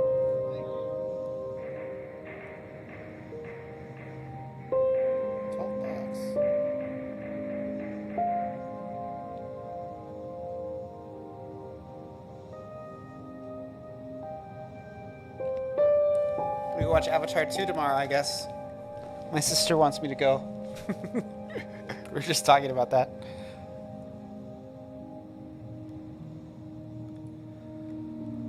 I'll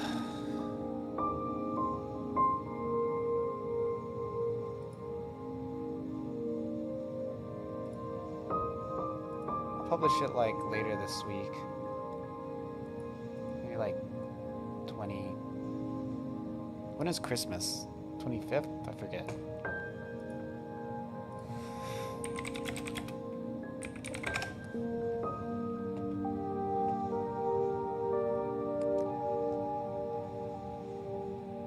Let's do 27th.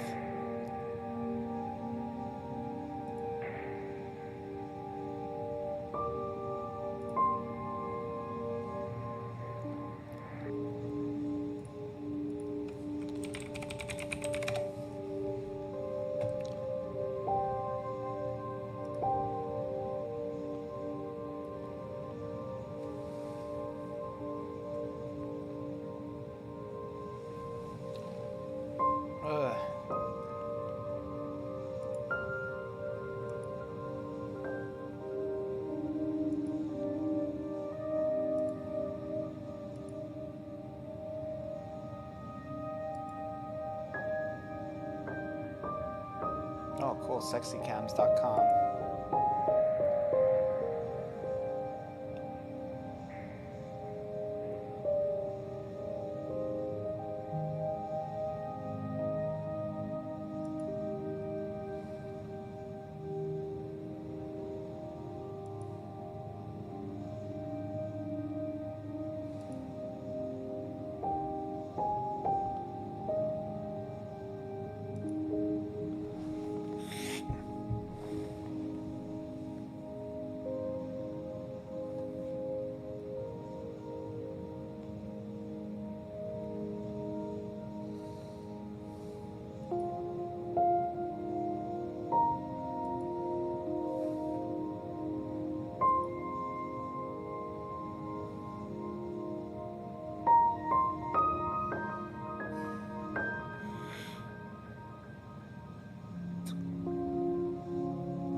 Okay.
How to structure a project and how to build a 2D game.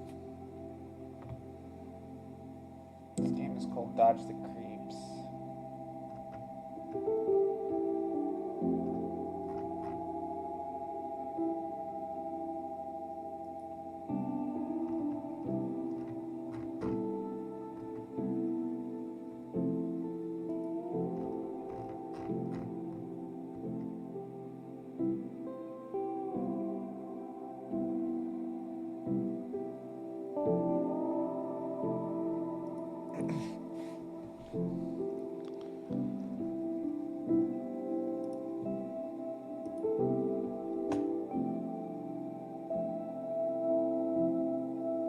Dude, Godot is so small. It's like smaller than RPG Maker. It's crazy.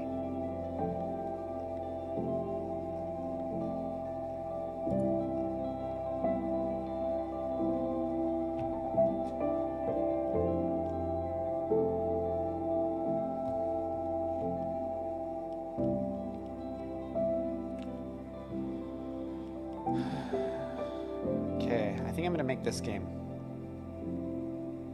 Download the Dodge assets.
Okay. So, project setup. I'm just gonna read it, what it says on a different window. Gotta put my glasses back on. So I wrote like 2 blogs today. I'm being pretty productive. Record a YouTube video or 2.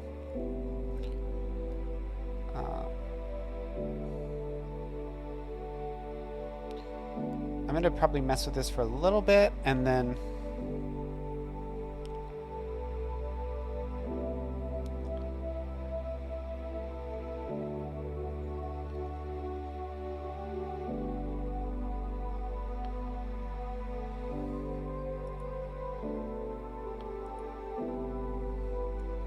put this over here.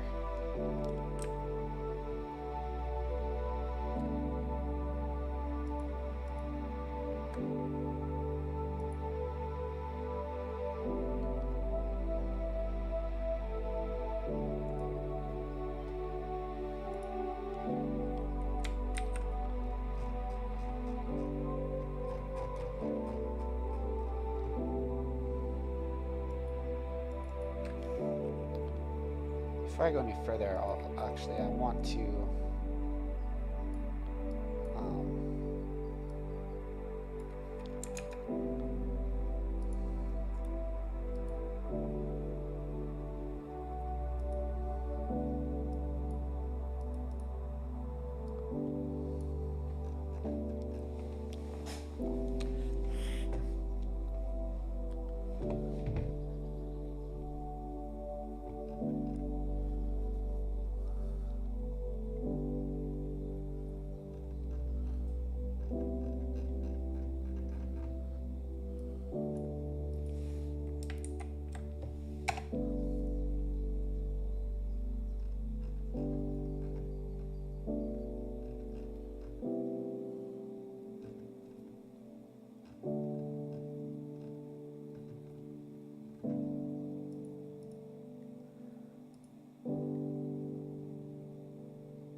Hey Rag, what's up, dude?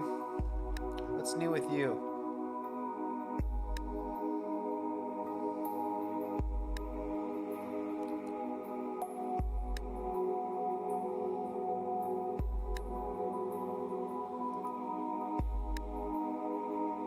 Cold ass cone? Yeah, it's pretty cold here. It's like 70 degrees.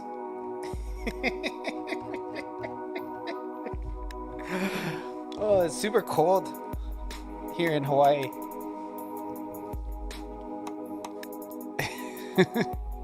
I mean, this is what I would wear outside.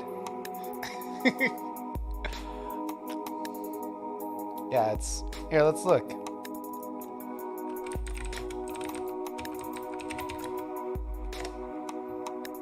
Oh, dude, I exaggerated. 65.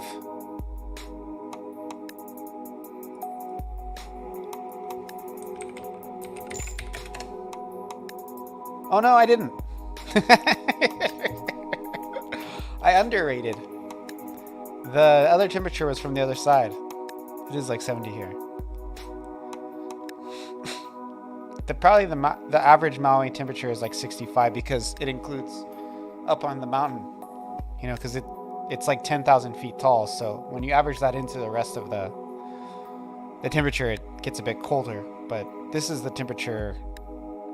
My house is probably really about 70 because I'm still a little bit higher than where this is taking place.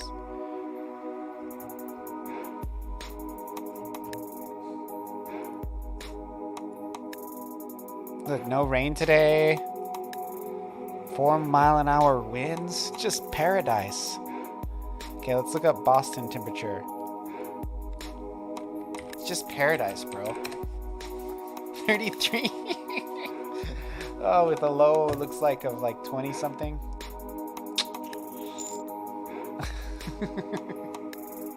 That's actually not that cold for the dead of winter in Boston. It's gonna get colder, isn't it? Because I remember even in Southern California, it would break 30 sometimes. This would be like the coldest. 30 would be like the coldest ever in SoCal. Yeah, February it'll get freezing. Yeah.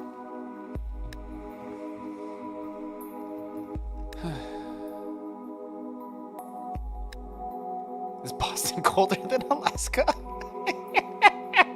Look at the questions people are Googling.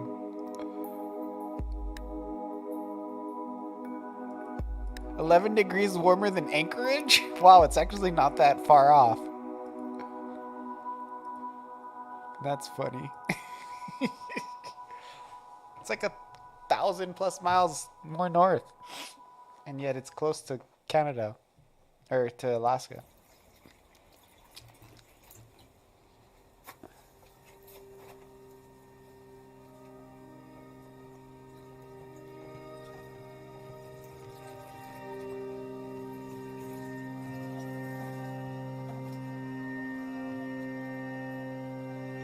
I wrote some blogs on stream today.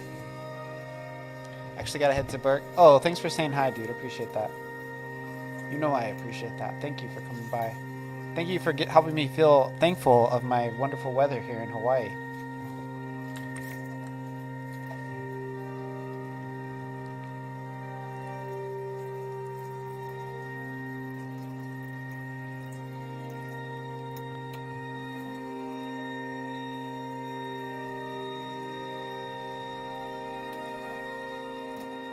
I've been messing around with Godot, by the way, today. See, look. Got my Godot project. Kind of need a break from... So this might turn into Godot stream. We'll see how it goes. I have to learn Godot because I'm going to teach kids how to use it, so... And I got to figure it out.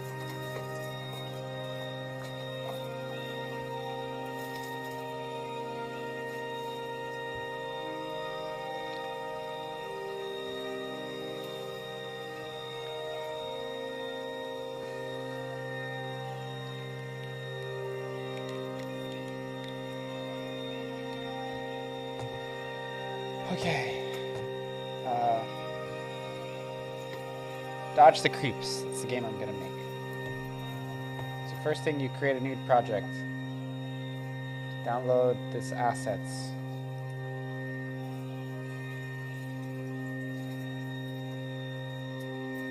assume we're familiar with the editor. I'm not, so whatever. So here is dodge the at. I'll put this in my Godot project.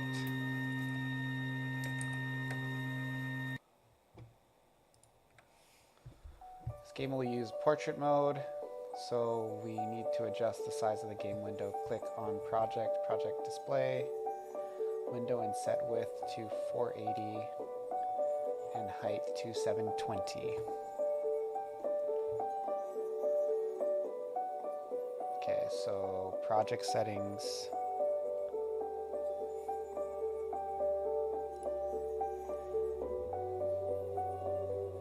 Width,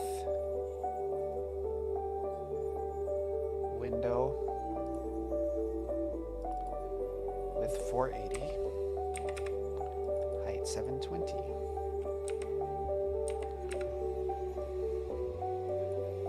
Okay. In this project, we will make 3 independent player, mob, and HUD, which will combine the game's main scene into a larger project. It might be useful to make folders to hold the various scenes in their scripts. But for this relatively small game, you can save your scenes and scripts in the project's root folder, referred to as res. You can see the project folders in the file system dock in the lower left corner. Okay. 3 independent scenes.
Alrighty. Holy cow, baby. Long stream today? Yeah, I guess so. I guess this is a long stream, now that you mention it. It's a boring stream, too. This is the most boring stream. Did I finish my blog? I actually wrote 2 posts, both with an over 1,000 word count. So eventually I'll transition. Now that I have those worked out, I have kind of a skeleton for a new video. Just had a quick look earlier on. Is this your first time here? I don't ever remember seeing a CPT foobar in here. And my channel is not super populated, so I remember everybody. Well, not everybody, but I usually remember most chatters. You know what I mean? Either that or because yours isn't showing as. Oh, followed me a while back. Yeah, right now I'm messing around with Godot. When you started out with Godot. Oh, so by a while back you mean earlier today? Long while back, huh? Yeah, I'm messing around. I don't really know what I'm doing, and it's a bit confusing. But it seems more intuitive than Unity, to be honest with you. Like, it feels more intuitive to me.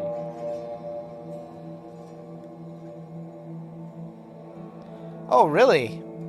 I actually never installed Godot until today, so maybe I was talking about using it. I've installed it at my school, like my work computer, and I taught kids how to use it, but I've never had it on stream. This is the first time I've ever had Godot open on a stream in my life.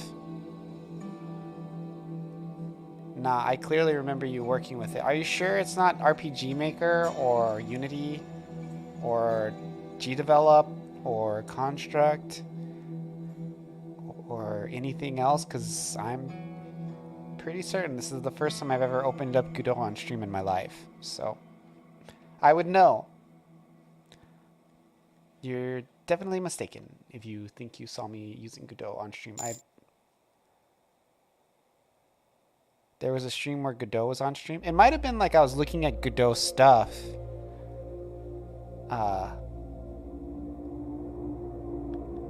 Yeah, it might have been I was watching a video, but I certainly have never... I just installed the program today. I mean, if you call it that. It's just like you download it and you open it. It doesn't really have a intense installation process, which I like, by the way. The file structure is very reasonable and easy to understand. But yeah, I've never had it on my computer until now. This is the first time. This is the very, very first time. Oh well, memory, it fails. It is very possible that I was reading something about Godot. That's possible. I am familiar with Godot somewhat, but I've never used it. Never used it. Well, I mean, I've never used it on stream. I have it on my work computer because I've taught kids how to use it a little.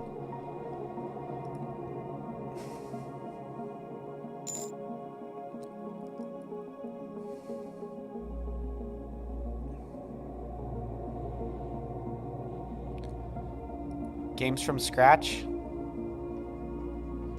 No, tell me what it's about.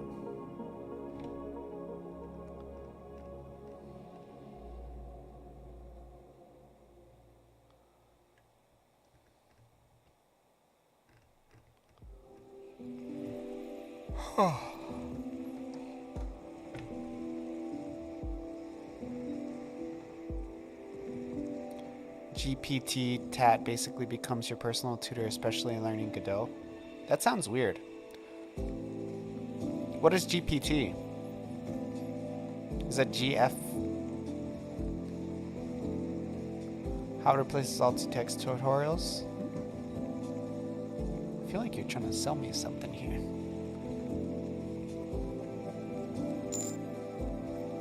AI chat. Oh yeah. I've never heard that term GPT. What does it stand for?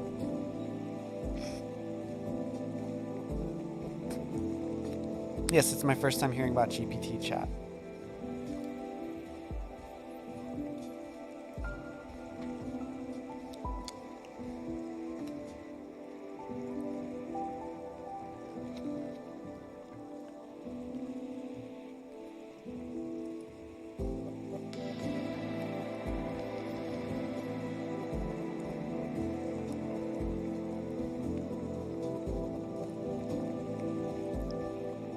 Text prompt to image. Oh, okay.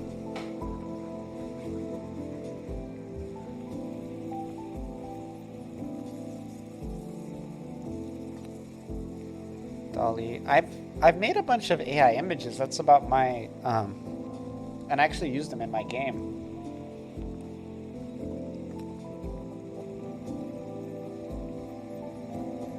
But that's all I know about that, really.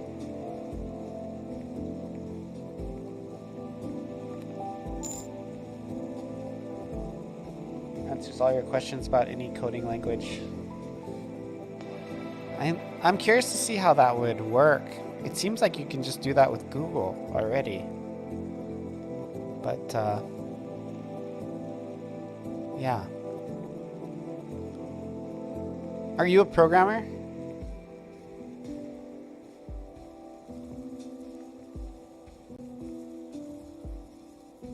Are you a programmer though? Like, oh, okay. I'll have to go look at that up later. I just don't see how an AI system could just be better than just asking the questions directly to a Google search.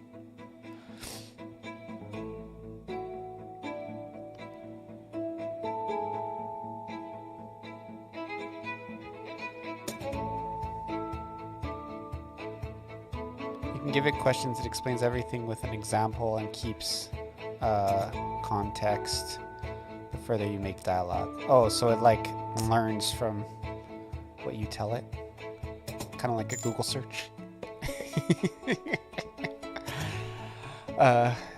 Games from Scratch latest video, you will see how mind-blowing it is. Yeah, there's a lot of advances like just this year that are kind of crazy. Like we're hitting a new technology has hit a new like thing this year. There's been a lot of like, what the fricks? People have been inside too much during COVID, writing all these new algorithms.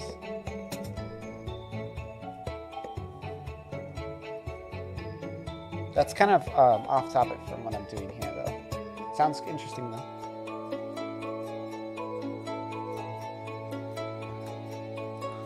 Oh no, I don't think Google search is the pinnacle of anything.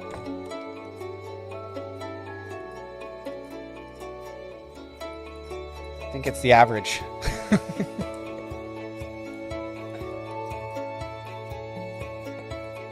It's the average of everything.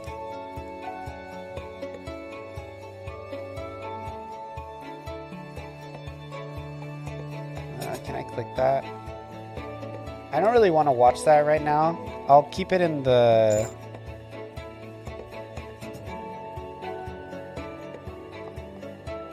I'll keep it in the reservoir.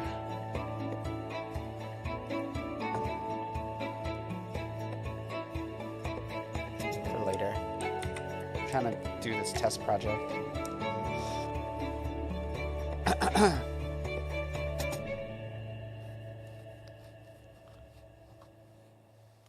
Oh, it's Godot related, huh?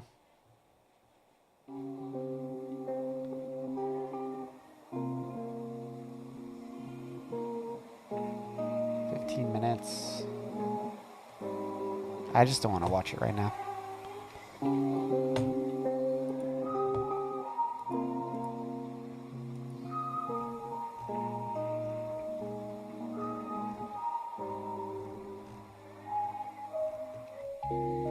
Where is my tutorial? With Area 2D, you can detect objects that overlap. Oh, no, I'm not watching it. I'm not going to watch it now. That overlap or run. I want to do this. Oh, sorry, I didn't get it. Yeah. I'll check it out later. I just really want to try to get started on this project before I get off. That was like one of my goals for today. So, in the interest of following through on my commitment to myself, I'm not really watching YouTube videos right now.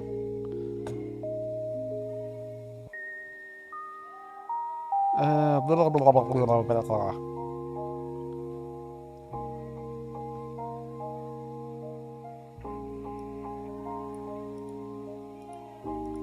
Brum, brum, brum. What the?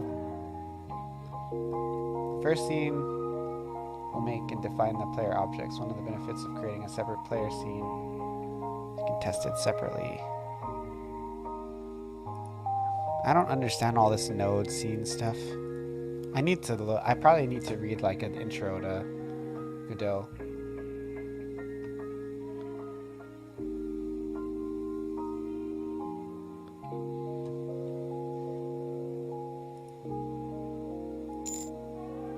Any specific questions? It's telling me the first scene we will make defines the player object. One of the benefits, so it's saying this project will have 3 independent scenes: player, mob, and HUD, which we will combine into the game's main scene in a larger project. It might be useful to make folders to hold the various scenes and their scripts, but this is a relatively small game. You can save the scenes and scripts in the same root folder for this project if you'd like, referred to as res, which is right here. You can see your project folders in the file system dock in the lower left corner. Yeah. So the first scene we'll make defines the player object. One of the benefits of creating a separate player scene is that we can test it separately even before we've created other parts of the game. I'm following the official documentation. Well, it's an official tutorial. It's a tutorial from the official documentation.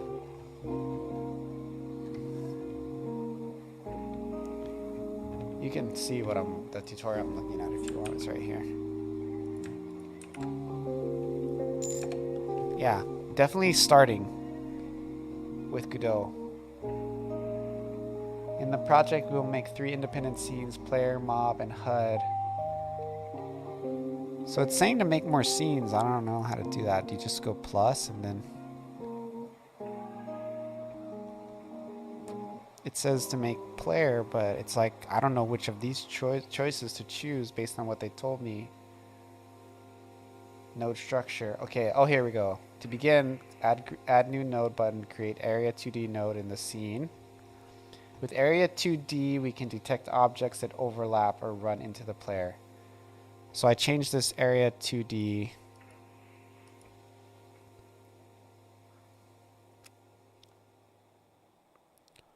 So it doesn't have area 2D here. Is that the same as... Oh, where is it?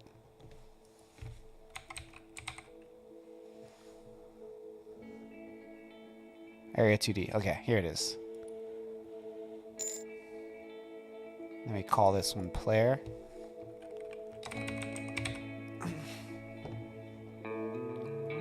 Okay. Before we add any children to the player node, we want to make sure we don't accidentally move or resize them by clicking on them. Select the node and click the icon on the right and lock it.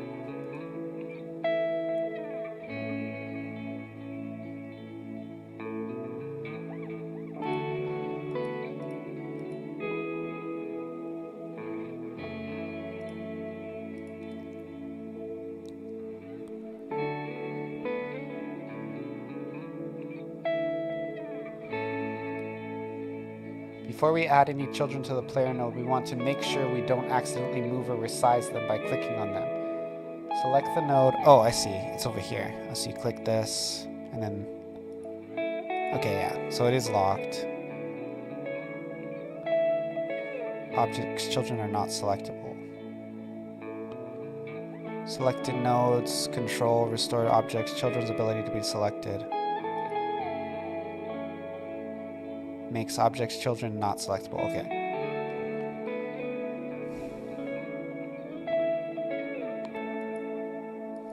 Okay. Save scene. Click scene, save, or push Control X. For this project, we will be following the Godot naming conventions. GDScript classes nodes use Pascal case. Oh, really? Variable functions use snake case, and constants all use all caps. See the GDScript style guide. Let's look at this mother trucker. Code structure.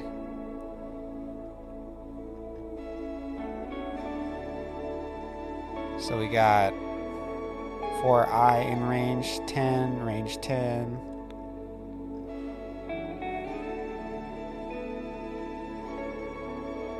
What's the difference?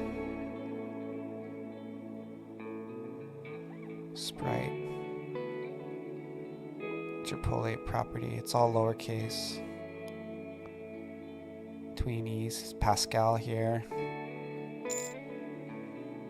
The tab space. Use 2 indents to distinguish continuation lines from regular code. Oh, so in GDScript, there's significance in the tabs? That's crazy. I've never seen that before.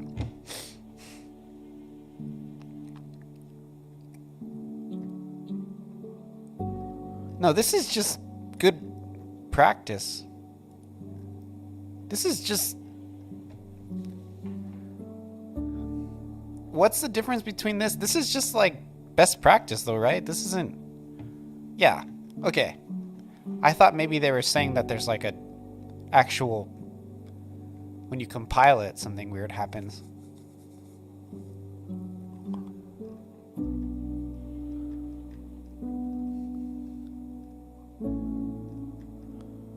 Unnecessary parentheses. Oh wow, this is way different than JavaScript. I'm gonna, bro, I'm gonna be doing this shit all the time. Because I'm so used to that.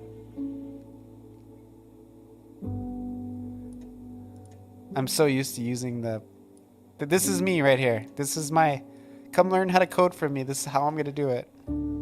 I know I'm reading this now to keep your habits. Yeah, it's just gonna be bad practice. I'm sure people on stream will be like, what the F are you doing? It's funny. I can already see people just like razzing me. That'll be fun. It'll be fun. You know what I mean? That's how you learn. You get the public humiliation, which is a good learning tool for me. So what's going on here? Oh, I don't even know if in JavaScript you can do this. Do you know? Like in JavaScript or C+, can you do this? This won't work, right? This won't compile correctly with like C++ and everything. I don't think it will. I don't know. I've never tried it. This is wild. This is some craziness. This too. I feel like this might work. I don't know. I've never been that wild to try something like that. That's just some crazy.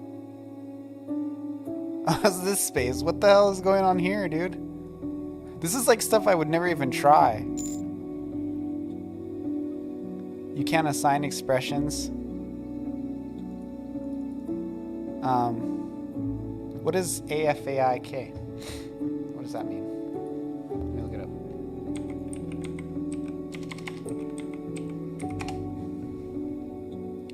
Oh, as far as I know. Okay. I looked it up. You didn't have to type it out.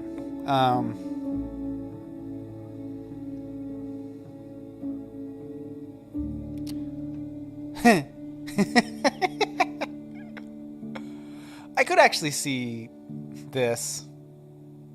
This is like funny. I could see this in like, not so much equals, but I could see you doing this in like an array or an object. Not with an equal sign, of course. Naming conventions. Okay, so for objects, I believe this is the same as Unity, right? When you reference Unity objects, you use Pascal case. I've never used that term. I just use capital case. But is that the same thing as Pascal case? I'm not good on all the terms. I just do the code, you know? But when you learn about it,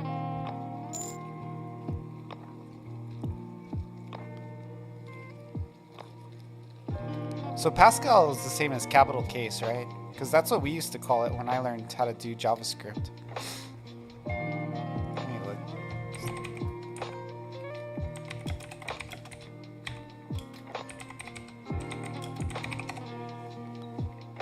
The only difference between the two is that Pascal case requires the first letter of the word to be also capitalized.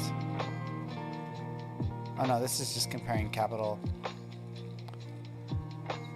When I was a kid, we called it capital case. We didn't call it Pascal, but that's fine. It's the same thing, right? Same idea. It's not something I've like spent a lot of time talking about since snake case for method names. What is snake case?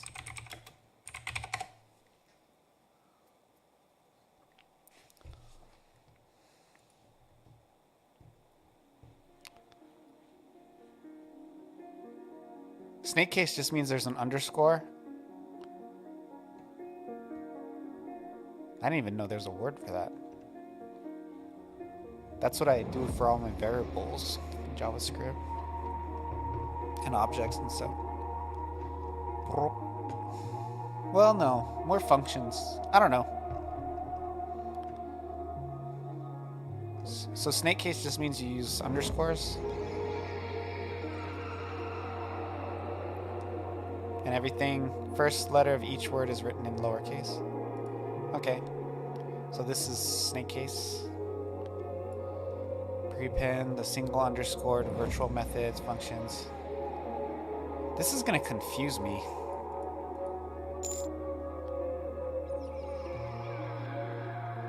Past tense. Past tense. So this is just a convention, right?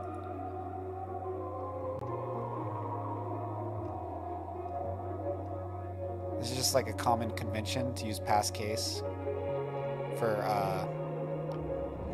variables and functions.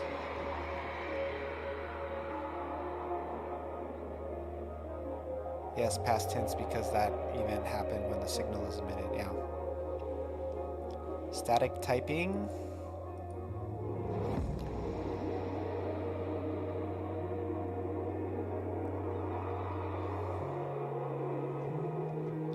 On ready, var, health bar, progress bar, get nose. What the hell is on ready? Please call in the write the variables without a space. Let GD scripts compiler.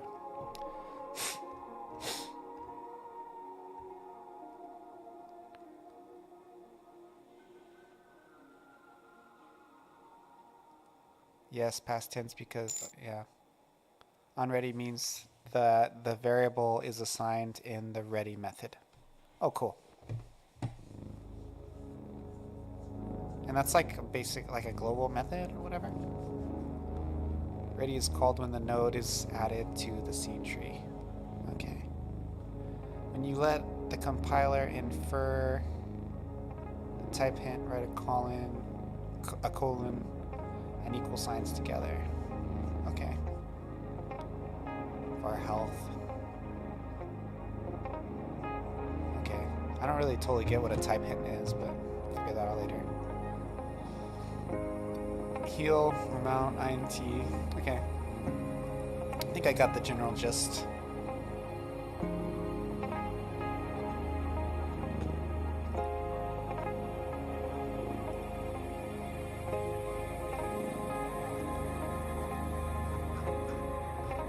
Okay, so I want to make sure we don't accidentally move or resize, save it. For this project, we'll be following Godot naming conventions, which I looked up. That actually didn't require me to look at anything. So sprite animation. Click the player node and add reference animated sprite node as a child.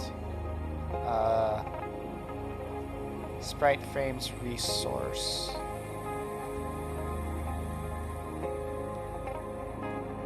Add child node.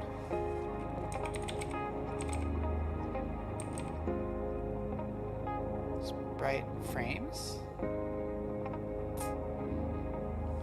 An animated sprite. Oh, animated. Wait. Yeah, okay. Animated sprite.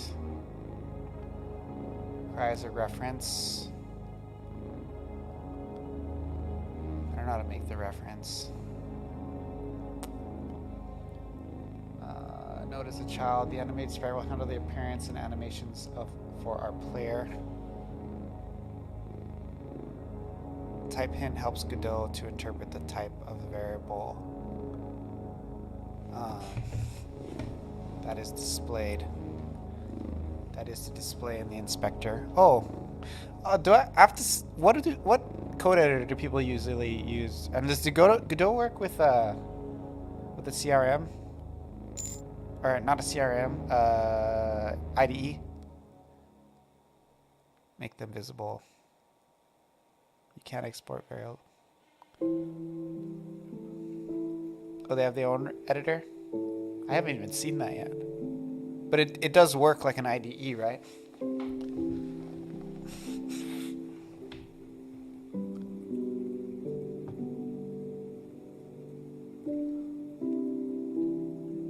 Third item, script at the top.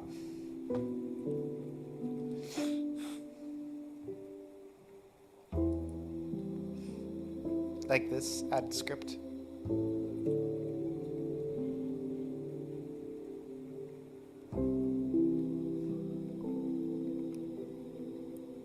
Next to 2D and 3D. Let me read this again. Click the player node and add a ref animated sprite node as a child. Handle the animations. Animated sprite will handle the appearance and animations for our player. Notice that there is a warning symbol next to the node. The animation sprite requires a reference.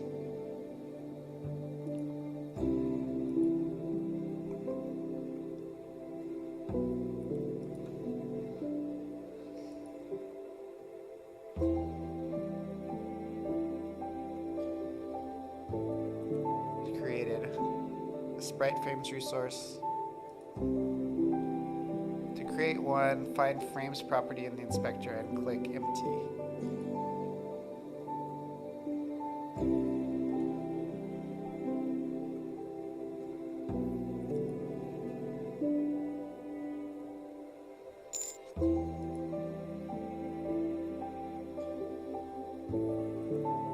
You can select the third item script at the top next to the 2D, 3D top center.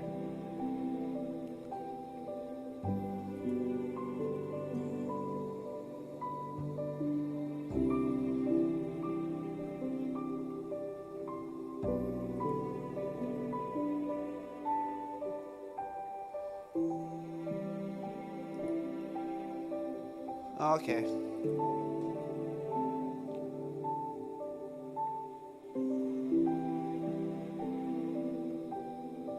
Dude, they didn't say that.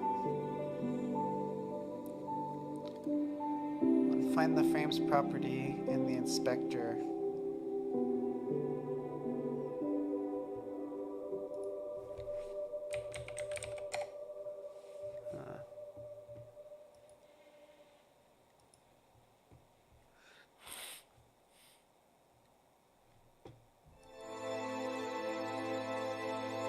I don't think this is what the tutorial is telling me to do.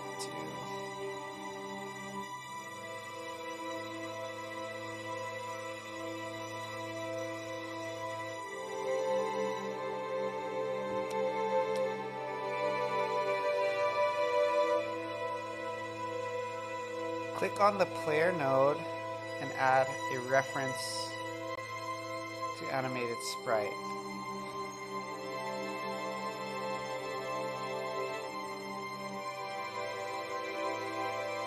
Add a ref animated sprite as a child. The animated sprite will handle the appearance for our player. Notice that there is a warning symbol next to the node. The animated sprite requires a ref sprite frames resource, which is a list of the animations it can display. To create one, find the frames property in the inspector and click empty, new sprite frames.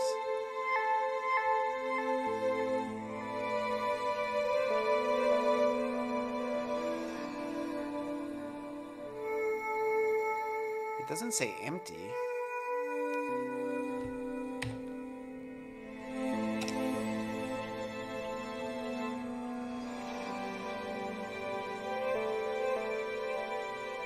Oh, here we go. New sprite frames. Okay. This should automatically open the sprite frames panel. Oh, here we go. Okay. This should... On the left is a list of animations. Click the default one and rename it to the right.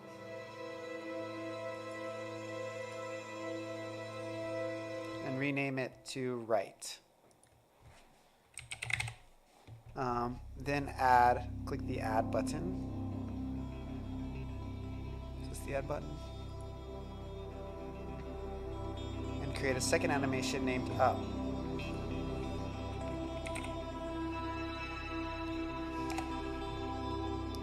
Drag the two images for each animation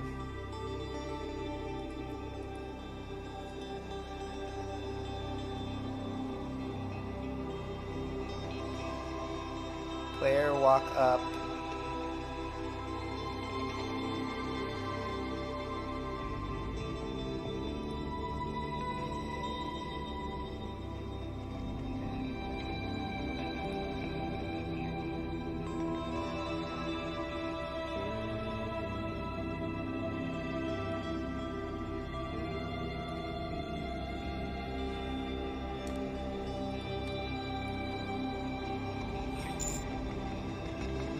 Okay, there's my art. Seems pretty easy so far. I feel like it's easier than Unity. Maybe because I learned Unity first. The player images are a bit too large for the game window, so we need to scale them down. Click the animated sprite node and set the scale property.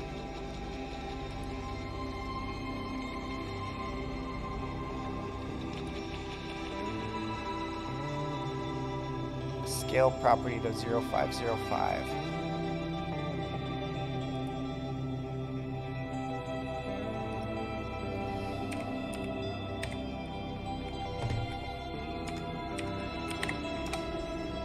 Is that the right spot? I think so. Yeah, that's it. Okay. Finally, add a reference. Collision shape 2D as a child of Claire.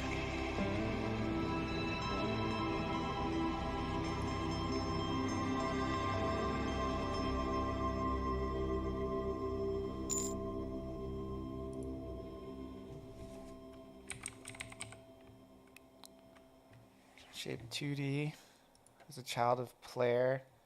This will determine the player's hitbox or bounds.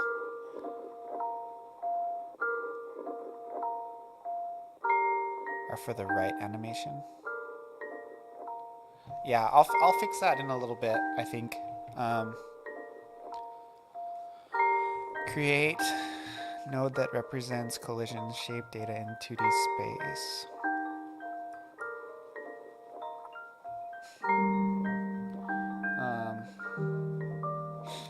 For this character, a capsule shape 2D node gives you the best fits.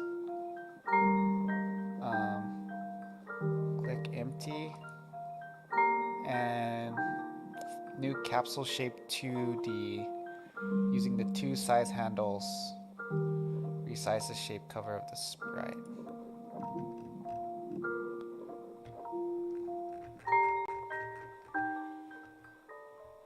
Oh, the image isn't showing yet on this for some reason.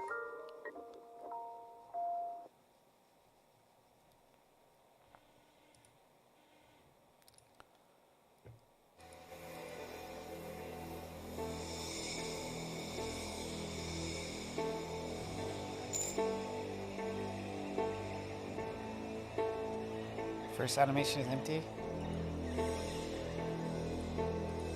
I think the walk is supposed to be this, right? That's what you said?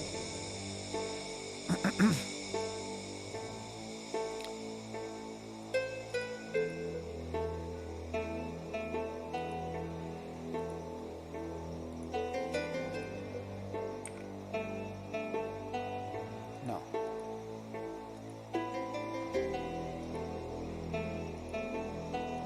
Okay, there we go. So now I resize this.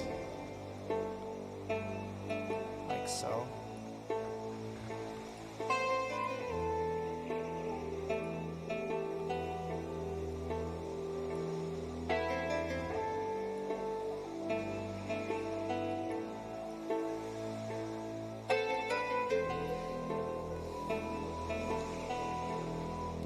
Set up as your default animation. Here, I'll do that in a bit. I just want to, I'm sure they're probably going to go over that in the tutorial, so. Select animation, sprite animation property. Here, I'll do what you say, but I want to just do what the tutorial says first. And then if it's not working, because they might tell me to do that later and I don't want to get confused. Unless they already said to do it, which I might.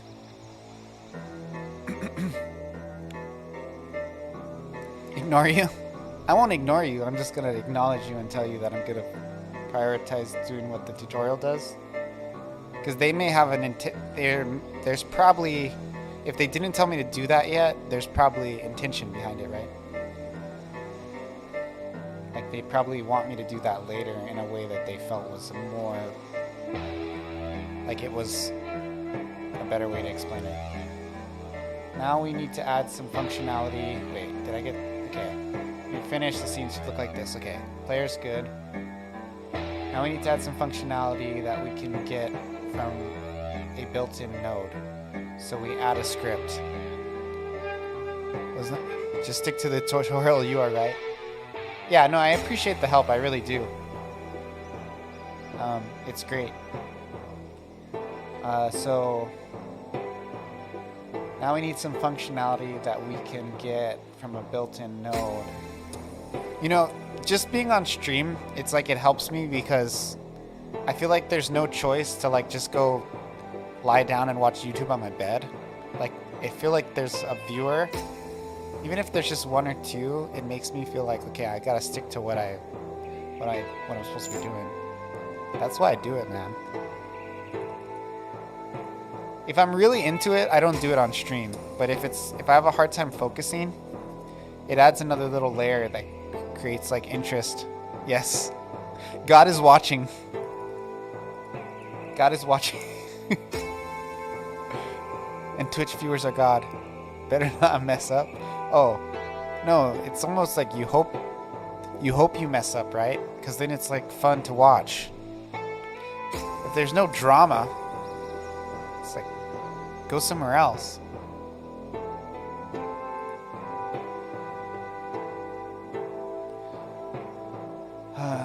Now we need to add some functionality that we can't get. Oh wait, what am I doing? Okay, so now we need to add some functionality that we can't get from a built-in node. So we'll add a script. Click player node and click add script. Player node, add script. It says attach script. Is attach script the same as add script? Some people like others to fail. I mean, whatever's the most entertaining, that's what I say. It says to click add script.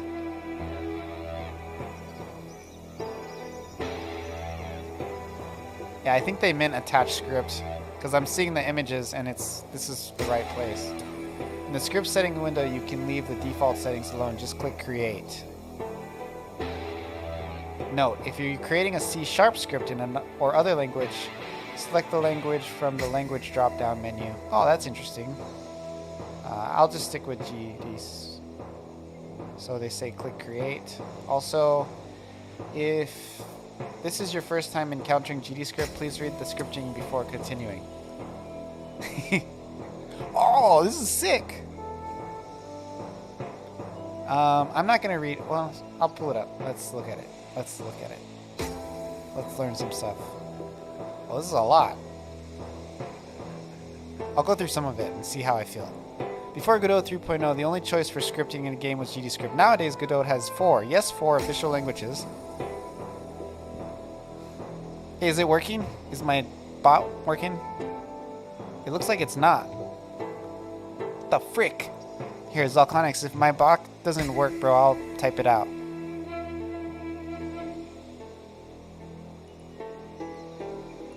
Why my bot not workies? Let me check my bot settings. Okay, so it's not here, it's in stream avatars. I must have... I'm gonna have to migrate it over. Boop, boop, boop, boop.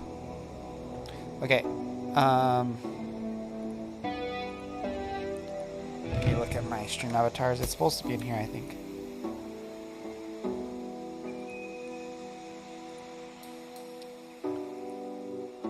Play. Play, play, play. Yeah, this is on. Restriction, caster.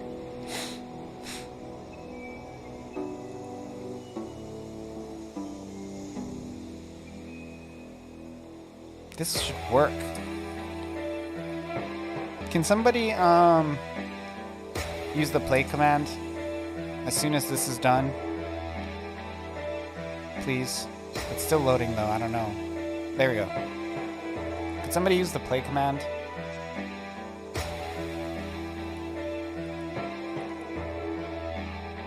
Because I don't want to do it because it might just be that I have privileges. It has to be a viewer. Oh, for some reason it works now. It works twice. Did it go twice? No, just once. Okay. It didn't work for CPT. That's interesting. Maybe it timed out after doing it once. But anyway, that's all the info. Steam for Mac and Windows, and then I have Android. I might consider doing iOS, but I don't really want to unless people are gonna donate. I told people if they donate money to pay for the app's release, I'll put it on there. Yeah, it works. It looks like it works. That's weird that it didn't work the first.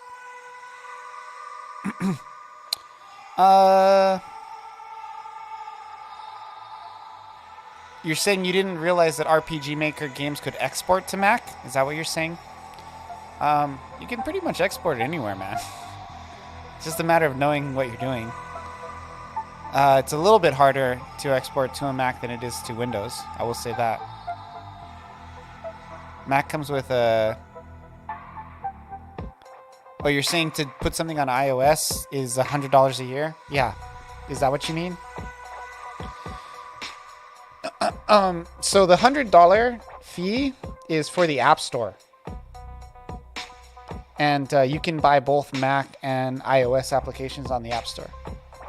But I am distributing my Mac version of my game through Steam.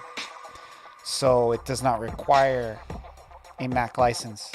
Because Steam is like a wrapping application that will help your game to get through some of the security checks on Apple. So if you have any, whether it's the Epic Store, the Itch player can do it as well, or Steam, or any other kind of store, you can distribute Mac games through those without being in the App Store. Technically, I could, like, you could, there are, like, iOS does work with the Epic Store, and I could distribute my game through the Epic Store on Apple phones, but I mean, that's a very small percentage of the population that uses Epic Store. It's just kids that are playing Fortnite basically on their phones, right? So.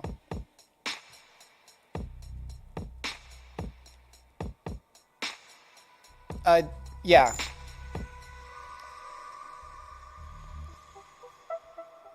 Well, no, but if you go, what I'm saying, CPT, is if you go through Steam, there won't be any limitations.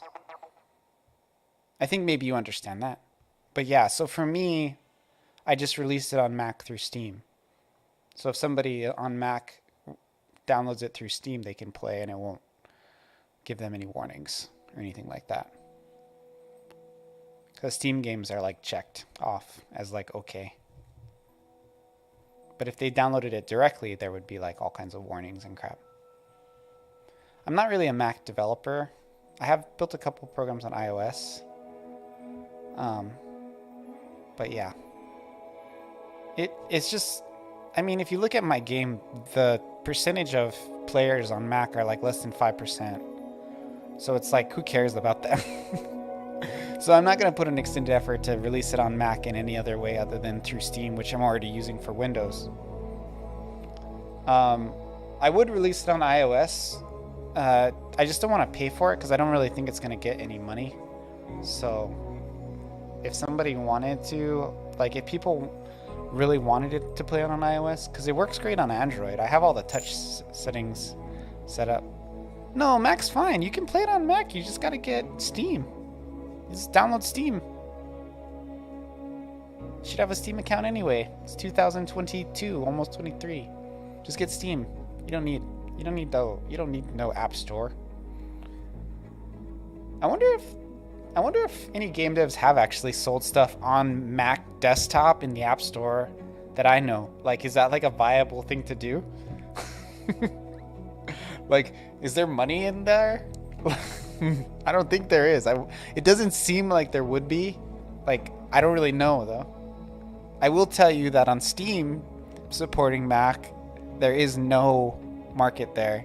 Macs account for less than 5% of Steam users, so when you consider the amount of Macs in the market, that's a very small percentage. Either way, all of them want a taste. Yeah, but I don't want to support like 6 platforms, dude. I'm just a single man show. Gotta know your limits.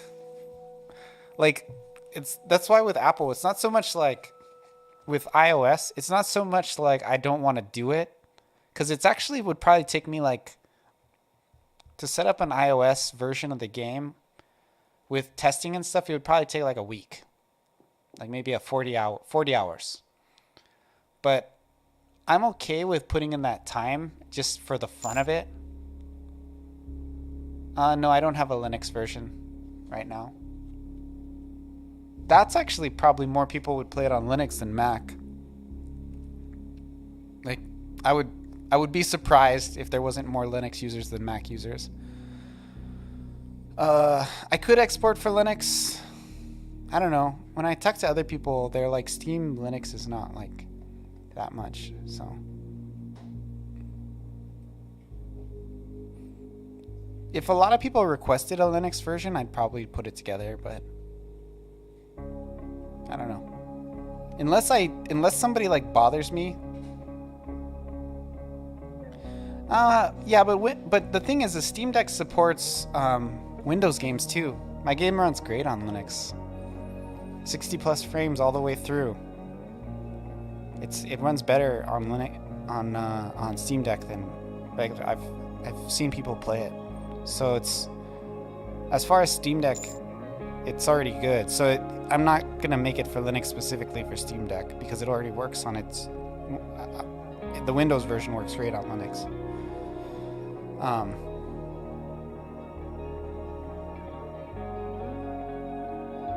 Linux, I agree with that. I agree that Linux is better than Mac. The reason I just did it on Mac is because I don't even have Linux installed on my computer right now. I used to use Ubuntu for like maybe 4 or 5 years. So in the past, I was a Linux user. So I'm a fan. I think probably the main reason I switched over is just certain software I wanted to use was on Windows.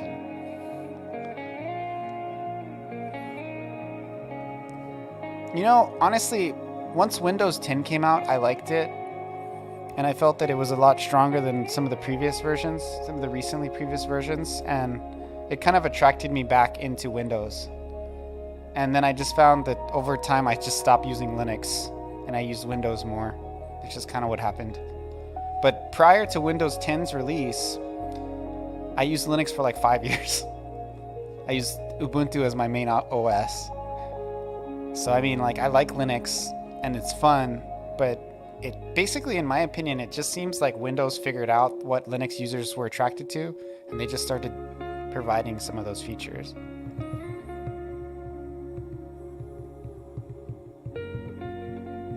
But I don't think people even use Ubuntu anymore. But at the time, that's what I used to use. And I actually used a Mac. So another reason why I switched from Linux to Windows is because I initially used like kind of a Hackintosh, and it would run Mac OS, also Windows and Ubuntu. And my favorite operating system at the time was Ubuntu.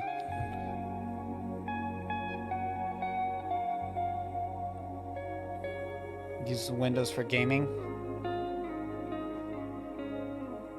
Distros are popular. Yeah. It's been years though since I was a Linux user. Like, it's been like 5 years plus ish. I was using a Mac that had Ubuntu, and I remember it happening specifically.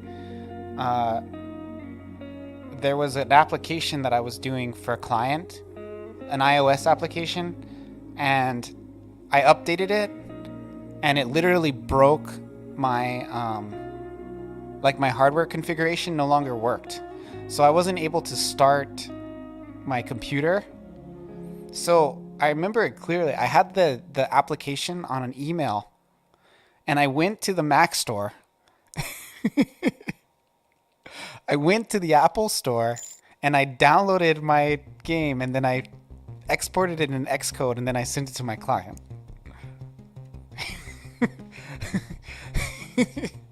And that was really it. That was it. That was it for me and Max. That's when we broke up, because I remember it so clearly, like the feeling I felt when I updated my Mac and I couldn't use it anymore, because I was like a Hackintosh, right? So I guess in the way I had it coming, but it was just like, I remember I was just like, fuck this shit. Like, I'm not gonna mess around with Macs anymore. And I do have like a laptop that I use. That's how I made mine, because you have to export it on Mac in order to put it on Steam. And you know, that was so ghetto, because I didn't have any friends around that were Mac users at the time, and I was just like, I went to the Mac store, opened my email, set it up on Xcode. The guys are like, "What are you doing?" I was like, "Oh, I'm just testing out some stuff. I'm a programmer, so I'm seeing if Xcode works. I might buy it." I was there for like 45 minutes, but I got the thing to the client on time. And then from there, so at the time I was working at an agency, and I had access to Macs at work, but this was on like a Friday night, right? So the office had already closed, so I couldn't go in. And I was able to kind of keep working on the app at work through that, but after that I was like, I'm done with Mac. So, yeah, I was done. Like, it just pissed me off so much. I don't like the way they keep making things out of date all the time. It shouldn't be the case where I get, like, my graphics card. I've had the same graphics card for like 10 years. I used it on my Mac originally. It's like a 980 Ti or whatever, 1080 Ti. It might not quite be 10 years, but it's something like that. It's like, my Mac stuff was way newer. Yeah, it's stupid. I hate Macs. I just have a laptop I use to export stuff when I'm done. You have to buy new shit, yeah. I'm not into it. Anyway, that's my rant. More profits. Yeah, I've switched too, since I don't use iOS anymore. I'm pure Android, which is why my game is on Android, right? And not iOS, because I'm like, I want it for my own self. And also, deploying on Android is so much easier. It's just like, you can make it on any platform, you know? Being a Windows user trying to make iOS stuff, it sucks. It's a waste.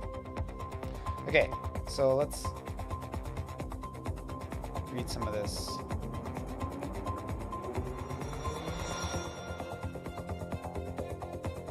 I hope you guys enjoyed story time. This is one of my most traumatic professional experiences. Because I had like a full-time job, but I was like, at the time my job was like a good job. I made like 100K a year, but I also would make like another 20, 30K a year doing like side jobs. And that was like one of my side jobs. Story time is fun. Hey, thanks for the follow. Who was that? Let me look. I didn't see it. Zalonix. Thank you for the follow. By the way, if you want to help me, I really need reviews. Once I get to 50, it like places me in a different category on Steam. And I have like 37. I had 38, but one of them was negative. And the person who gave it to me was just like mad at me. They were like jealous of me, basically, because I had a pretty good amount of good reviews. I mean, I don't think I have that many good reviews, but I had way more than them. They only had negative reviews. And they asked me to play their game, and I played it, and I'm like, I can't give you a positive review.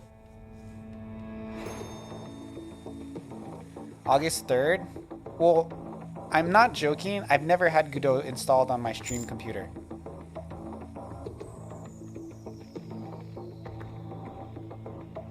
Yeah, it runs well on Mac. Sometimes you have to restart it, and if you fight the green slimes, it changes the background permanently. There's a bug where if you fight the green slimes, wind starts blowing, and the wind stays on the screen until you get to another place where there's wind blowing. Not a bug, a feature. Yeah, sure. It's like the wind blowing unlock bonus game. So there's like clouds and leaves blowing in every scene. You'll be like inside of a house. Which I don't really care about the Mac version, so just for that I didn't want to update it. But yeah, it runs good. It runs fine. Let me know if you find any other Mac related bugs. The game's pretty solid. There's a couple spelling errors in that version too. I didn't I updated that version about 2 weeks ago. I update the Windows version more often just because it's so much easier to update, but probably in a month or so I'll update the Mac one again. But yeah, I really need reviews on that game, like really badly. That's like one of my main things I need. Okay, scripting. Before Godot 3.0, the only choice for scripting was GDScript. Nowadays, Godot has... Is it Godot with the T? The hard T or the French T? Does anybody know? I hear it both ways. Official languages and the ability to add extra scripting. Get Godot out of here. You don't say the T. It's French style, like beret. Gadoot? I know somebody who says Gadoot, and she calls Godot users Gadooters. Another streamer, her name's Rizey. Probably seen her around. She's one of the bigger Godot streamers. Honestly, there's not a lot. She's probably like the biggest one that I know of.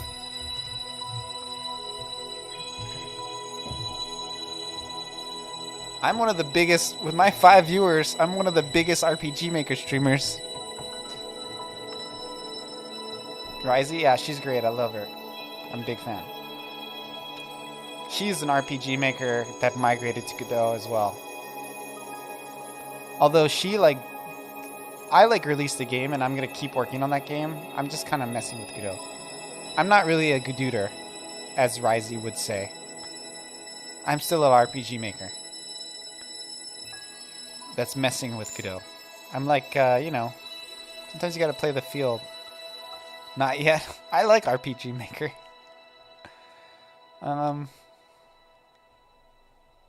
The main reason I'm not working on my RPG Maker, I've decided to kind of take a break on my RPG Maker project, is because there's just not that much interest in it, you know? Can fall in love with Godot. I don't like Unity, so I didn't fall in love with Unity. I think Unity sucks. There's just so many things about it that bother me. But a lot of the things that bother me about Unity, I already know are not a problem with Godot, so... Obviously, as a former Linux user, right, I'm clearly like an open source guy, right? Like, I'm gonna like open source stuff. I also do a lot of WordPress development. I don't know if you guys are familiar with web development, but that's an open source platform that I spend a lot of time on. I use DaVinci Resolve to edit videos. Technically, OBS is an open source platform, which is I use. For painting, I often use Krita, which is another open source program.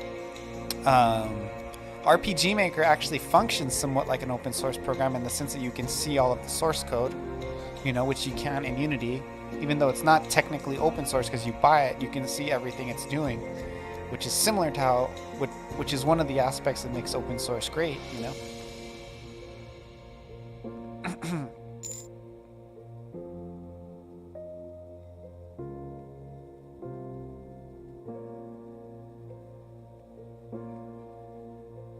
Yeah, I'm honestly interested in making really simple, short-term games. Like, I want to make like a game every 2 weeks for a while, and just call it, and just release it, make a video about it, and then move on. Like I'd love to do that for a while. Like not have a really intense thing, just release them, put them out, get people to play them. If one of them sticks, work on it more, add some premium features eventually. If nothing sticks, it's fine. If I only get 10 players, it's all good. Just keep going, just keep making shit. That's the thing I don't like about my main project, is that I've been working on it so much. And I do have a decent player base. I get usually most days I average about 9 active players. And I think that that's great. But if people started donating, like if there was like, within the rest of the month, if I got like $200 donations, I would like start working on it again and put it on iOS and do a bunch of other stuff. But there's just nothing. Like nobody cares. So I don't see enthusiasm for it. If I saw enthusiasm, I would focus more on it. But since it's not there, I'm totally okay with taking a break from it. Hopefully, I do still hope that that game will catch on a bit more. Dome Keeper, Rings of Saturn. I actually don't know those games, but I'm sure they're awesome.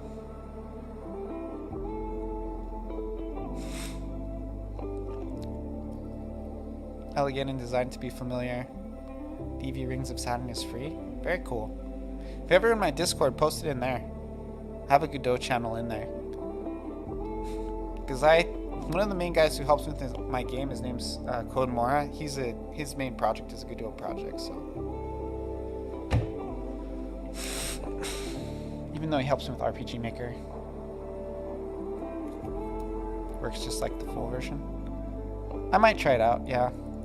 I don't really play games that much. I probably should, just so I know what the engine can do. I more just watch people play games on Twitch. That's how I do it.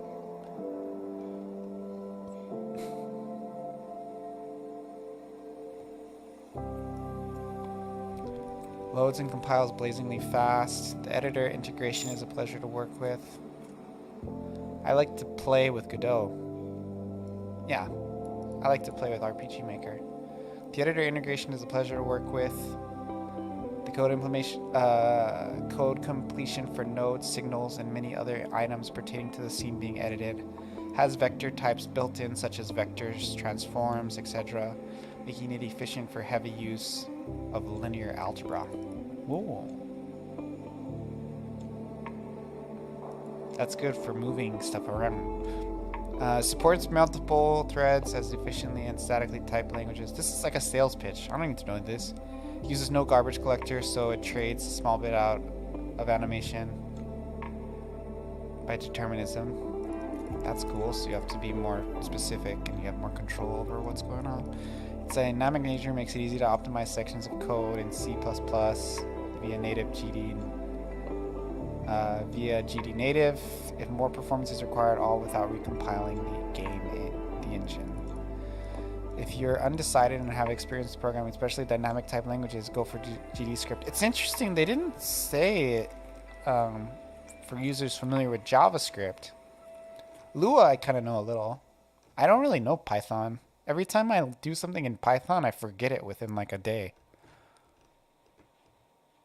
Visual Script, beginning with 3.0, Godot offers Visual Script. Oh, I don't care about that. .NET, Visual Scripting can suck my Visual C.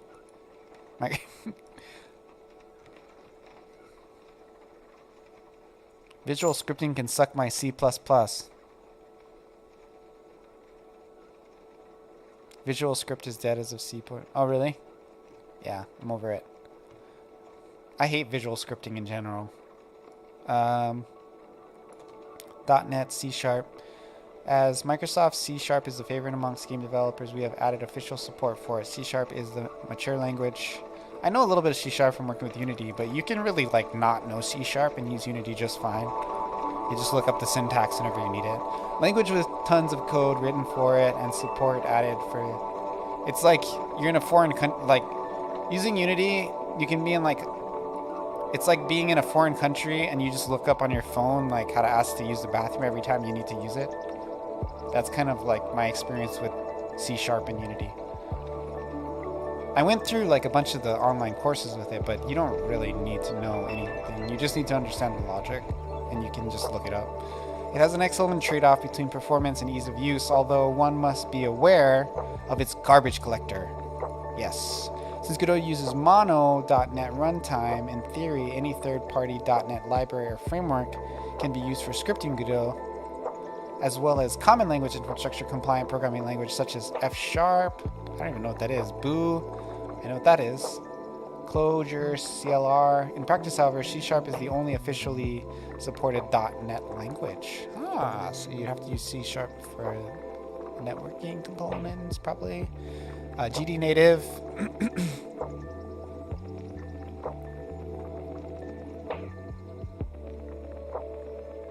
You can basically become an expert in any language. Okay, I'll check it out. GD native, C#, C++. I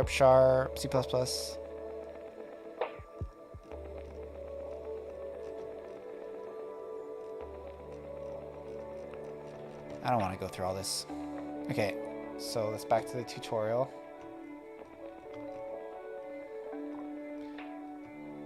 Start by declaring the member variables on this object we'll need. Extend area 22D, export var speed equals.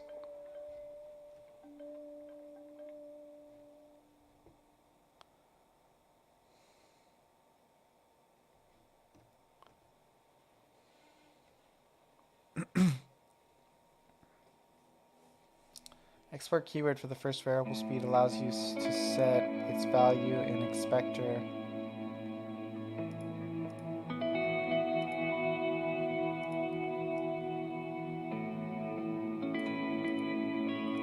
Did I lose the...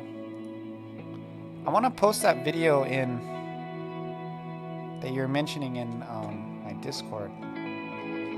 But I don't see it. I kind of use Discord as like a place to keep notes. Oh, here it is.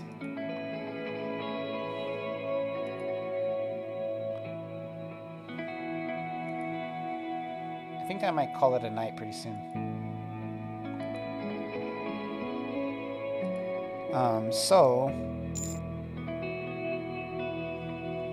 Obsidian MD. Well, I put it in Discord just so there's more Discord content.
Wow, I've been live for 8 hours. Holy cow. Need to get a life. I don't even feel that tired. Because I chill out when I stream. Just writing blogs on stream is not that tiring, I guess. I feel like I want to move a little bit further in this tutorial. So I'm going to keep going.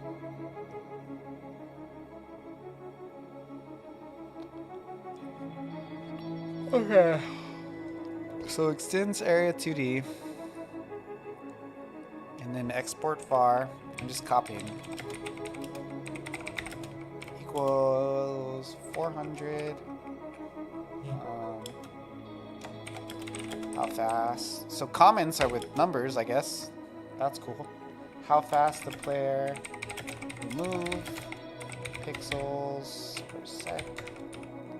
And then we do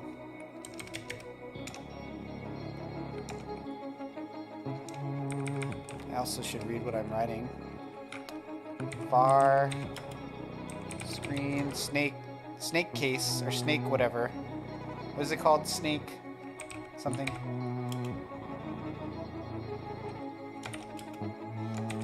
Size of big window. I know I don't need to copy the comments, but it's good practice because I didn't know that the comments were Var's our camel case.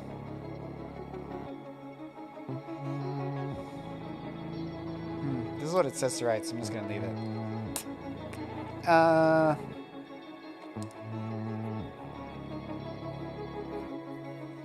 Using the export keyword on the first variable, speed allows you to set a value in the inspector. Okay, so that makes it so now in the inspector here, where are you? Speed, there you are. And screen size. Dude, that's super easy. Holy shit. Bro, that is nuts. That took like 1/10 the time it would take to do in Unity. Unity, you have to like reload visuals. Like, I'm blown away right now.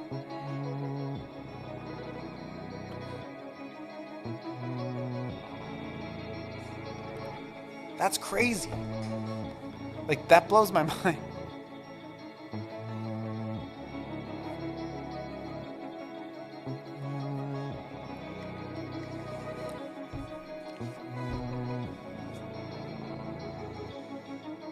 You've seen nothing yet. Well, I mean, like, as somebody who's used Unity, like, that's crazy.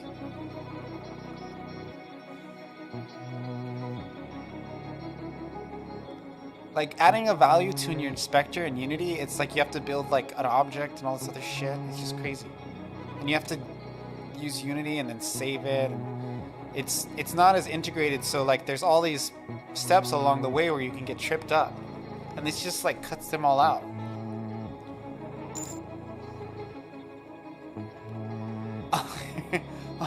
All I heard was Unity is the best. No, Dave, look, dude. Look.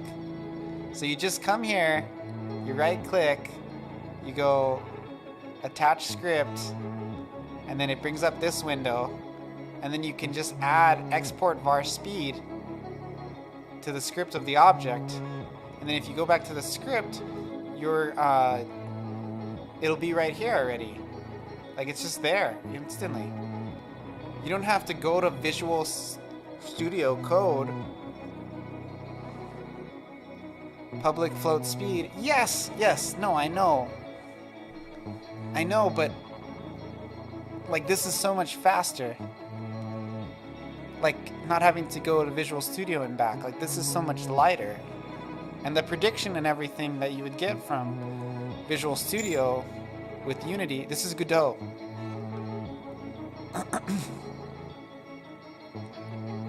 I'm just comparing it to Unity. So, like, creating a public float, right? It's like, this is just so much faster in this platform. Anyway, let me just continue. Export possibilities. Yeah. I think really, if we're comparing engines, which I'm doing, the strength of Unity really lies in the access to open source material. Like, there's a lot of resources that are Unity compatible. But Godot is catching up. You know, it's just a matter of time. Like, I don't know. I'm an open source guy, so I'm always gonna like the open source stuff. But this is just way faster. Anyway, this can be handy for values that you want. Like, a lot of the stuff you do in Unity too, that for your game, one thing that's really cool is your death animation for your bats and some of your other enemies, and that's pretty a little bit more approachable in Unity, I feel.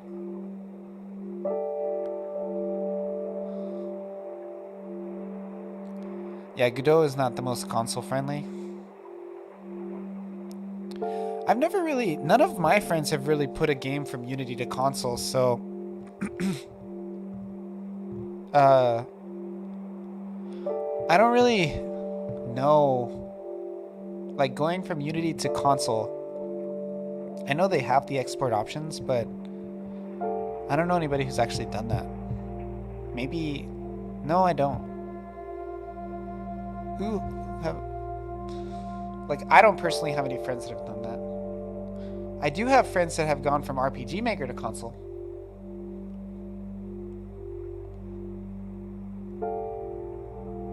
RPG Maker is easy because it's just JavaScript, so it's like simple. It's like a web page, but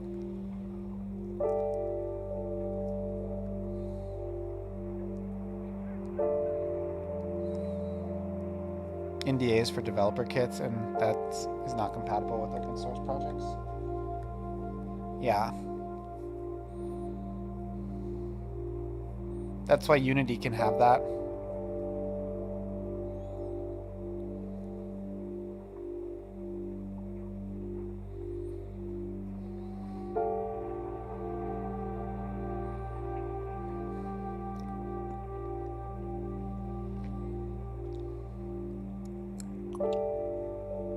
Okay, so let's keep going. This can be handy for values that you want to be able to adjust, just like a node's built-in properties. Click the player node, and you'll see the property and how it appears in script variables. Wait, what? Click the player node, and you'll see the property now. Oh yeah, okay, I did that already.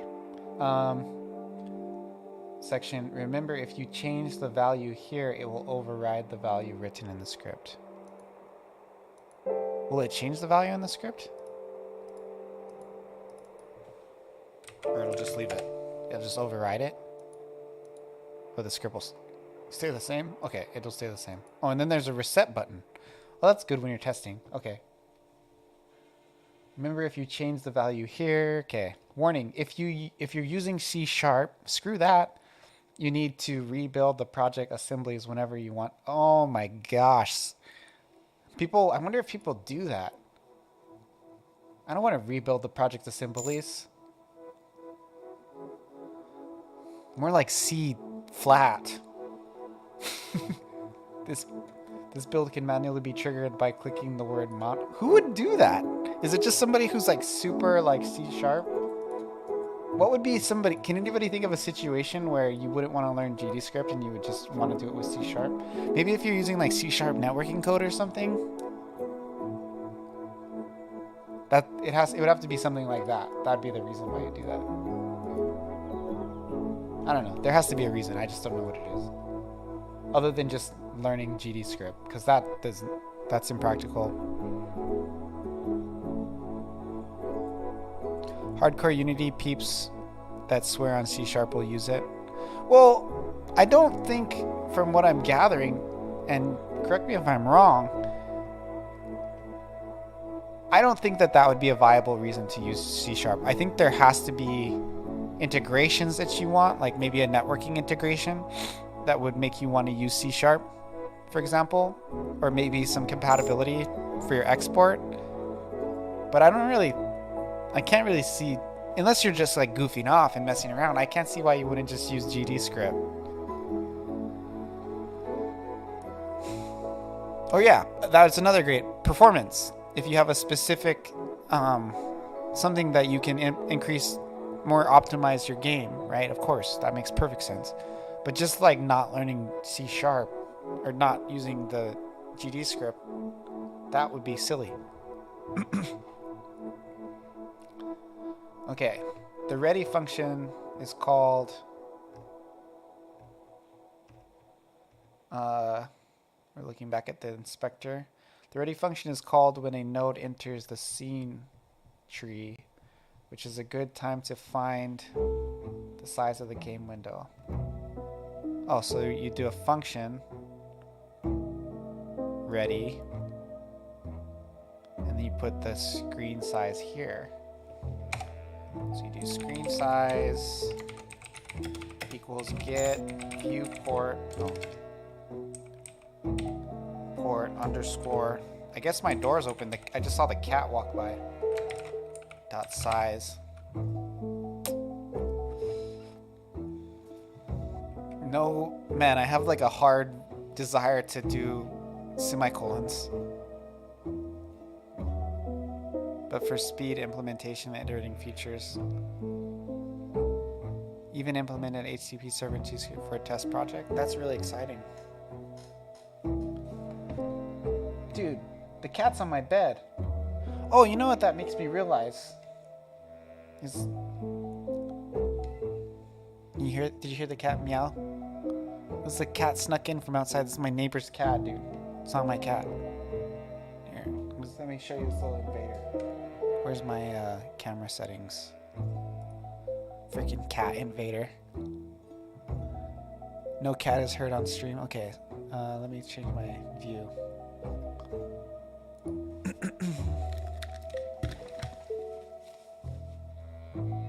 Where? Little stinker. Catch you on camera.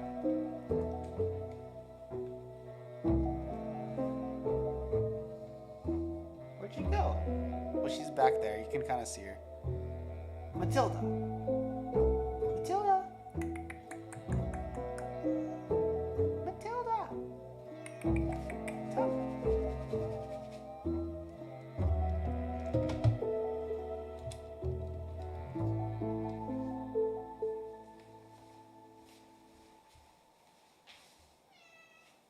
You little sneaker. What are you doing? Huh?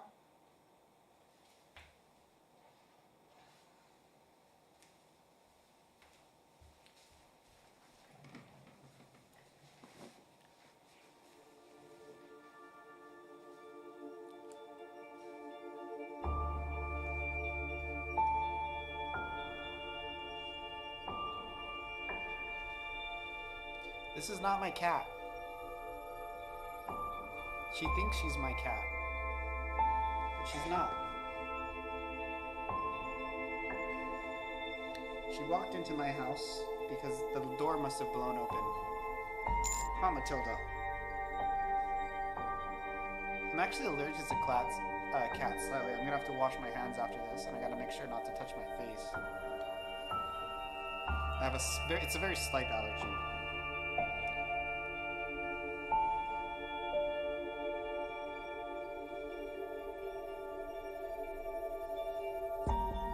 Well, I mean, I left my door open. It's like, you can't blame the cat. It's like raining outside. Right? Like, what would you do?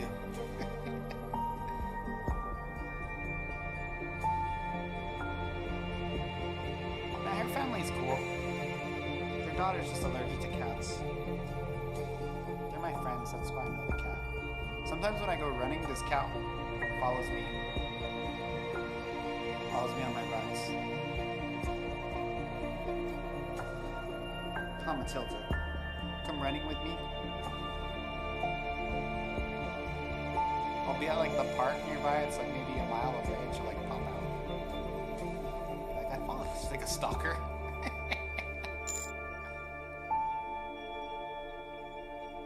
Yeah, I'm far. Hello. I'm gonna go put the cat out. I'll be back. I gotta go like change my shirt too, cause yeah, it'll make me sneeze. I'll be right back. You gotta go outside, kitty. You gotta go outside, Matilda.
Okay.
Oh, cool. There's velocity.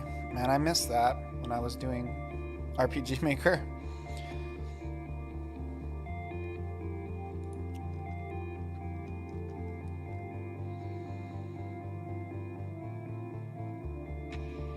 Func Patchless Delta. What does pass do?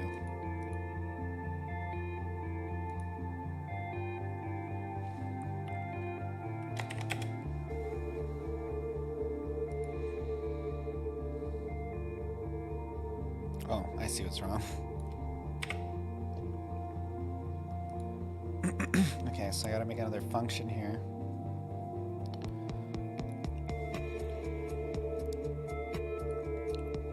Just use this. And I'm just gonna type this out just to practice.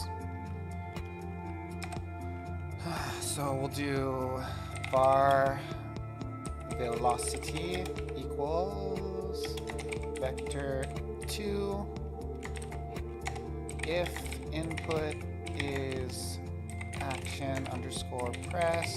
I can just use the auto detect velocity dot x plus equal 1. This is very similar to JavaScript. I like that. If input dot is action underscore, oh, I did it wrong, pressed, and then I gotta do UI left. Oh, I see, it is. Dang, it's confusing. Dude, this code's syntax is like easy.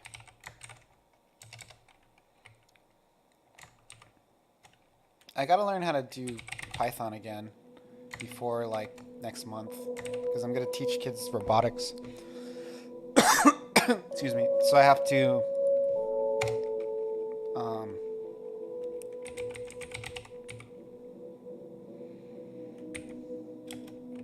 minus equal 1 if input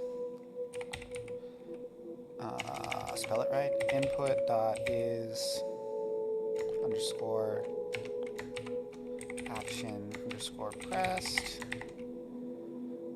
UI up, right? So UI, I'm just guessing now. I'm trying not to look at the thing so I can like learn.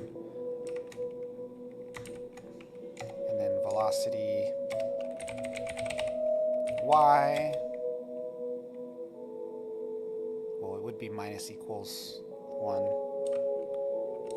So I probably should have done down first because that's the positive one, right? So we can stick in the same line of logic. So I'll do it here. If input dot is action underscore pressed, UI up or down,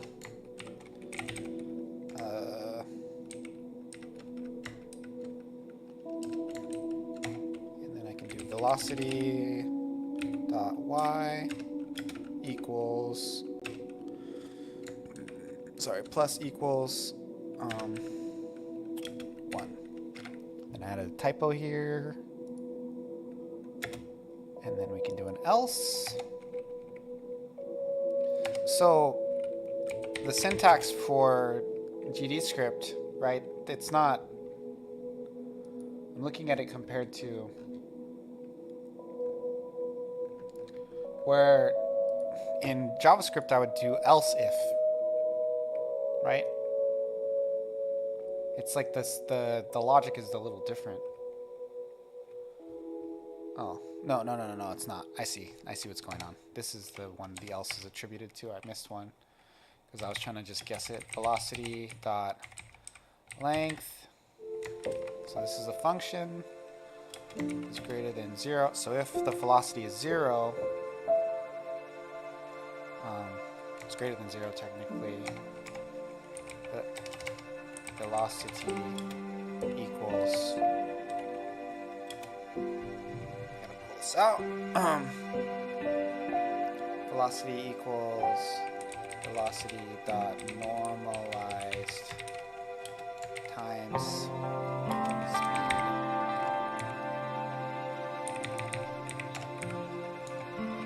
Animate sprite play. This seems so simple.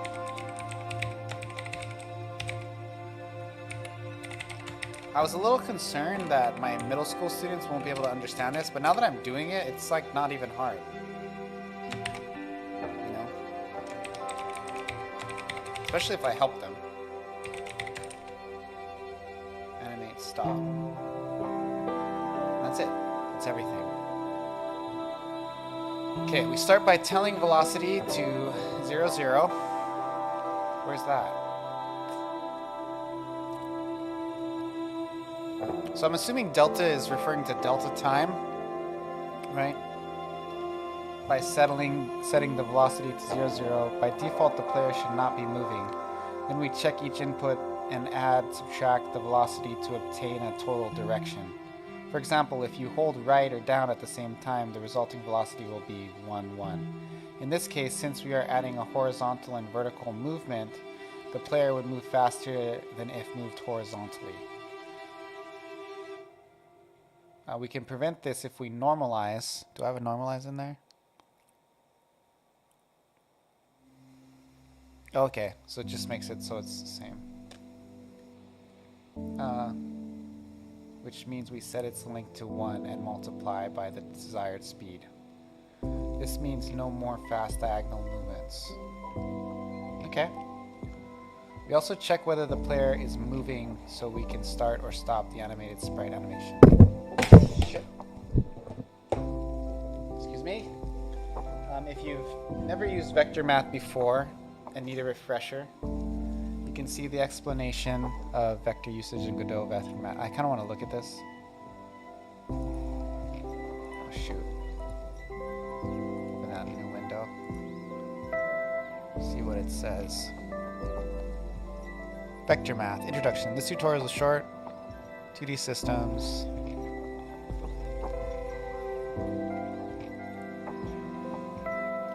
As it applies to game development. Linear algebra is the study of vectors and their uses. Vectors have many applications in both 2D and 3D development. The Godot uses them extensively. Developing a good understanding of vector math is essential for becoming a strong game developer. This tutorial is not a formal textbook or a linear algebra. We only be looking on how it applies to game development. For a broader look at mathematics, okay, blah, blah, blah. In the 2D space, coordinates are used using a horizontal axis, an x and y vertical axis. A particular position in 2D space is written as a pair of values such as 4 and 3. Okay. If you're new to computer graphics, this might seem odd that a positive y-axis points downward. No, it doesn't. Instead of upwards. As you probably learned in math class, however, this is common in most computer game applications. Any position in 2D game plane can be identified by a pair of numbers in this way. However, we can also think of the position 4, 3 as an offset from 0, 0. Point on or origin. Draw an arrow pointing from the origin to the point. This is a vector. A vector represents a lot of useful information as well as telling us the point is 4, 3. We can also think of it as an angle and the length or magnitude m. In this case, the arrow position vector, it denotes the position in space relative to the origin. A very important point to consider about vectors is that they only represent a relative direction and magnitude. There is no concept of a vector's position. The following two vectors are identical.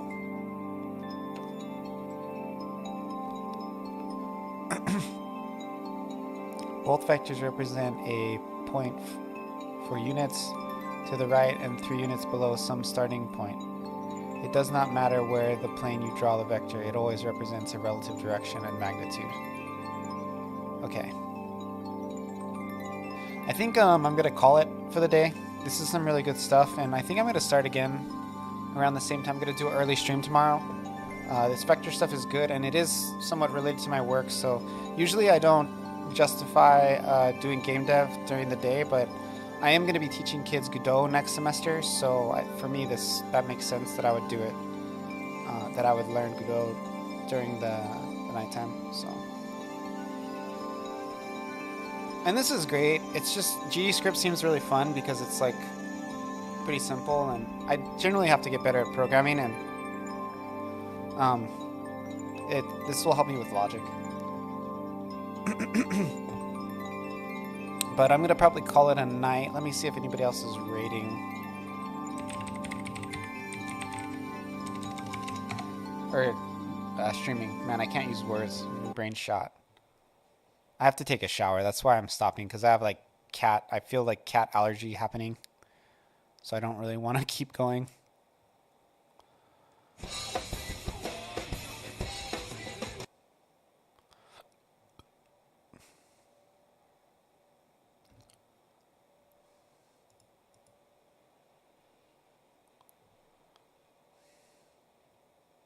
Writing music. Dark and Docker, Warhammer, 40k, Inky Bug, Q Comfy and Cozy.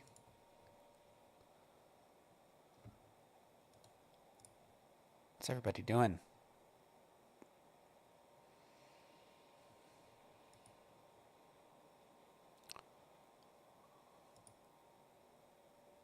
Don't Starve Together. Oh, yeah. This game's cool, but I don't know.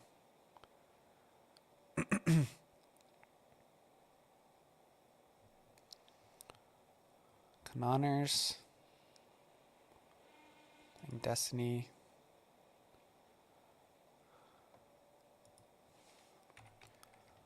Anybody playing Final Fantasy VI? That's kind of who I tend to raid.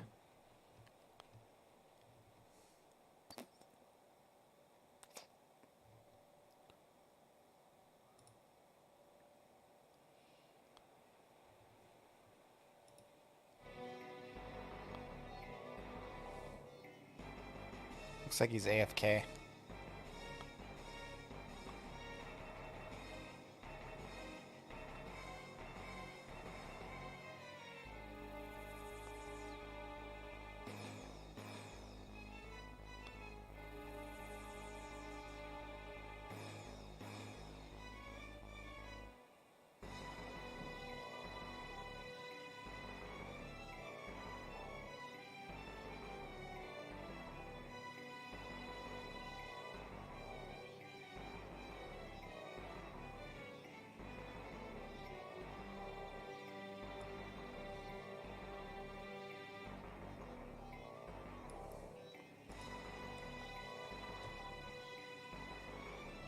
Okay, that person's AFK, so they lose.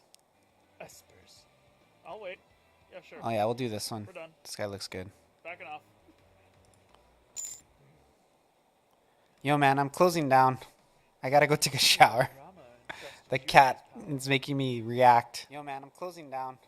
I'm gonna raid this dude, Cat So, Face Soren. Yeah.